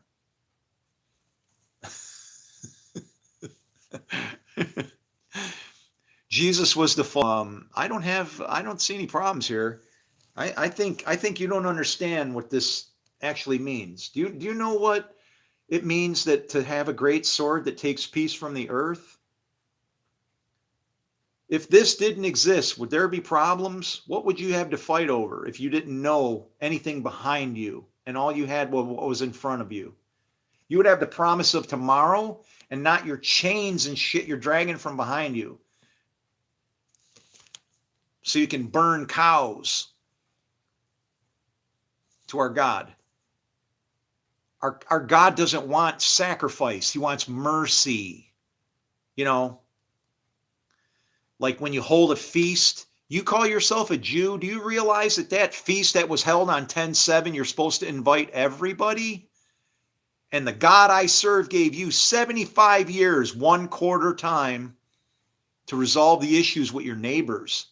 And that feast says you're to invite everybody from the land, slave, free, sojourner. Quote it back to me. But you didn't. You had a fence up. And the people on the other side of the fence for 75 years have been picking all your shit out of your fields for your feasts. And you didn't invite them. And it was time. And I know that my God is sovereign, and I don't know what you, but he must have brought some judgment on you. And right now, your leader is tripping out, just like Samson. He's blind, and he's messing with a neighbor's wife. And that woman of wisdom is going to take him down because he's got his hands against the pillars of your temple, and he's pushing. We'll see what happens, won't we? We'll see.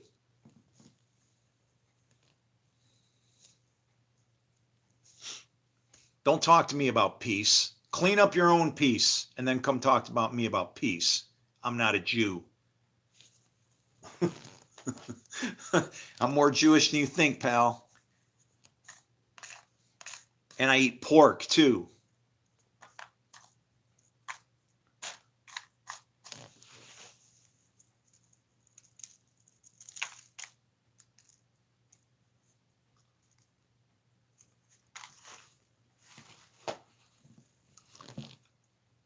Unbelievable. I'm not a Christian. Not like Christians that kill Jesus. That's an abomination. That's human sacrifice. No, not this kid. I need a break. Oh man, I got to take a pee. Wait a minute. I just ate a hot pepper. Hold on.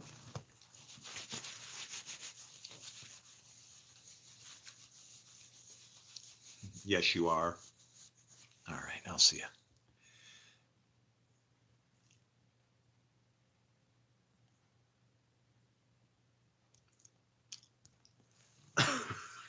Bye. Buttons. I like buttons. I'll be back. Have a good time, man. All right. Let me make some noise because everybody hears me pee. You're pee. Why are you listening?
glad I checked that. That's kind of funny. Um, oh, interesting. I went into the kitchen. I went into the kitchen to like go grab a couple something to munch on, and I'm like, yeah, I should just throw the oven on, and I should just throw the oven on, right? And I'll make some French fries, right? Well, guess what?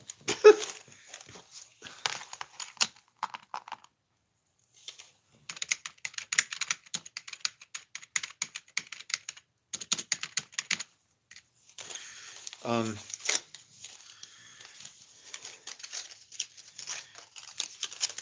look what I found in the oven from a couple days ago.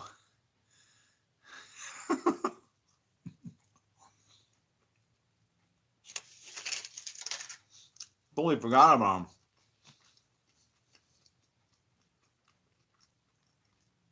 I made French fries, and I remember I had washed up some potatoes, these, and I threw them in there and forgot them. They've probably been in there 3 or 4 days. They're all right.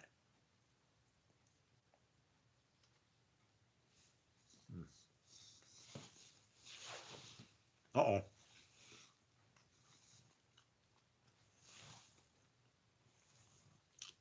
Mm. Good.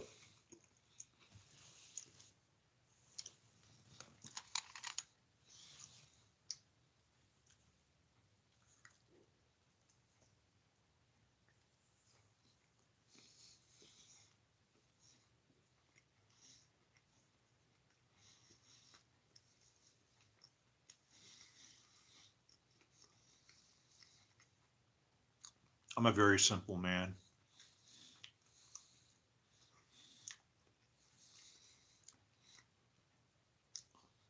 When I decide to disappear, you ain't gonna find. I don't give a shit about electronics or any of this stuff. I'm just gonna get the hell away from these, um, you people, you bad people. Maybe you good people will find me. The bad people, I gotta get away from.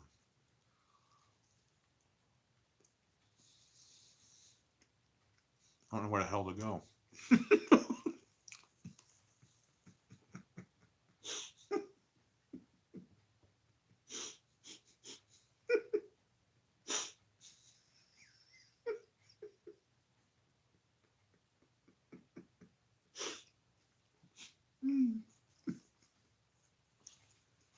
I wonder if we did blow up Mars. Isn't that weird? It'd be perfect though. How are we gonna go this time?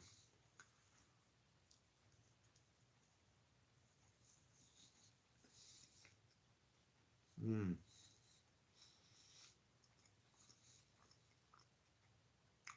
A little bit of salt would be good.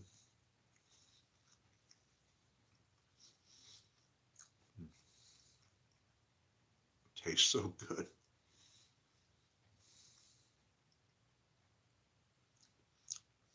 I don't know what you get to eat, but if you don't eat all the time, when you do get to eat, it's like a pretty decent experience, right? I can appreciate the French where they have these tiny little things, you know. I mean, some people can't appreciate that, but it's like, you know, it's are you going to be a pig or are you going to, you know, how are you eating? And I find that I can survive on quite a little bit of food. Really, it's you know,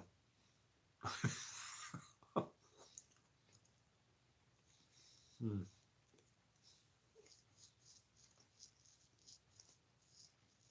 hmm.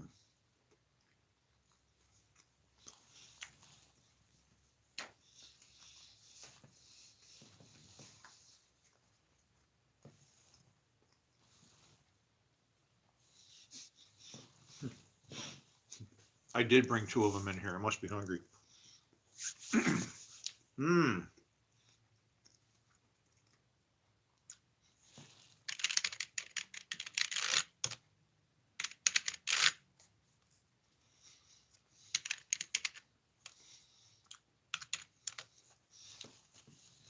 Um,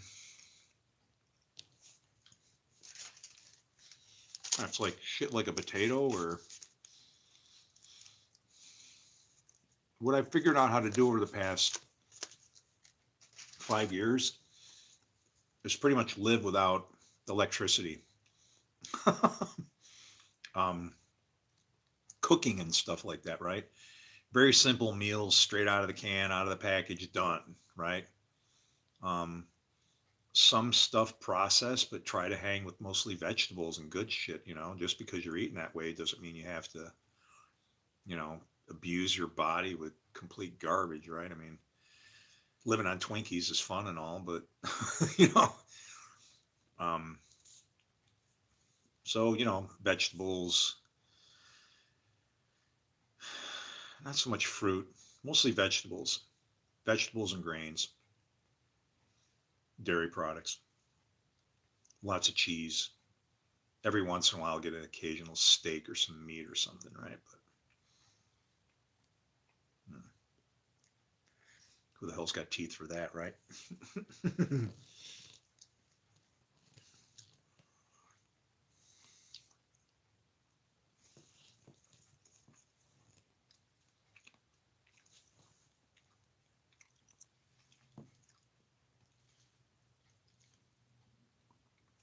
These are the type of people that you need to be warned about and watch for. The blasphemers, people who keep aware from these people.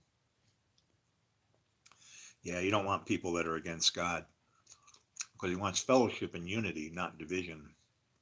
So when you see people pointing fingers, you don't want people that's judging. See, what Jesus taught is that if you approach God with a gift, but you have a problem with your brother, you're better to patch it up with your brother first. Leave your gift, whatever. So the interesting thing about blasphemers is that how it was that the Lord dealt with it. You see, the Egyptian woman's son had gotten himself into trouble, but the father was Hebrew. And so Moses didn't really know what to do about it. Did you know I'm related to Moses? Um, he went into the tent of meeting to find out what he should do. And see, because of the way the law works, it was very strict. And so, because faith comes by hearing, and hearing by faith, when the person blasphemed, the way he was to be stoned was that everybody who heard what the blasphemer said was to place their hand on the blasphemer's head, and then the congregation would stone the blasphemer. So, did you hear me blaspheme? You weren't talking about me, right? Isn't that how it went? I'm ready for you guys. I'm ready for you. I'm going to go. What are you going to break? More. You're going to destroy a world?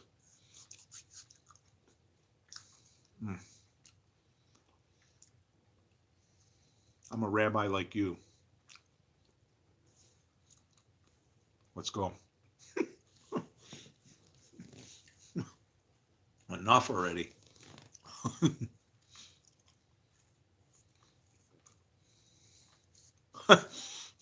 True, like being behind a screen can bring out the worst in people. I know, I wish you were here with me. Fuck, we should be friends.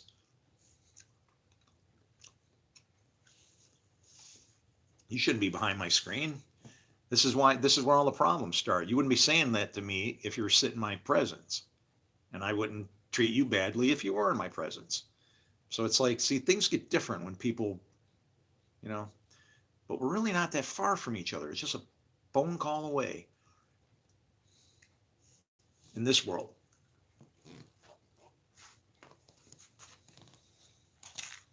One phone call.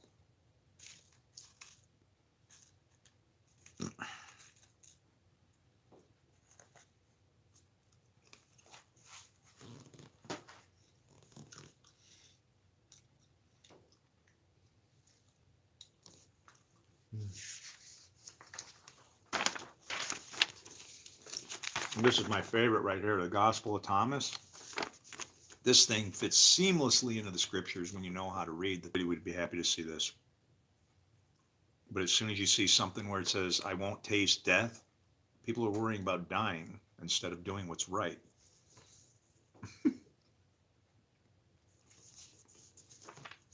I don't want to live forever. One little slice at a time is good enough for me.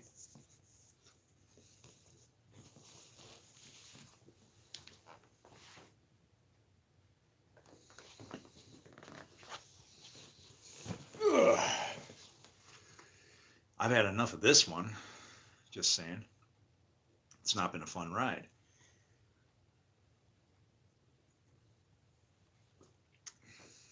I get to do all the, my life did everything Jesus did. I left home when I was 14. I returned when I was 30, except that I buried my mom instead of coming home to be buried. Father is a carpenter and a fisherman and a volunteer fireman. My mother's name means sorrows. I was born in Buffalo. That's an ox, but it's also the city of light. I'm a thief in the night. The last eclipse actually marked the jail cell that I was in, which is in Metropolis, Illinois. I was in there for 3 days. That cross, I got to it being helped by a black man who was siphoning gas for the car that I stole. And I spent 3 days in the halls of justice, Metropolis, Illinois, the home of Superman, the man who came with the clouds. God cannot reach into your brains any deeper. Wake up, people. It's a book. It's going to kill you. It is God, exactly as John said. Where is it? This. You see this? This is God.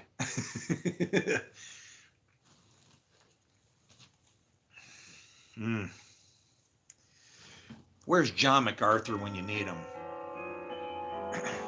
He just showed up. The 700 Club. Hallelujah. Thank you, Lord. That was on cue, wasn't it? John MacArthur. Hey, Johnny.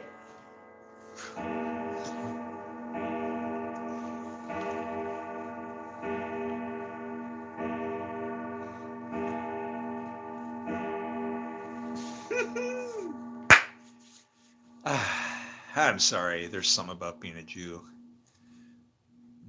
You know what's really interesting? My house number is part of the name. And it's the part of the name that you can't have. You can't use any parts of the name for numbers and random stuff, right? So, and my number was the name. That, it's not on my house. It never was. And I never put it on. And I told my wife, I said, I don't know. Does the mail get here? Yeah. Well, then don't put a number on it. Why? God made it that way. It works. Don't touch it. Leave it alone. Got to dabble with everything. Everything. Making monkey chickens and shit. What the hell is this genome stuff? Messing with stuff, man. I mean, have you seen long-lived folks? I have. They seem to have very detached form of what most people consider living. Well, what is living? I mean, what do you mean? What is living? Most people don't even live. They stare at freaking screens all day long. My purpose right now, you're running into the middle of ministry. I have destroyed this thing. This is robbing peace from our planet. This is the great sword that takes peace from the earth. If you can help, please do. My phone number is 716-229-1343. I have solved the theodicy. Okay? Let's talk about evil. Everybody this is for. I don't give a shit what religion you are part of. If you have questions about evil, I'll explain it using only this book.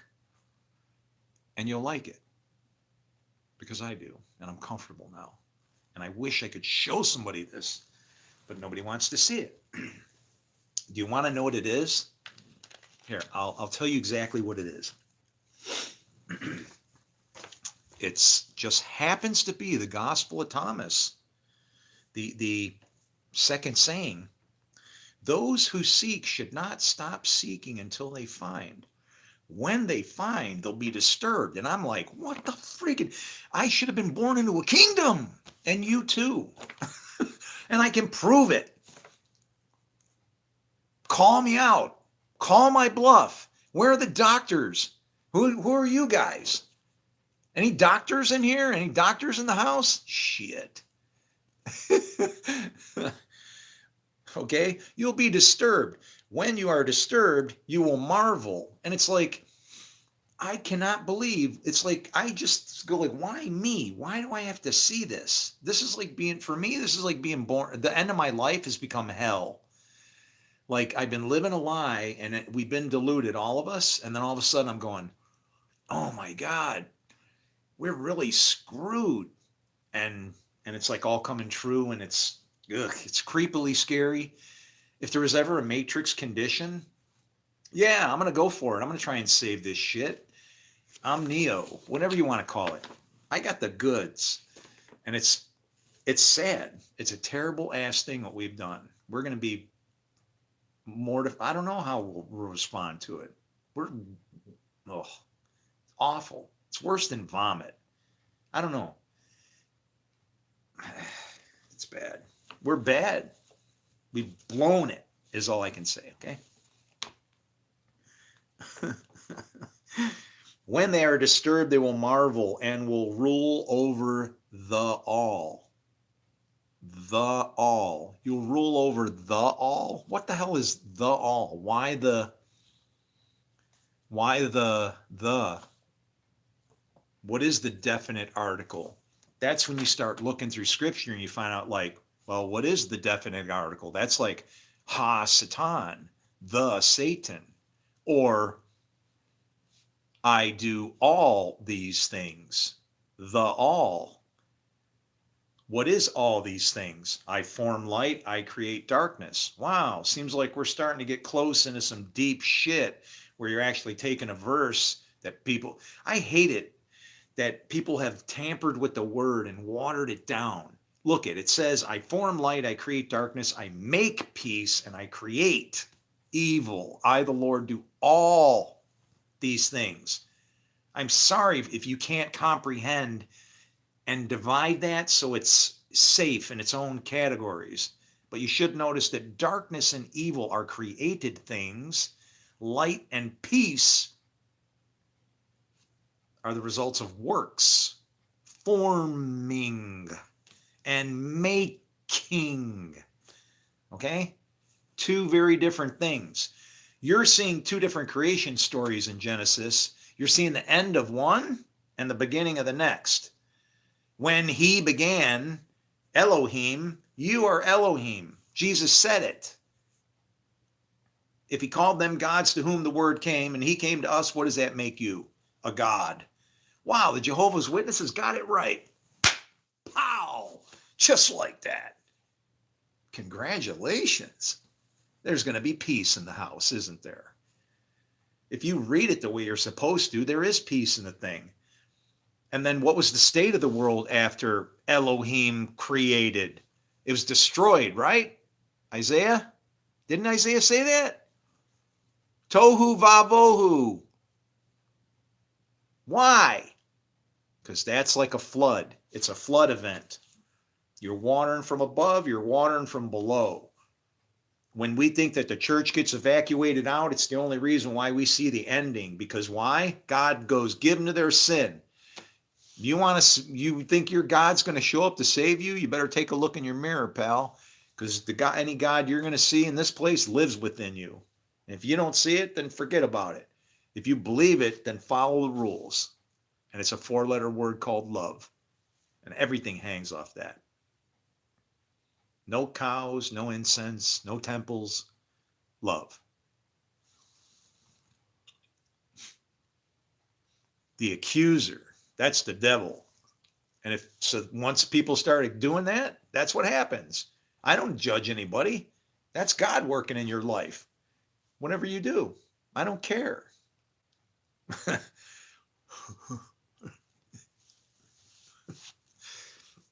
The Christ lives within you. That's the problem. When we're called the body, you got to imagine that it's like I get a little, it's not, I don't get a little chunk of the Spirit. I get the whole Spirit. That's the mystery. I get the fullness of the Spirit, but still, you and I have the same Spirit. That's the only mystery there. But you and I then are of the same Spirit. Why are we fighting? How many of us are there? Look at, there's the alive in Christ. There's those who live towards God, and those are who dead in Christ. Who are the dead in Christ? Everybody that's down here. It doesn't mean they're asleep or whatever that means. No, you're in the fallen kingdom if you're not baptized and serving Father God in heaven. You have the other Father. That's the whole rebirth thing. This is all. Oh, I just want to like wake up or something. I want to wake up in a chair, and then somebody will go, "How was it?" And I'll be like, "What?" And I'll wake up in like a room, and all my friends will be standing around going like, we'll be hanging out doing whatever we do in like, I don't know, 2095 or some shit, right? And I wake up and I'm like, "What's going on?" And they're like, "Oh, dude, what was it like?" And I'm like, "What the fuck just happened?" And hold on. He's going to pop. He's got to come back. Don't worry. He'll be all right. I want to blow on cookies. I'm just like, what the fuck is going on? Oh yeah, this is a little chip that Elon Musk put in your head, and we can like make you go anywhere for any, and do anything you want. You wanted to go back and save the world. And I'll be like, mother, I'll destroy that shit, man. It's like, you should put anybody through this shit. Nobody would want to come back and try and save this thing. Are you crazy? This is futility. The only reason to do it is that when you understand what got broke, what can you do? You're like the apostles when they couldn't shut up. They're being threatened with their lives, and they're like, "We don't care what the hell you're saying. We can't do anything." And at least Gamaliel was smart enough to go, "God, if these guys are on fire, they won't stop.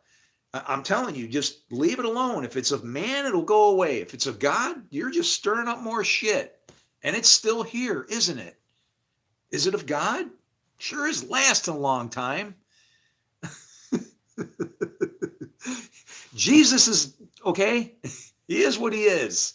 He represented something people can't understand. Devil and God all in the same damn bag. The Lord, I form light, I create darkness. He cursed the fig tree because the fig tree represents sin, seeds. Okay? May it never have any more bad seeds on it. And people are, "Oh, he cursed the fig tree. He made the fig tree dry." That's because that was a bad tree to have fruit on it. It's like, shit. I hate this, man. People shouldn't be fighting over this book. It's unsalvageable. Oh, man. Here, let me give you a hug, man. I love you too, buddy. I get it. Oh, shit. This is just sucking ass, ain't it? It feels that way, but it's like, but why would people give up? Right? It's like, I can't find anybody to investigate me. I find some people robbing my shit and trying to make books. I caught somebody. I'm pretty sure I'm not going to go deep into investigating. It's creepily weird. It's like, smells eerily like mine, but I'm not going to, what I found, but it's not close enough. But maybe it's in their book. I don't know. And then that's it. But if somebody wants to write a book on this, then do it. Write a book and just tell me about it. And then I'll go, okay, they wrote it down. I didn't. You're told not to write things down in the last days. We've been in the last days forever. The tribulation started in the Garden of Eden. Man was appointed once to die. Adam died. Then the judgment. You can't be judged until you can judge. You got to take from the tree. Now you're judged. Congratulations. You're like God. You can do everything he can. Don't try to fly. Don't go beyond your means. It's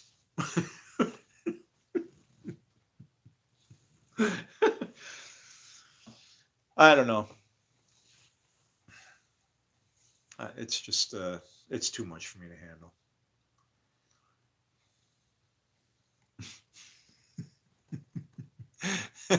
I used to be a what? Oh, no. Oh, where you kind of giving up on things? No, I never was, man. I'm a I have shit that's so old. Are you kidding me? Oh, I never throw nothing away. I'll keep using it. I don't care if I can't connect it and use it for, you know, something that it's implied for. You can use old shit, bunch of old shit to make newer shit that other people didn't believe existed, you know? That's how it works. It's all just the same shit around and around and around. The stuff that they're some of the stuff that they're playing with is ridiculous and pointless. Freaking plastic is choking the damn planet, and we just keep figuring out ways to make more. Um, Starvation and hunger is a it's an embarrassment, is what it is. There's no excuse for that. The first thing you take care of is people that can't eat, man, wherever they are. Show them how to grow food. Teach them some hydroponics. Hook them up with some, you know. I don't know how it is that people get separated off as not being worthy of whatever is. What are they not worthy of? Getting in a plane or a truck or some shit and driving over there and giving them some technology so they can take care of themselves, at least to take care of themselves, right? Have somewhat of a, start to grow some food, and at least food. Like I said, hunger doesn't, I don't believe in that, man. There's no excuses. None. I feel so bad when I throw out anything. I try to throw out like nothing. People laugh because they're like, I'll tell them, want to know when the last time I took garbage out of my house in a garbage bag? 5 months ago, 6 months ago. I got half of a kitchen bag, a 30-gallon bag with garbage in it. Maybe not that long, probably 3 months, at least 3 months, probably four. Because I just don't generate a lot of trash. If it's plastic, I take it and it winds up being, put into bags and I get it ready because I'm hoping someday they can recycle this shit. You can't just keep throwing it in the ground like it's going to go away, right? Out of sight, out of mind don't work.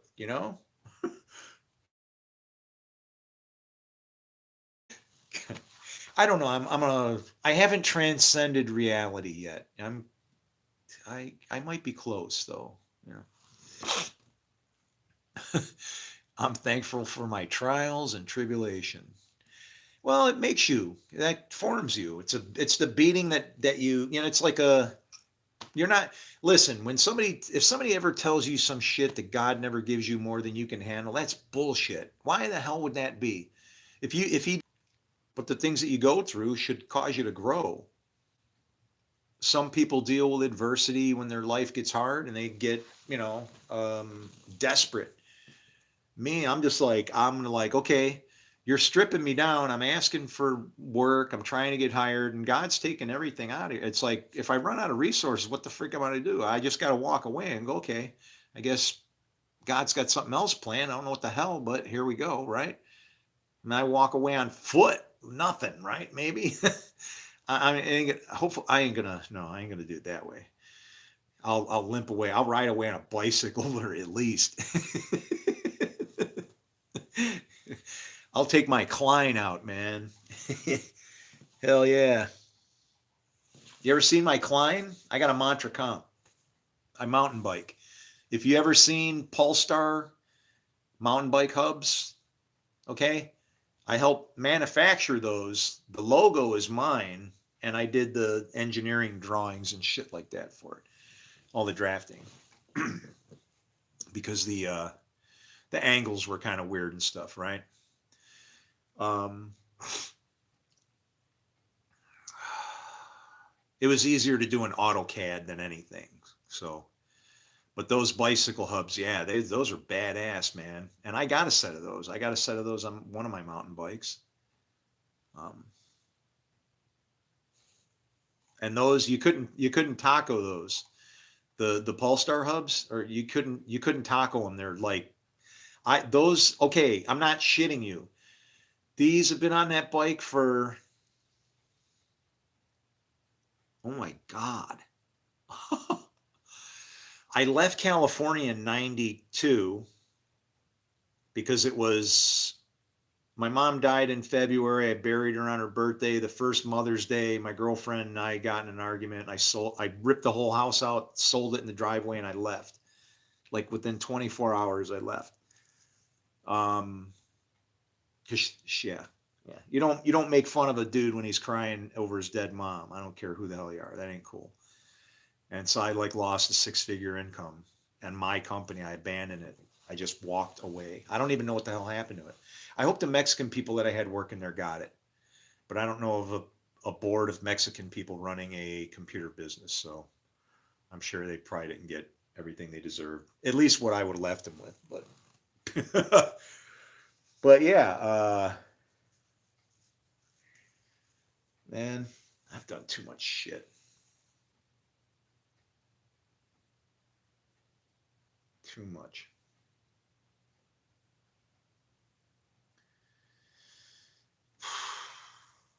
Oh God. That I mean, and then there's here. Are you a mountain biker? Somebody in there? Is somebody a mountain biker? Because like I'll give you a backstory. Like I'll give you, like, you know how there's some drama behind the scenes. Like behind the whole hub bicycle industry, like the whole thing. Okay, cool. Well, you'll like this then. So here's what happens. I'm an engineer. Okay. If you've ever seen Polestar hubs, what they are is they look like a paddle wheel on a boat, right? And the idea is then you drill holes for the spokes go through the paddles, and we index the hub. So the hub they were offset. We machine it out of billet aluminum. You drill your holes, and then the idea is that the spokes go straight. They don't have that bend, and because they don't have a hook, they don't break. That hook is a shear point, causes spokes to break all the time, right? So what there, and I didn't like that design, so I made this design that was like a bugle, right? It looked like a cup, right? And then the spokes went through the edge of the bugle, and then the bugle got skinny and then bigger on the other side, and you went through it that way. And I went to the he was the foreman, right? His name was Greg. And the whole place was crazy. Like there was a guy in there, Greg Brady, not like Greg Brady, but his name was Greg Brady, and the boss, his son, was sleeping with his ex-wife, and like he still worked there. She come around. It was like, but anyway, I come up with this idea for the hub, and I go to the foreman. I go, hey man, let's make this thing this way. This shit has got all this extra meat on it. It's like we can trim off all the fat. It's still just as strong. I run it through the program. It works.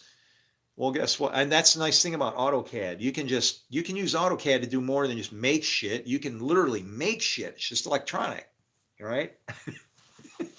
um, it was hard back then. It's got to be easier by now. It sucked. It was not. It was a chore. Click the wrong thing. Program don't like how you're bonding a couple slices or something.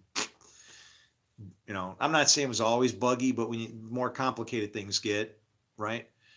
Anyway, so I show him this hub design, and he goes, no. He goes, oh, fuck, that'd be a nightmare. And I go, no, dude. I go, be easy. I go, it's just aluminum. We're cutting with carbide tools, man. It's like butter, when you make the chips and cake, not hard at all. And he's worth it to him. And I'm like, it was worth it to me because I ride a bike. I know how it works when you can shave, if you can shave off, 380 grams off a set of hubs or something, hey man, that counts, right? Especially if you're like because you could make those hubs actually for any bike. Don't have to be for mountain bikes, but any bike. And He didn't want to do it. Well, there was a guy standing behind me named Jim. And Jim goes, he goes, that's a great idea. And I didn't know he was standing behind me. And I turned around. And just as I turned around, he like did an about face and like walked off, right? And I think he got in trouble for leaving work or something, but he disappeared. Well, then he worked there for a little bit, but he's kind of doing some shit on his own. Well, guess what? He starts building the hub that I was talking about. And then what happens is the boss finds out and fires him for conflict of interest. And he's like, well, fine. So he goes to another company. This company's called Lockfast. They make all the aircraft fasteners, you know, when you got those little avionics panels and shit like that. They make all the drop panels locks for that. And you see them on everything, helicopters, whatever. They're little snap lock thing.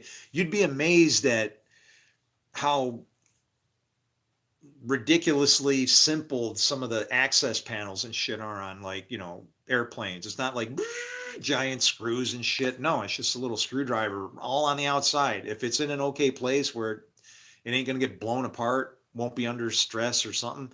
Yeah, it's just a little screwdriver thing. Well, that was this company. The guy had buku money. Buku money. And guess what happens?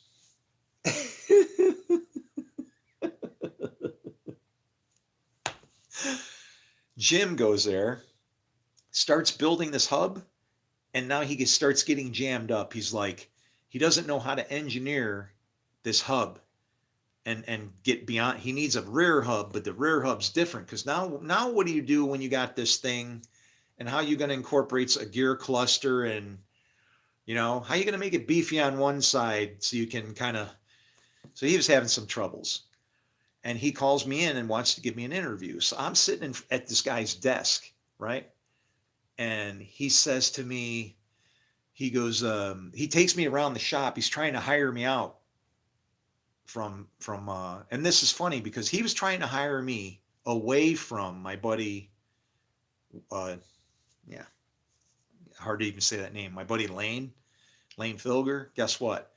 Lane Filger eventually wound up firing me when I was in court over a friend's vehicular manslaughter case. He said I was home drinking and because of my wife, and I had a what do you call it? I was not an alibi subpoena. So it's like, you know, he would have gotten a lot of trouble if I would have fought that or whatever. So I just walked away. Man, I've been shit on left and right, haven't I? But anyway, he trying to hire me off, and I'm sitting there and I'm just looking around. I see all these hubs being built, and this shop for that year, like in 90, that would have been like 91, 90 and 91 maybe. Wow, man, the guy had plasma cutters and shit and I mean, if you were a machinist and wanted to make stuff, you went in there and you just went like, you know, imagine like Homer Simpson drooling and shit, right? Like, oh, it was like that. It was like, you were just felt like you're going to be God, and you could make anything that you wanted. And I was just like, I was getting a high. I mean, it was like, wow. And then all of a sudden I started looking and I saw the things, and you know what pissed me off? When he said he wanted to double my salary. Cause I think I was making $14 an hour, and he goes, I'll give you $28 an hour. And most people would have grabbed that. And I got pissed off, and I said, you know what? Jim knows that this is my idea, and you're over here, and now you only need me for the. I started screaming about it, and the guy, he went like this. He went, I could see fear in him, and he's like, oh shit. And you know what happened? He's looking at Jim and going, you little bastard. This ain't your idea. You stole it from somebody and you bring it to my shop. Oh, you don't mess with Mr. Lockfast, because Mr. Lockfast will work fast and whoop your ass real fast. So guess what happened to Jimmy? Well, you can make money, but you also have to fess up at tax time. And so what Mr. Lockfast did was, he knew the product was good. And after, when the argument started, here's what at the end of it, here's what I said. I go, no. I go, you don't, I could see he was in fear. And I look at him, I go, oh, you got nothing to worry about. I could see it in his face. He was where I go, you got nothing to worry about. I go, that's with him. I go, I know people get what they got coming. I go, I'm not going to try and prove anything. I don't never seek revenge, and it always turns out worse and on the person than you could ever imagine. So guess what happens? Lockfast guy, he stocks all the shelves with all his parts, and then comes tax time. He goes to Jimmy and goes, Jim, I got to write off all that stuff there, so I need money for taxes for this. And he needed money from Jim that Jim didn't have. So he defaulted on the thing, and Lockfast took the whole bag of wax, took it all. So Lockfast probably wound up with whatever Jim had and probably patented it and whatever happened. So if you ever saw Bugle ended hubs come out after 1990, could have been from me. I don't know. But anyway, but here's what happened with Jim. The last I heard about him, it's not funny. I don't wish bad on people, but he got ousted out, and then because he was all upside down and had seen glory and then got yanked out from underneath him, the last I heard about him was he I didn't see it with my own eyes, but supposedly he had stolen a Monte Carlo SS, that was the car back then, and ran away to Mexico, like to kill himself or some shit. It's like, yeah, that probably lasted for about a week. He kicked his own ass for a little, and said, man, what the hell did I do? And it's like, I don't know, man. Don't think that just because you steal something from somebody and come back that they're going to be accepted, that you can give it back to them, like that, and they're going to be okay with it. I get upset. There's been more than once that I've been in that situation where somebody's tried to double my salary to get me to work or to stay, and it pisses me off. Like, I had one instance where somebody tried to get me to stay in a job, and I had been very wronged, and I was like, so suddenly I'm worth more to you, or is that so you can get somebody else while you're egging me along while it's convenient for you? But in the bottom line is, if you're really offering me that just because, then it means that I was worth it all along, and you've been screwing me for how long with my wages? Yeah. Where have you heard that before? You've changed my wages how many times? Remember what Jacob said? Yeah, we don't put up with that shit. I'll mark up all your sheep and claim them for myself. That's how I roll. And so what wound up happening over there, I forget. I quit that job. That was the only, I very hard to get me to quit. But what happened was it was, I showed up there. It was during Christmas time. It was a production company. Diamond engraving, rotary engraving, all that shit. Plus, it was a production company, did all kinds of things, right? Well, that was my department. And this guy's brother comes and works in there at night, and it's during Christmas, and you can work as many hours as you want. You're really, at times, you're just like dog ass tired. You're really beat. So I go home after working probably 32 hours straight, right? And it's like you go to the parking lot, you take a nap, you go back in, but it's Christmas time, you can bring home a lot of dough. So it's like what do they say when there's make hay when there's the sun shines or some shit? Anyway, that's a really old phrase. I'm not that old to even be saying that. That's like from the 40s or some shit.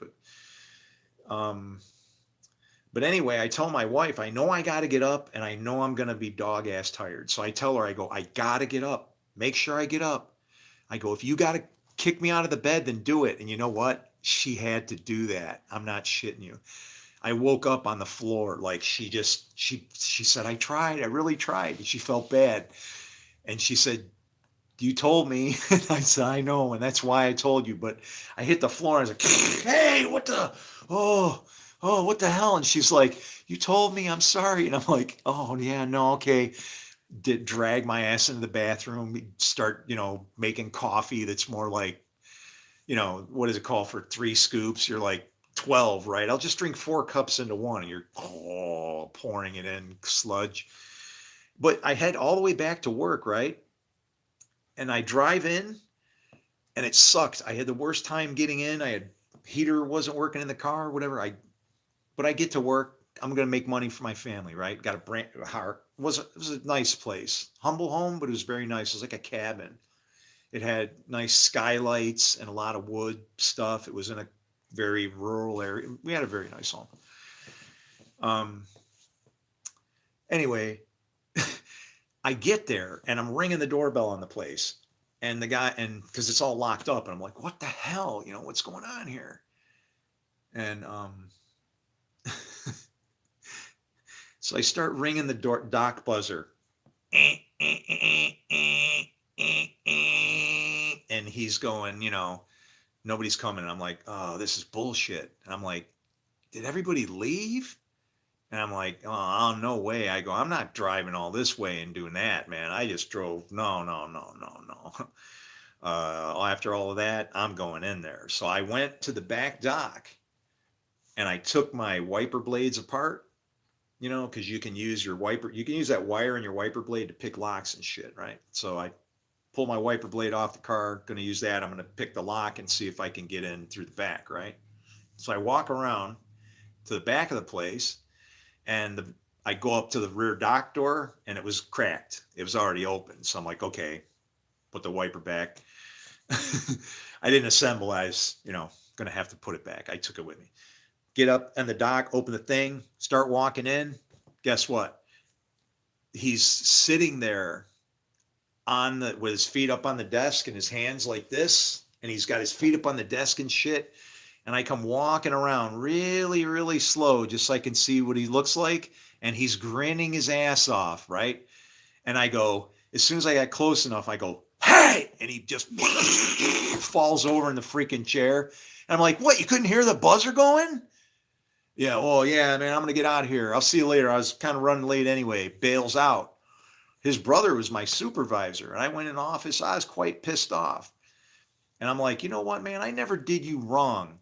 I got your company online. You didn't even know how to do the graphics to represent your web page so that your customers weren't ordering products that were all distorted or screwed up and shit. And I did that for you. I never did anything to you. And I got to deal with that shit. Well, maybe he heard this, or maybe whatever. Yeah, I'm like, couldn't hear the bell buzzer, huh? How many times? He said maybe it was a ballast going bad in the ceiling. And I go, a ballast? Yeah, I never heard a ballast go bad like this. Oh, yeah, I had all kinds of shit with that company. They stole my 401k. I can't even believe I stayed there after that. They went bankrupt, and they robbed our 401k. They knew what the hell they were doing, man. Every time when these companies break down, do you want to know what they do? When their financial people know they're going under, so they start buying shit on credit and make the company look good. And then guess what? There's already people wandering around ready to buy it before it goes under, figuring out how they can work this out. Hey, that guy looks familiar. Oh yeah, new company. That's the new owner. Well, how come he was here before we died, right? What the fuck's that all about?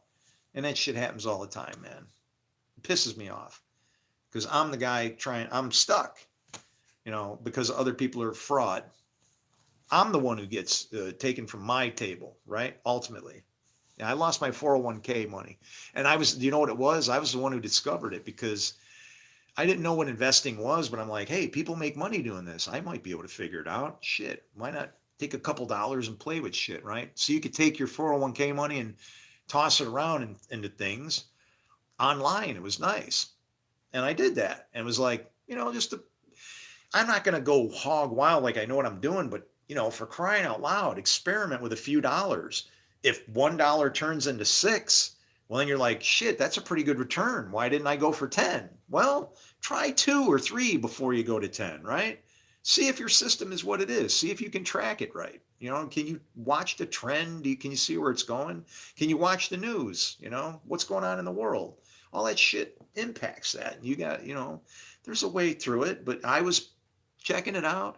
And all of a sudden I went in there and all my shit's gone. I'm like, wait a minute, what the hell's going on here? And there was no trades, there's nothing. And it was like, it wasn't like somebody got in and stole my money. It was the company took the money. And I'm like, hey, how come there's no money in here anymore? And then everybody was like, hey, there's no money in any of our accounts anymore. And you want to know what the guy's name was? Gene Wolfe. He was a wolf. Ah, shit. Great world we live in. I've seen the worst of the worst of people my whole life, man. All the way through. Just one ass and all the way. Just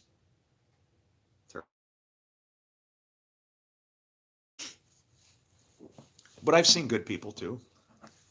When I left California after my girlfriend caused me to quit my company and leave because of my anger, I should have just, I overreacted, man. I was making six figures.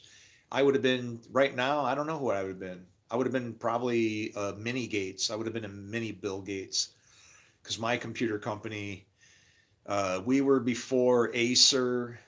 We were before, uh, was Gateway there yet?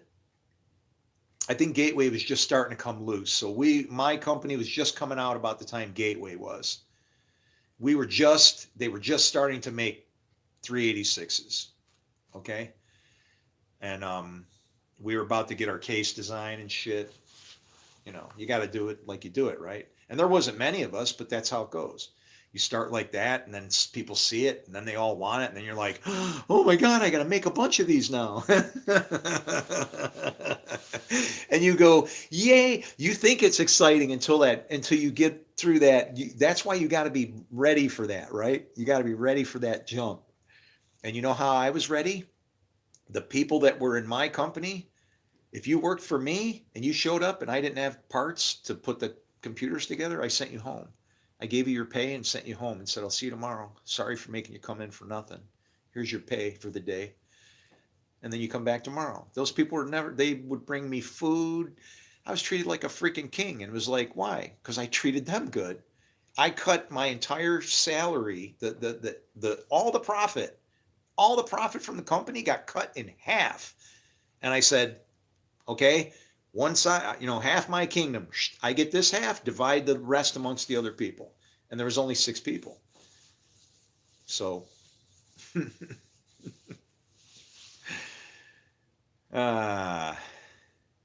the good old days. $75, 75, 25, 75.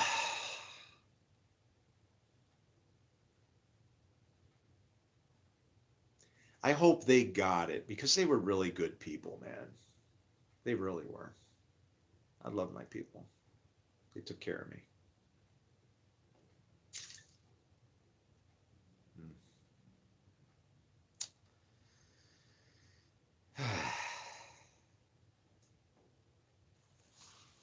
It's been a very exciting life for me.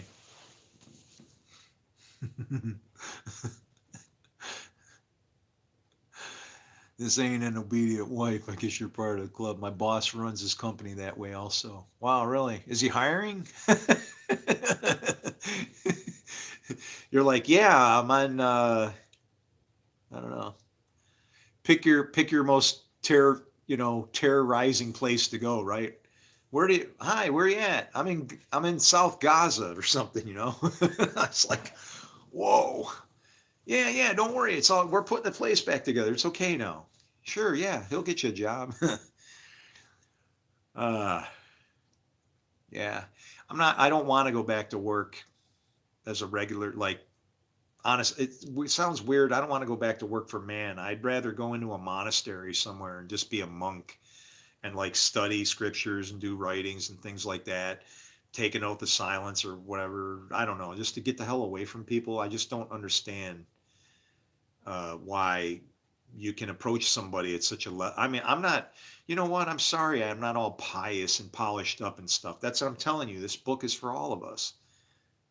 You know, I'm sorry. Uh, Believe it or not, our God loves each and every one of us. I can prove it because he created evil. And I'm not saying you're evil. It's just, it allows things to happen that shouldn't be able to happen. It's the thing. Evil has no rules. You can use it to make evil if you think it's just evil, but every action, what happens if you use evil for good? Do you know what happens? And you're like, no, then you just did good. And it's like, no, that's called rebellion against the father of lies. That's stealing from his mouth to put it in the other direction. That's a war between a father and a son. He wants you. You're saying, see you later, Hasatan. And I don't even, like I said, there's no devil. I don't subscribe to all that devil fight anymore. I know that if people think that they have a devil, the more you say that word, you're honoring it. It lives in you. It is you. Just leave it alone. It's what Paul warned us of, the doctrines of demons and devils. That's all I hear, when you talk about Satan this, Satan that, Satan's like, dude, you need to get some Jew on you because Satan's our friend. He works for us. Once you figure that out, then no more battle going on there, right? King David was a murderer, yet God gave him immense worldly power and kingship. Yeah, King David was rough, ain't it? That's so hard, man, because just what he did. Do you know much about the names? Like I pay attention to the names. So um like Bathsheba, it means daughter of an oath. Strange name, right? Daughter of an oath.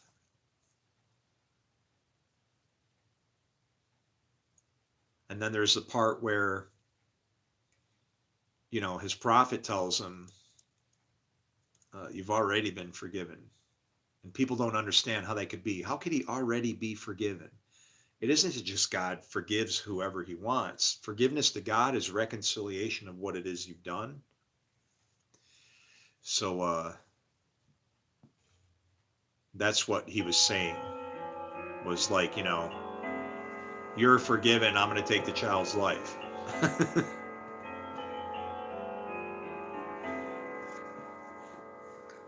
And it's just a sign or a mark to say it was a defunct relationship. Losing your firstborn is like, spiritually, your firstborn son from you. You only get one of those, right? That's all this stuff is written strange like that. I come to judge the quick and the dead. It's like, what does that mean, right? I'll come quickly. Behold, I come quickly.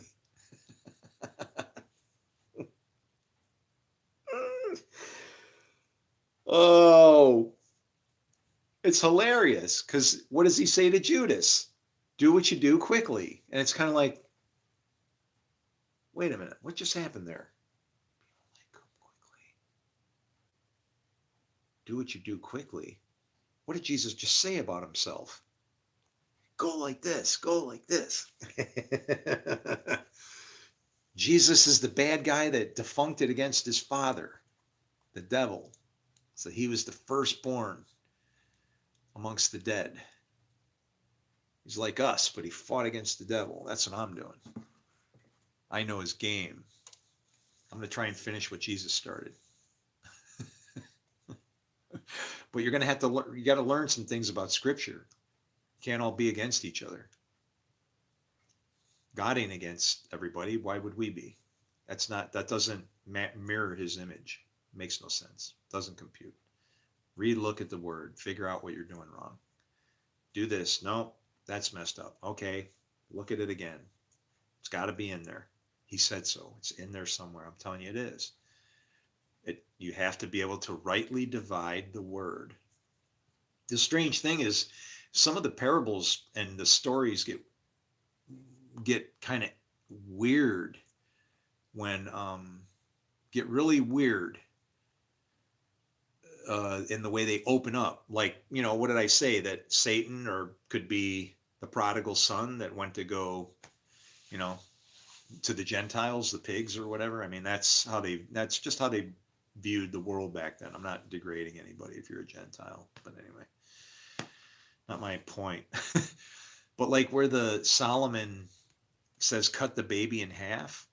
The funny thing is that they were sleeping. The women is almost like defecting on her own child. If it was like a law type situation, so one half of the law wouldn't get something because it was supposed to perish. The other side would because her son is going to live. It'd kind of be like Lady Wisdom's, when it says both of all of Lady Wisdom's children are vindicated, well, Lady Wisdom has two kinds of children, good ones and evil ones. The good ones live, the bad ones die. The bad ones die because their father family set up as Jezebel, father lies, the harlot. That's who they are. Okay. The other ones live because it's Father God, and who's our spiritual mothers, the Torah, Ruah, the spirit, Lady Wisdom. These are all personification of just referring to the wisdom which you seek God, right? But you're going in two directions. It's two different fathers. Winds up cutting the thing in half. So when it says, when Jesus said all of Lady Wisdom's children are vindicated, he's referring to whether you're good or evil, God's going to use you for whatever it is that you're used for. And so when Solomon said, cut the baby in half and give each mother a half, spiritually, that there's something there. And it's like, wow, it's perfect. It's like each mother would get a half. It's like, because that's what grace is. See, it's grace is enmity looked at from a different angle. Where enmity drives good and evil apart, grace causes it to go, I'm going to give you some leeway in between the two. It's like a buffer zone between the two. That's what grace is. But grace shouldn't be if there was perfection, right? Like God would like perfection. So anyway,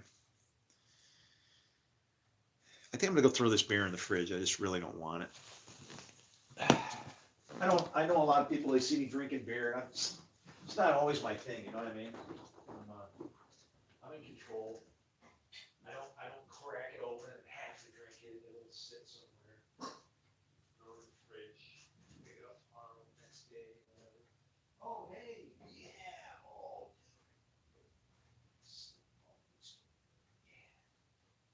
yeah. God, I forgot I bought me some moo. I got some milk, man.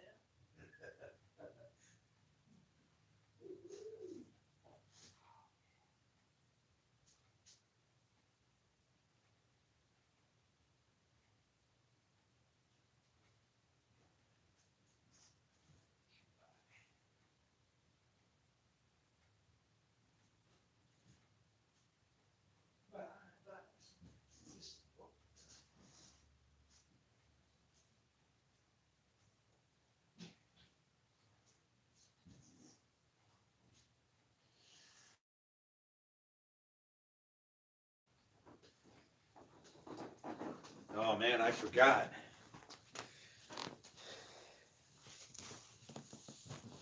I don't usually get to get milk, and I totally forgot, man. I got a gallon of milk sitting there.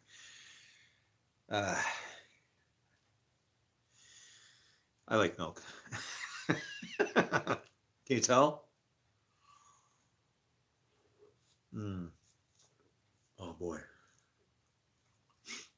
man, that's good. What I got to get rid of is these hairs. I remember coming back from Japan. It's a 17-hour flight. We landed, when we got back to where we were supposed to be, we landed 2 hours before we left. Flying in the other direction around the world, across the international date line.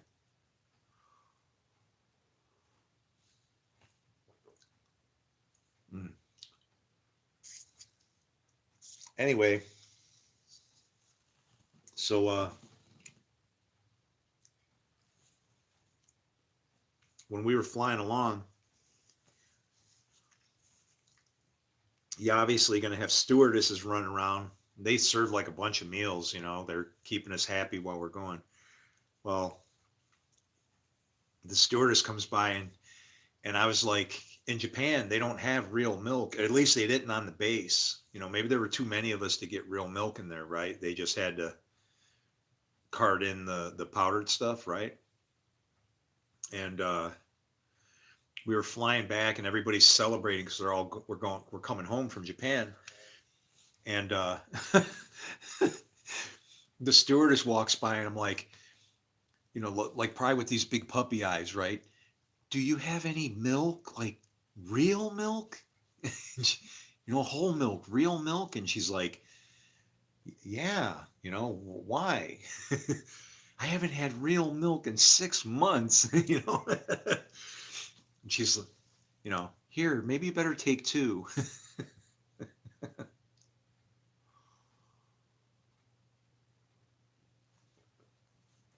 I don't drink at all. Yeah, I'll get to that. I'll get there. I drink because of this. I didn't start drinking until all this hit me again.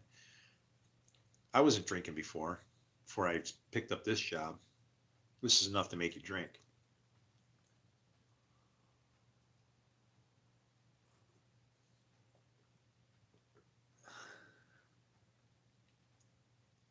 I know it's just waiting for his spirit to move. If it don't move, it ain't time.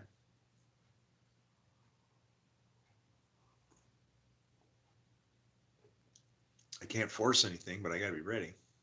If nothing else, I do have a lot of videos and a lot of teachings where I actually do teaching be helpful. So I'm sure my teachings or anything that I've tried to share and show should outlive me, through media if I die. But I'd rather I don't know. I'd feel a lot better, I guess, in my death. Now, if I knew you in the real world and you invited me for a beer, I'd drink one, but that's about it. Yeah. No, well, if I knew you didn't drink, or if I knew that, then I wouldn't. I mean, even if you drink one, why would I go have an iced tea or whatever? It's like, it's not like that. When I started getting into seeing more than the party part of it, well, then, yeah, then I started like making my own wine and stuff like that. But beer is just like a carbonated soda to me. There's nothing in it. I don't know. At least it's got some protein, carbohydrates and stuff.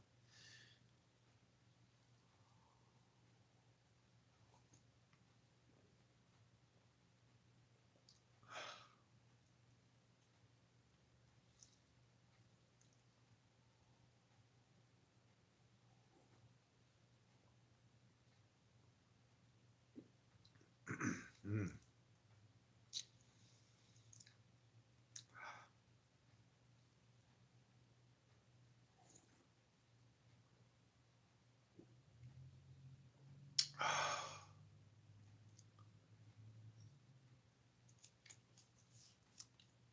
They can drink the milk from the cow in India, right?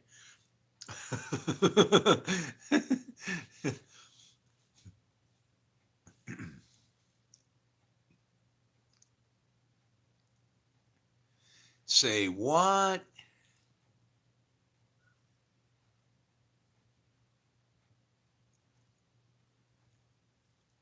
What the hell happened?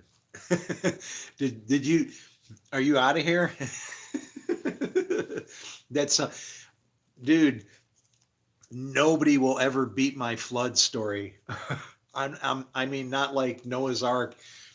These guys, there was a there was a leak on the roof, and it had there wasn't a leak on the roof. They had a how big was that water pipe? Damn, was it 8 inches? It might have been an 8 inch cast iron pipe coming in off the ceiling. If you want to Google this, I can show you the address. You'll see how big the facility is. If you look at 2200 Bussey Road, Busse, that was my facility. I ran that. It was a giant, huge facility. It was a collection agency, but all, we had all the shit, we had mainframes and data centers and all that crap, that's what I did. Don't anymore. Thank God. Y'all done took data to a new level. Can't even watch anything, even knowing if it's real anymore. What the hell?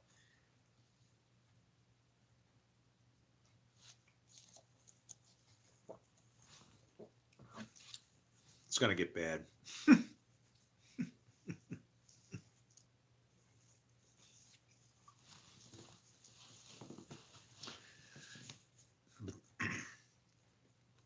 That was a lot of fun there.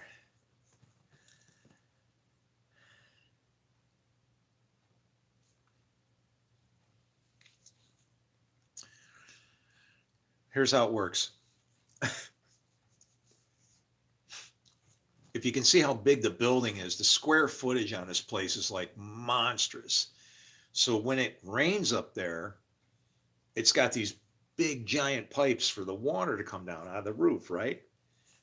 Um, they're trying to manage it to get into a flood system, not just some places like there's Walmart buildings where they'll pump it off the building and into the parking lot. It's pretty cool. It looks like if it's raining really good, it almost looks like they busted open a dam, like the release gates on a dam. Anyway, there's a little leak there. And these guys from some maintenance company come in and they're decide they're going to fix this leak. And I look and I go, hey, I'm like working and my computer's right here next to them, like 3 feet away. And I go, what are you guys doing? Oh, we're fixing the leak. And I go, did you look outside like at the weather? Oh yeah, no, we'll be done pretty quick. All right. So you know what I did? My CPU was sitting on the floor. Okay, right there. Now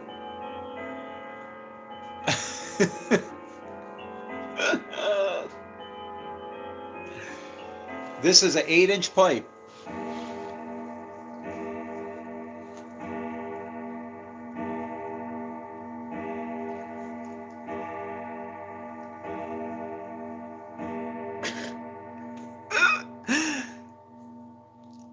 And I go, well, I'm going to get out of here.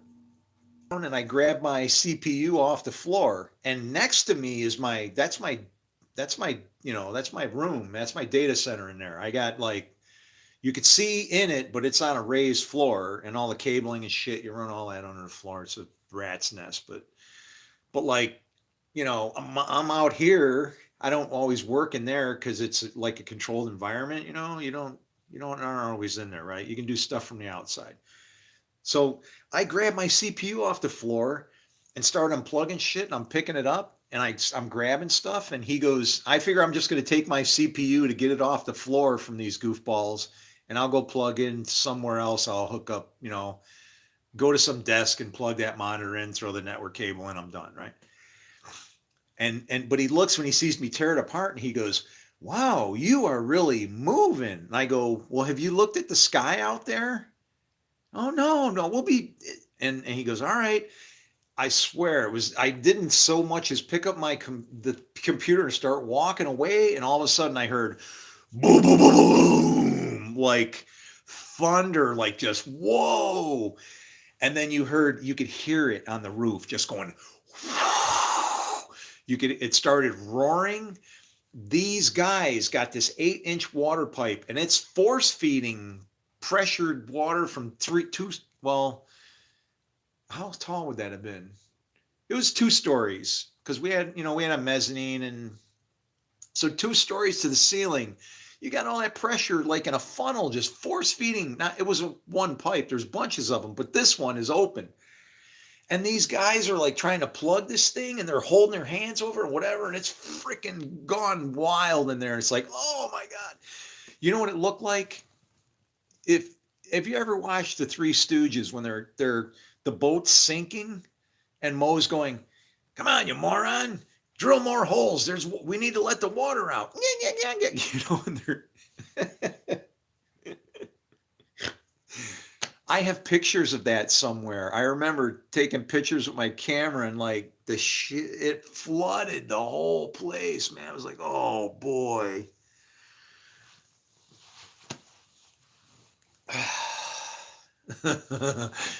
Yeah, it's okay to watch the sky. Sometimes,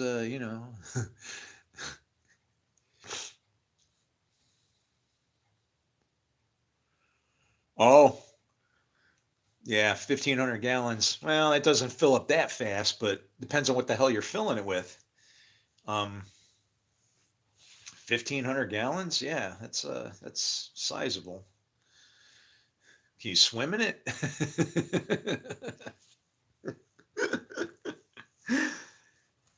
uh, what are you filling up for water or something? What do you do? Like, I was in the office and the tank is in the shop, but I wouldn't try. Why? I work at a nuclear facility.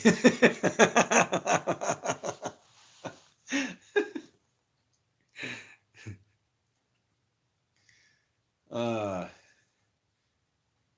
shit. I don't know. I seem to be getting the hungries. I should probably try to find something to eat around here.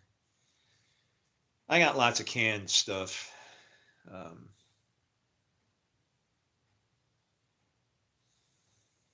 I just don't feel like making anything. It's easier to just starve. I just want to go home. Come on.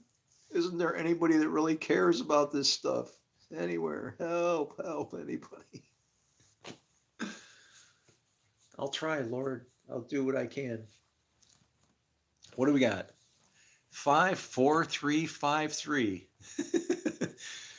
uh, it's always Isaiah. Isaiah 44:5. Let's do that one.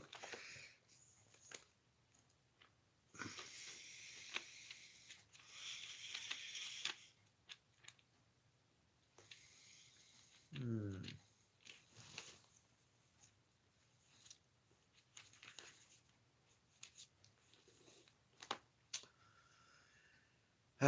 One day will one will say, "I belong to the Lord." Another will call himself by the name of Jacob. Still another will write on his hand, "The Lord's," and will take the name Israel. Talk about the mark in the hand. I never saw that. Could that be the mark in the hand?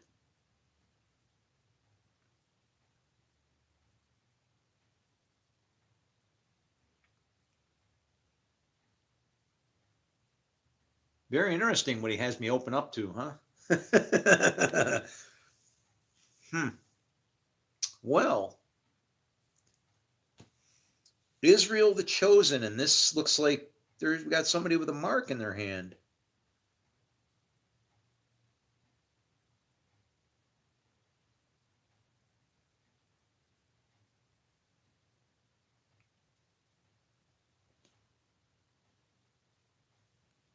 But now listen, O Jacob, my servant. And then when he mentions Jacob, that just means trouble right off the bat, man.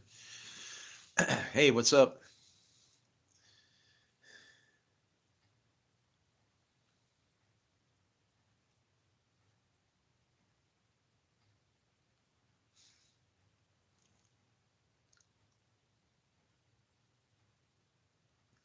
Oh, for the drilling? Are you a fracker? um, yeah. When it talks about Jacob, my servant, that's a suffering servant. Israel and Jacob's trouble turns you into Israel.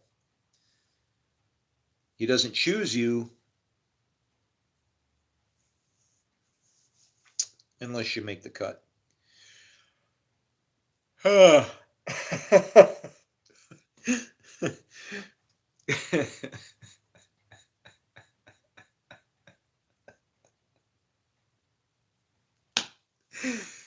Yeah, That, that'd be like a Jewish joke, wouldn't it? Yeah, yeah. I wanted it to be part of the Abrahamic covenant, but I couldn't make the cut.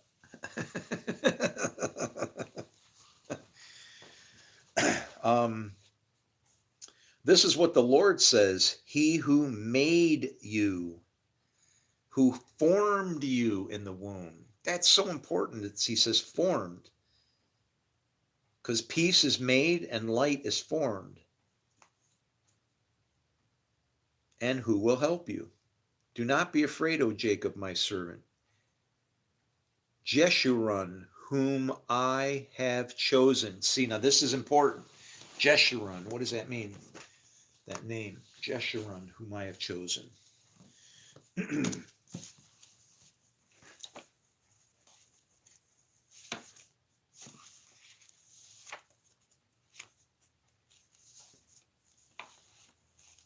Yeah, see, I don't need to. All I need is a clock to point me to numbers and verses, and I'll start exploring, figuring out more stuff. Let's see, Jeshurun, Jes, Jesh.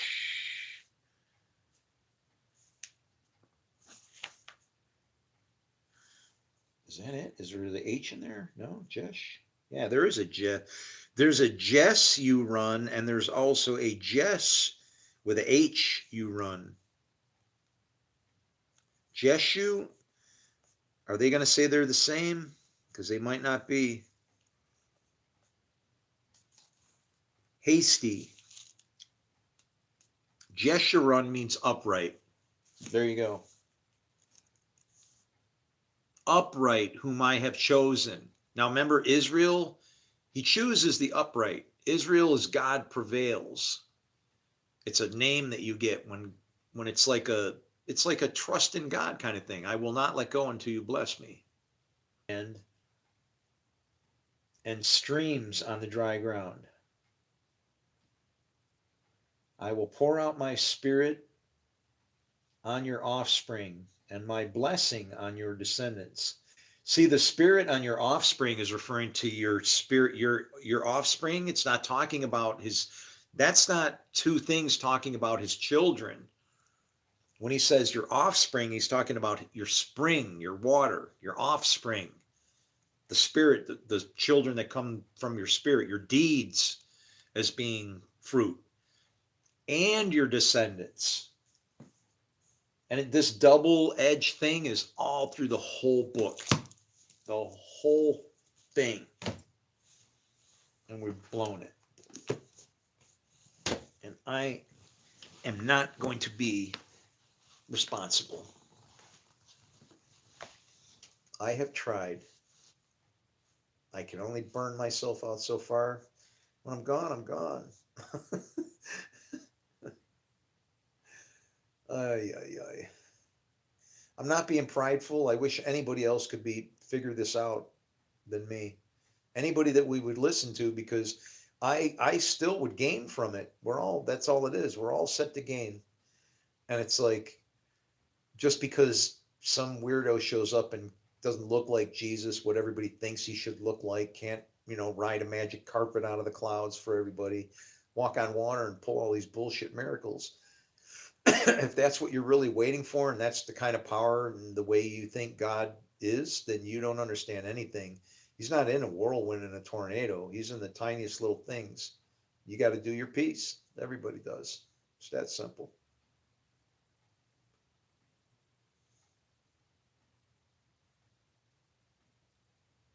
It's a simple love each other thing, And it's worked out for me. I don't know. I've had a good time when I've been a hero. Show up and somebody needs something, and it's cool when God does that. I like it, personally. It's like somebody needs something and you just happen to be there and able to help out. And it's like, wow, where'd you come from? I don't know. Who cares? God sent me.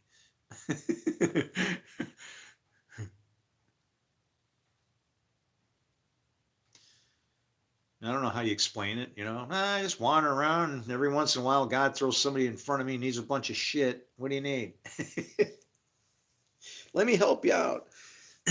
Crankshaft. That was a funny cartoon, man. He's a grumpy old man.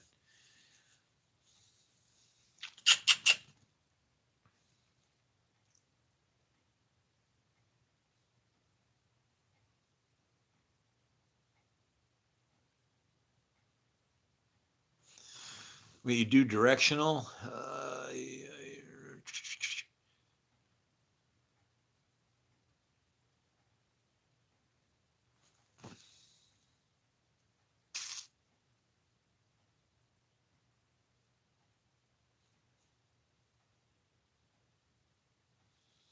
yeah.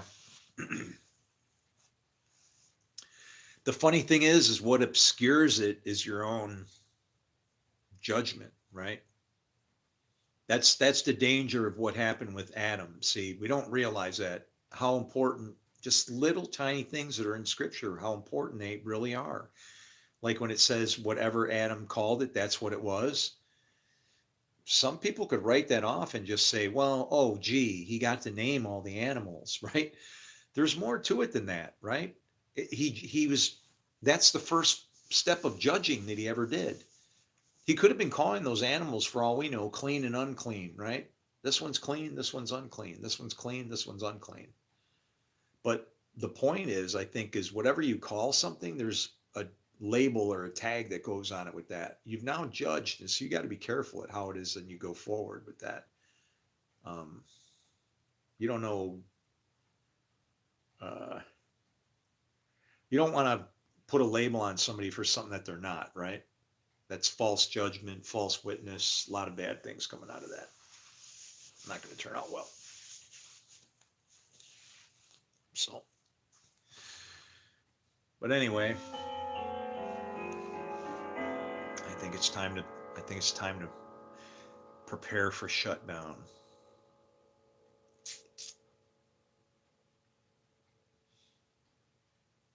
Yeah, and that's what causes problems, then, right?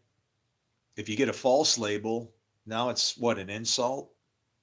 It breaks down in two different ways. The one person might be over it. They don't might not even care because they know it's not good, so they just avoid you then. But what happens if that person was to be of a benefit to you or something? You know, there's some reason for them to be around you in your life, and you judged them, shot them off, shut them down, run them off. I don't write anybody off. It's just a bad mode.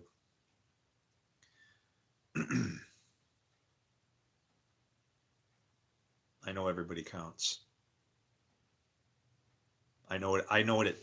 I know what it'll take to have somebody come to help us out. You have to like almost to agree to be nobody.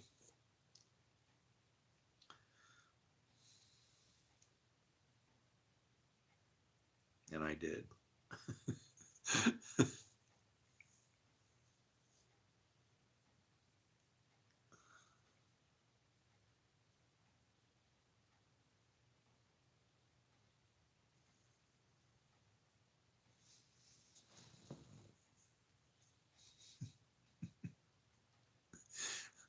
Do I like Venezuela? I like peace. I feel bad for this thing. It's like crazy. It's like, I'm sure what's really going on there is like a fear move, right? China's getting too close. Russia's getting too close. We better go in and take care of it now.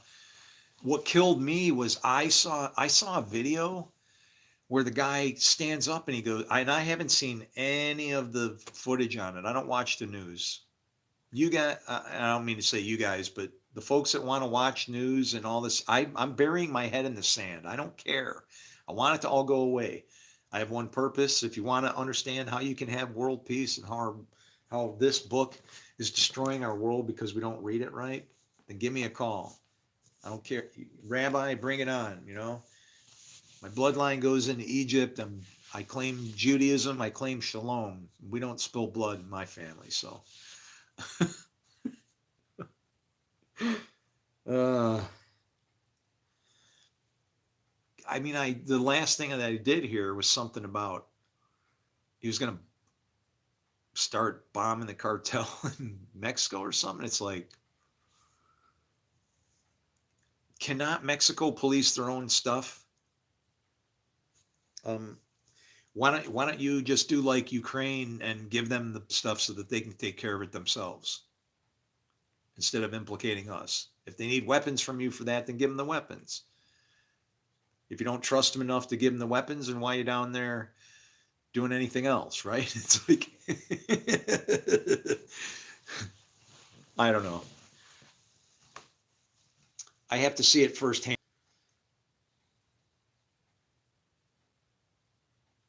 It's a mess. It's a double mess. People have been warned since the day one. However, evil is evil, and not all countries who had empires were evil. No. What? Jimi Hendrix, when the power of love overcomes love of power, the world will know peace. Hmm.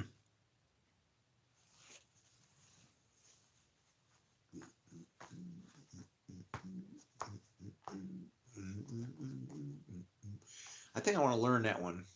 Foxy Lady. That would be a good one. It's got to be some kind of weird.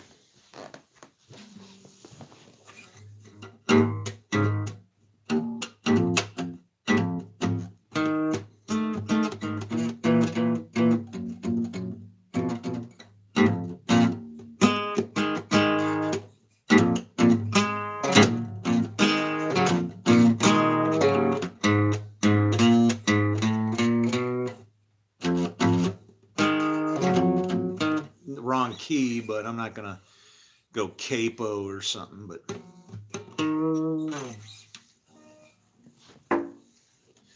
well, you think you're a cute little heartbreaker, Foxy.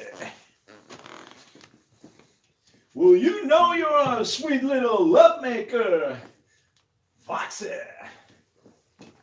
I wanna take you home. I won't do you no harm, no. You got to be all mine, Foxy Lady.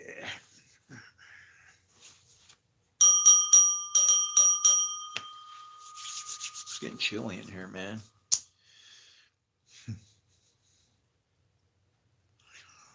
Yeah, we'll figure this mess out, man. It's just going to take time. It needs more tragedy. That's what it's going to take. You don't appreciate anything until you screw it up really good. So we'll get there. Let's keep going at it, right? All right, man.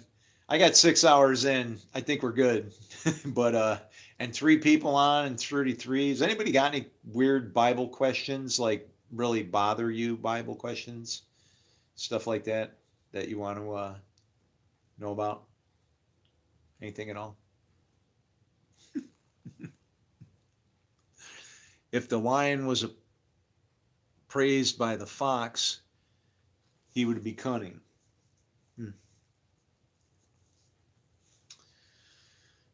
Well, the lion controls the foxes too, so. Out of the eater, something sweet. Out of the eater, something to eat.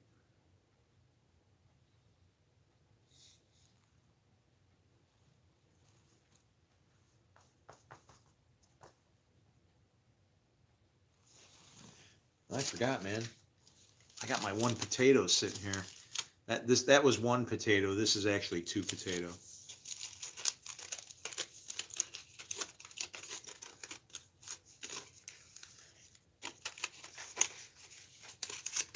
Yeah, that was 1 potato. This is 2 potato.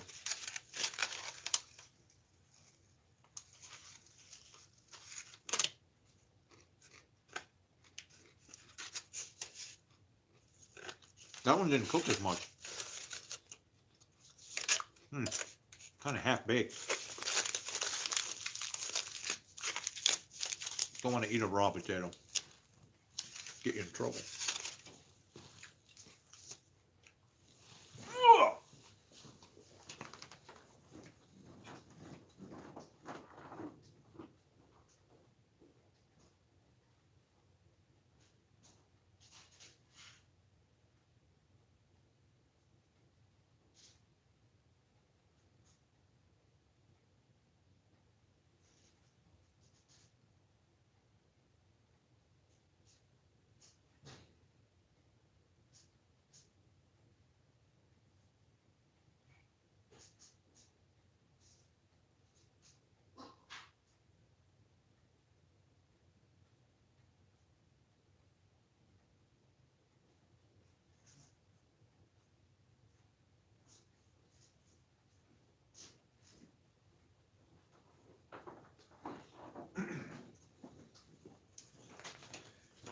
Uh,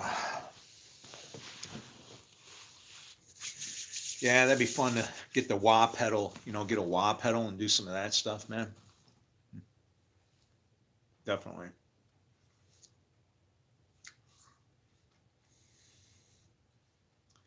I definitely have the beat.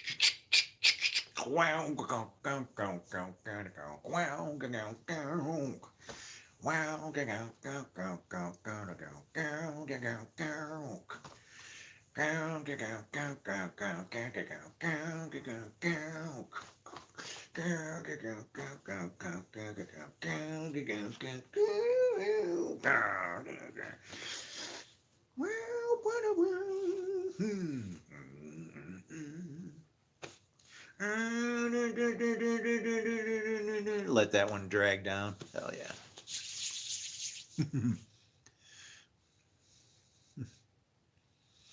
David.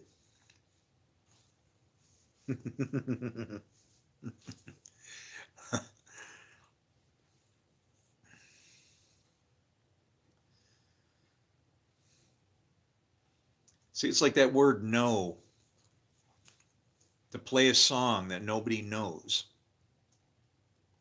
It sounds like it would make you think, like it's going to be a tragedy, right? Like an orchestra tuning up or something, a song that nobody knows, and it's like it's not what it's saying. It's a song that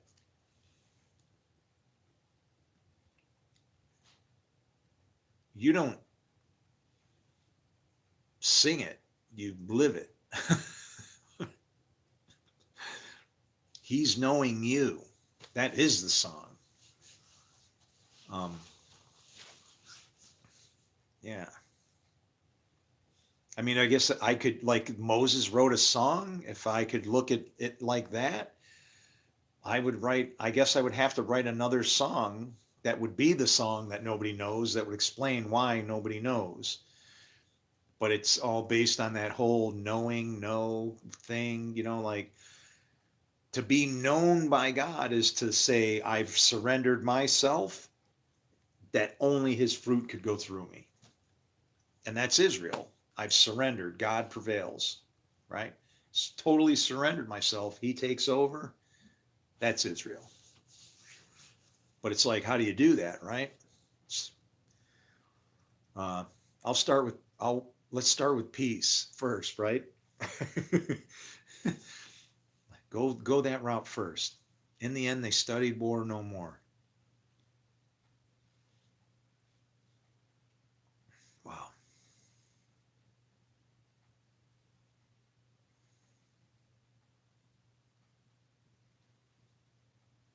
Hmm.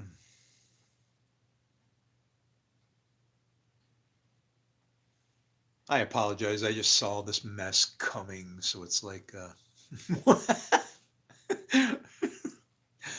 I I don't have one. Really, I don't know where you live, but yeah, they don't. We don't really. Yeah, I mean, potatoes are potatoes. If it's potato, potato, potato, potato, potato, then that's a Harley Davidson.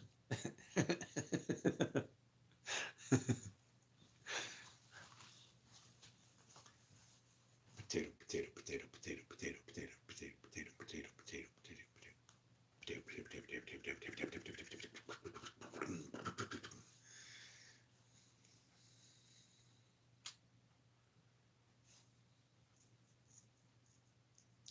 Yeah, it's crazy. A lot of people don't know that a Harley motor is actually originally made from like a motor or a motorcycle, like an airplane engine. They cut a they cut like a Wankel. I think it was a Wankel engine apart, right? A Wankel rotary engine they cut apart, and just took two cylinders off the thing, forged the crankshaft.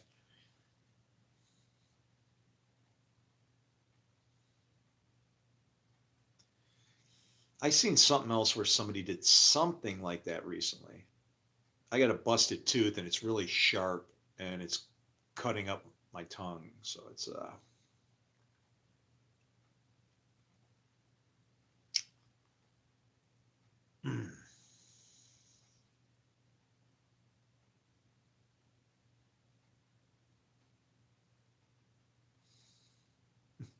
I got some busted teeth, is what I should say. Teeth, busted teeth. But it does say he broke the teeth of the lion, so.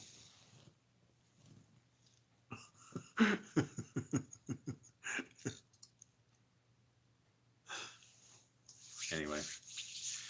Well, guys, I'm going to get on out of here. But thanks for stopping in. Again, if you know any theologians, pastors that want to discuss the theodicy that I have, it's not that hard. Um, also, along with that, the gap theory goes out the window. There is no gap. Um, creation story is, well, the Bible is the end of the last time and the beginning of this time, which will take us all the way out to the end of next time. Maybe they'll have different books for us next time or something, but that's why the end, you can know the end from the beginning. But when it says Elohim, when he began, it's saying when man took over. When man took over, he created the heavens and the earth. So like a lot of this stuff is our creating of what we think heaven and earth is. Now the earth is destroyed. Let there be light. And then the Lord moves in and starts to do what he does. So there you go. But if you know anybody, get them in touch with me, and like maybe we can, I don't know. I don't know what would happen. I'm telling you, we made a mistake. I mean, a bad one. Very bad. Somebody's got to do something about it. Not me. I want to bail. I love you guys. Shalom. Shalom.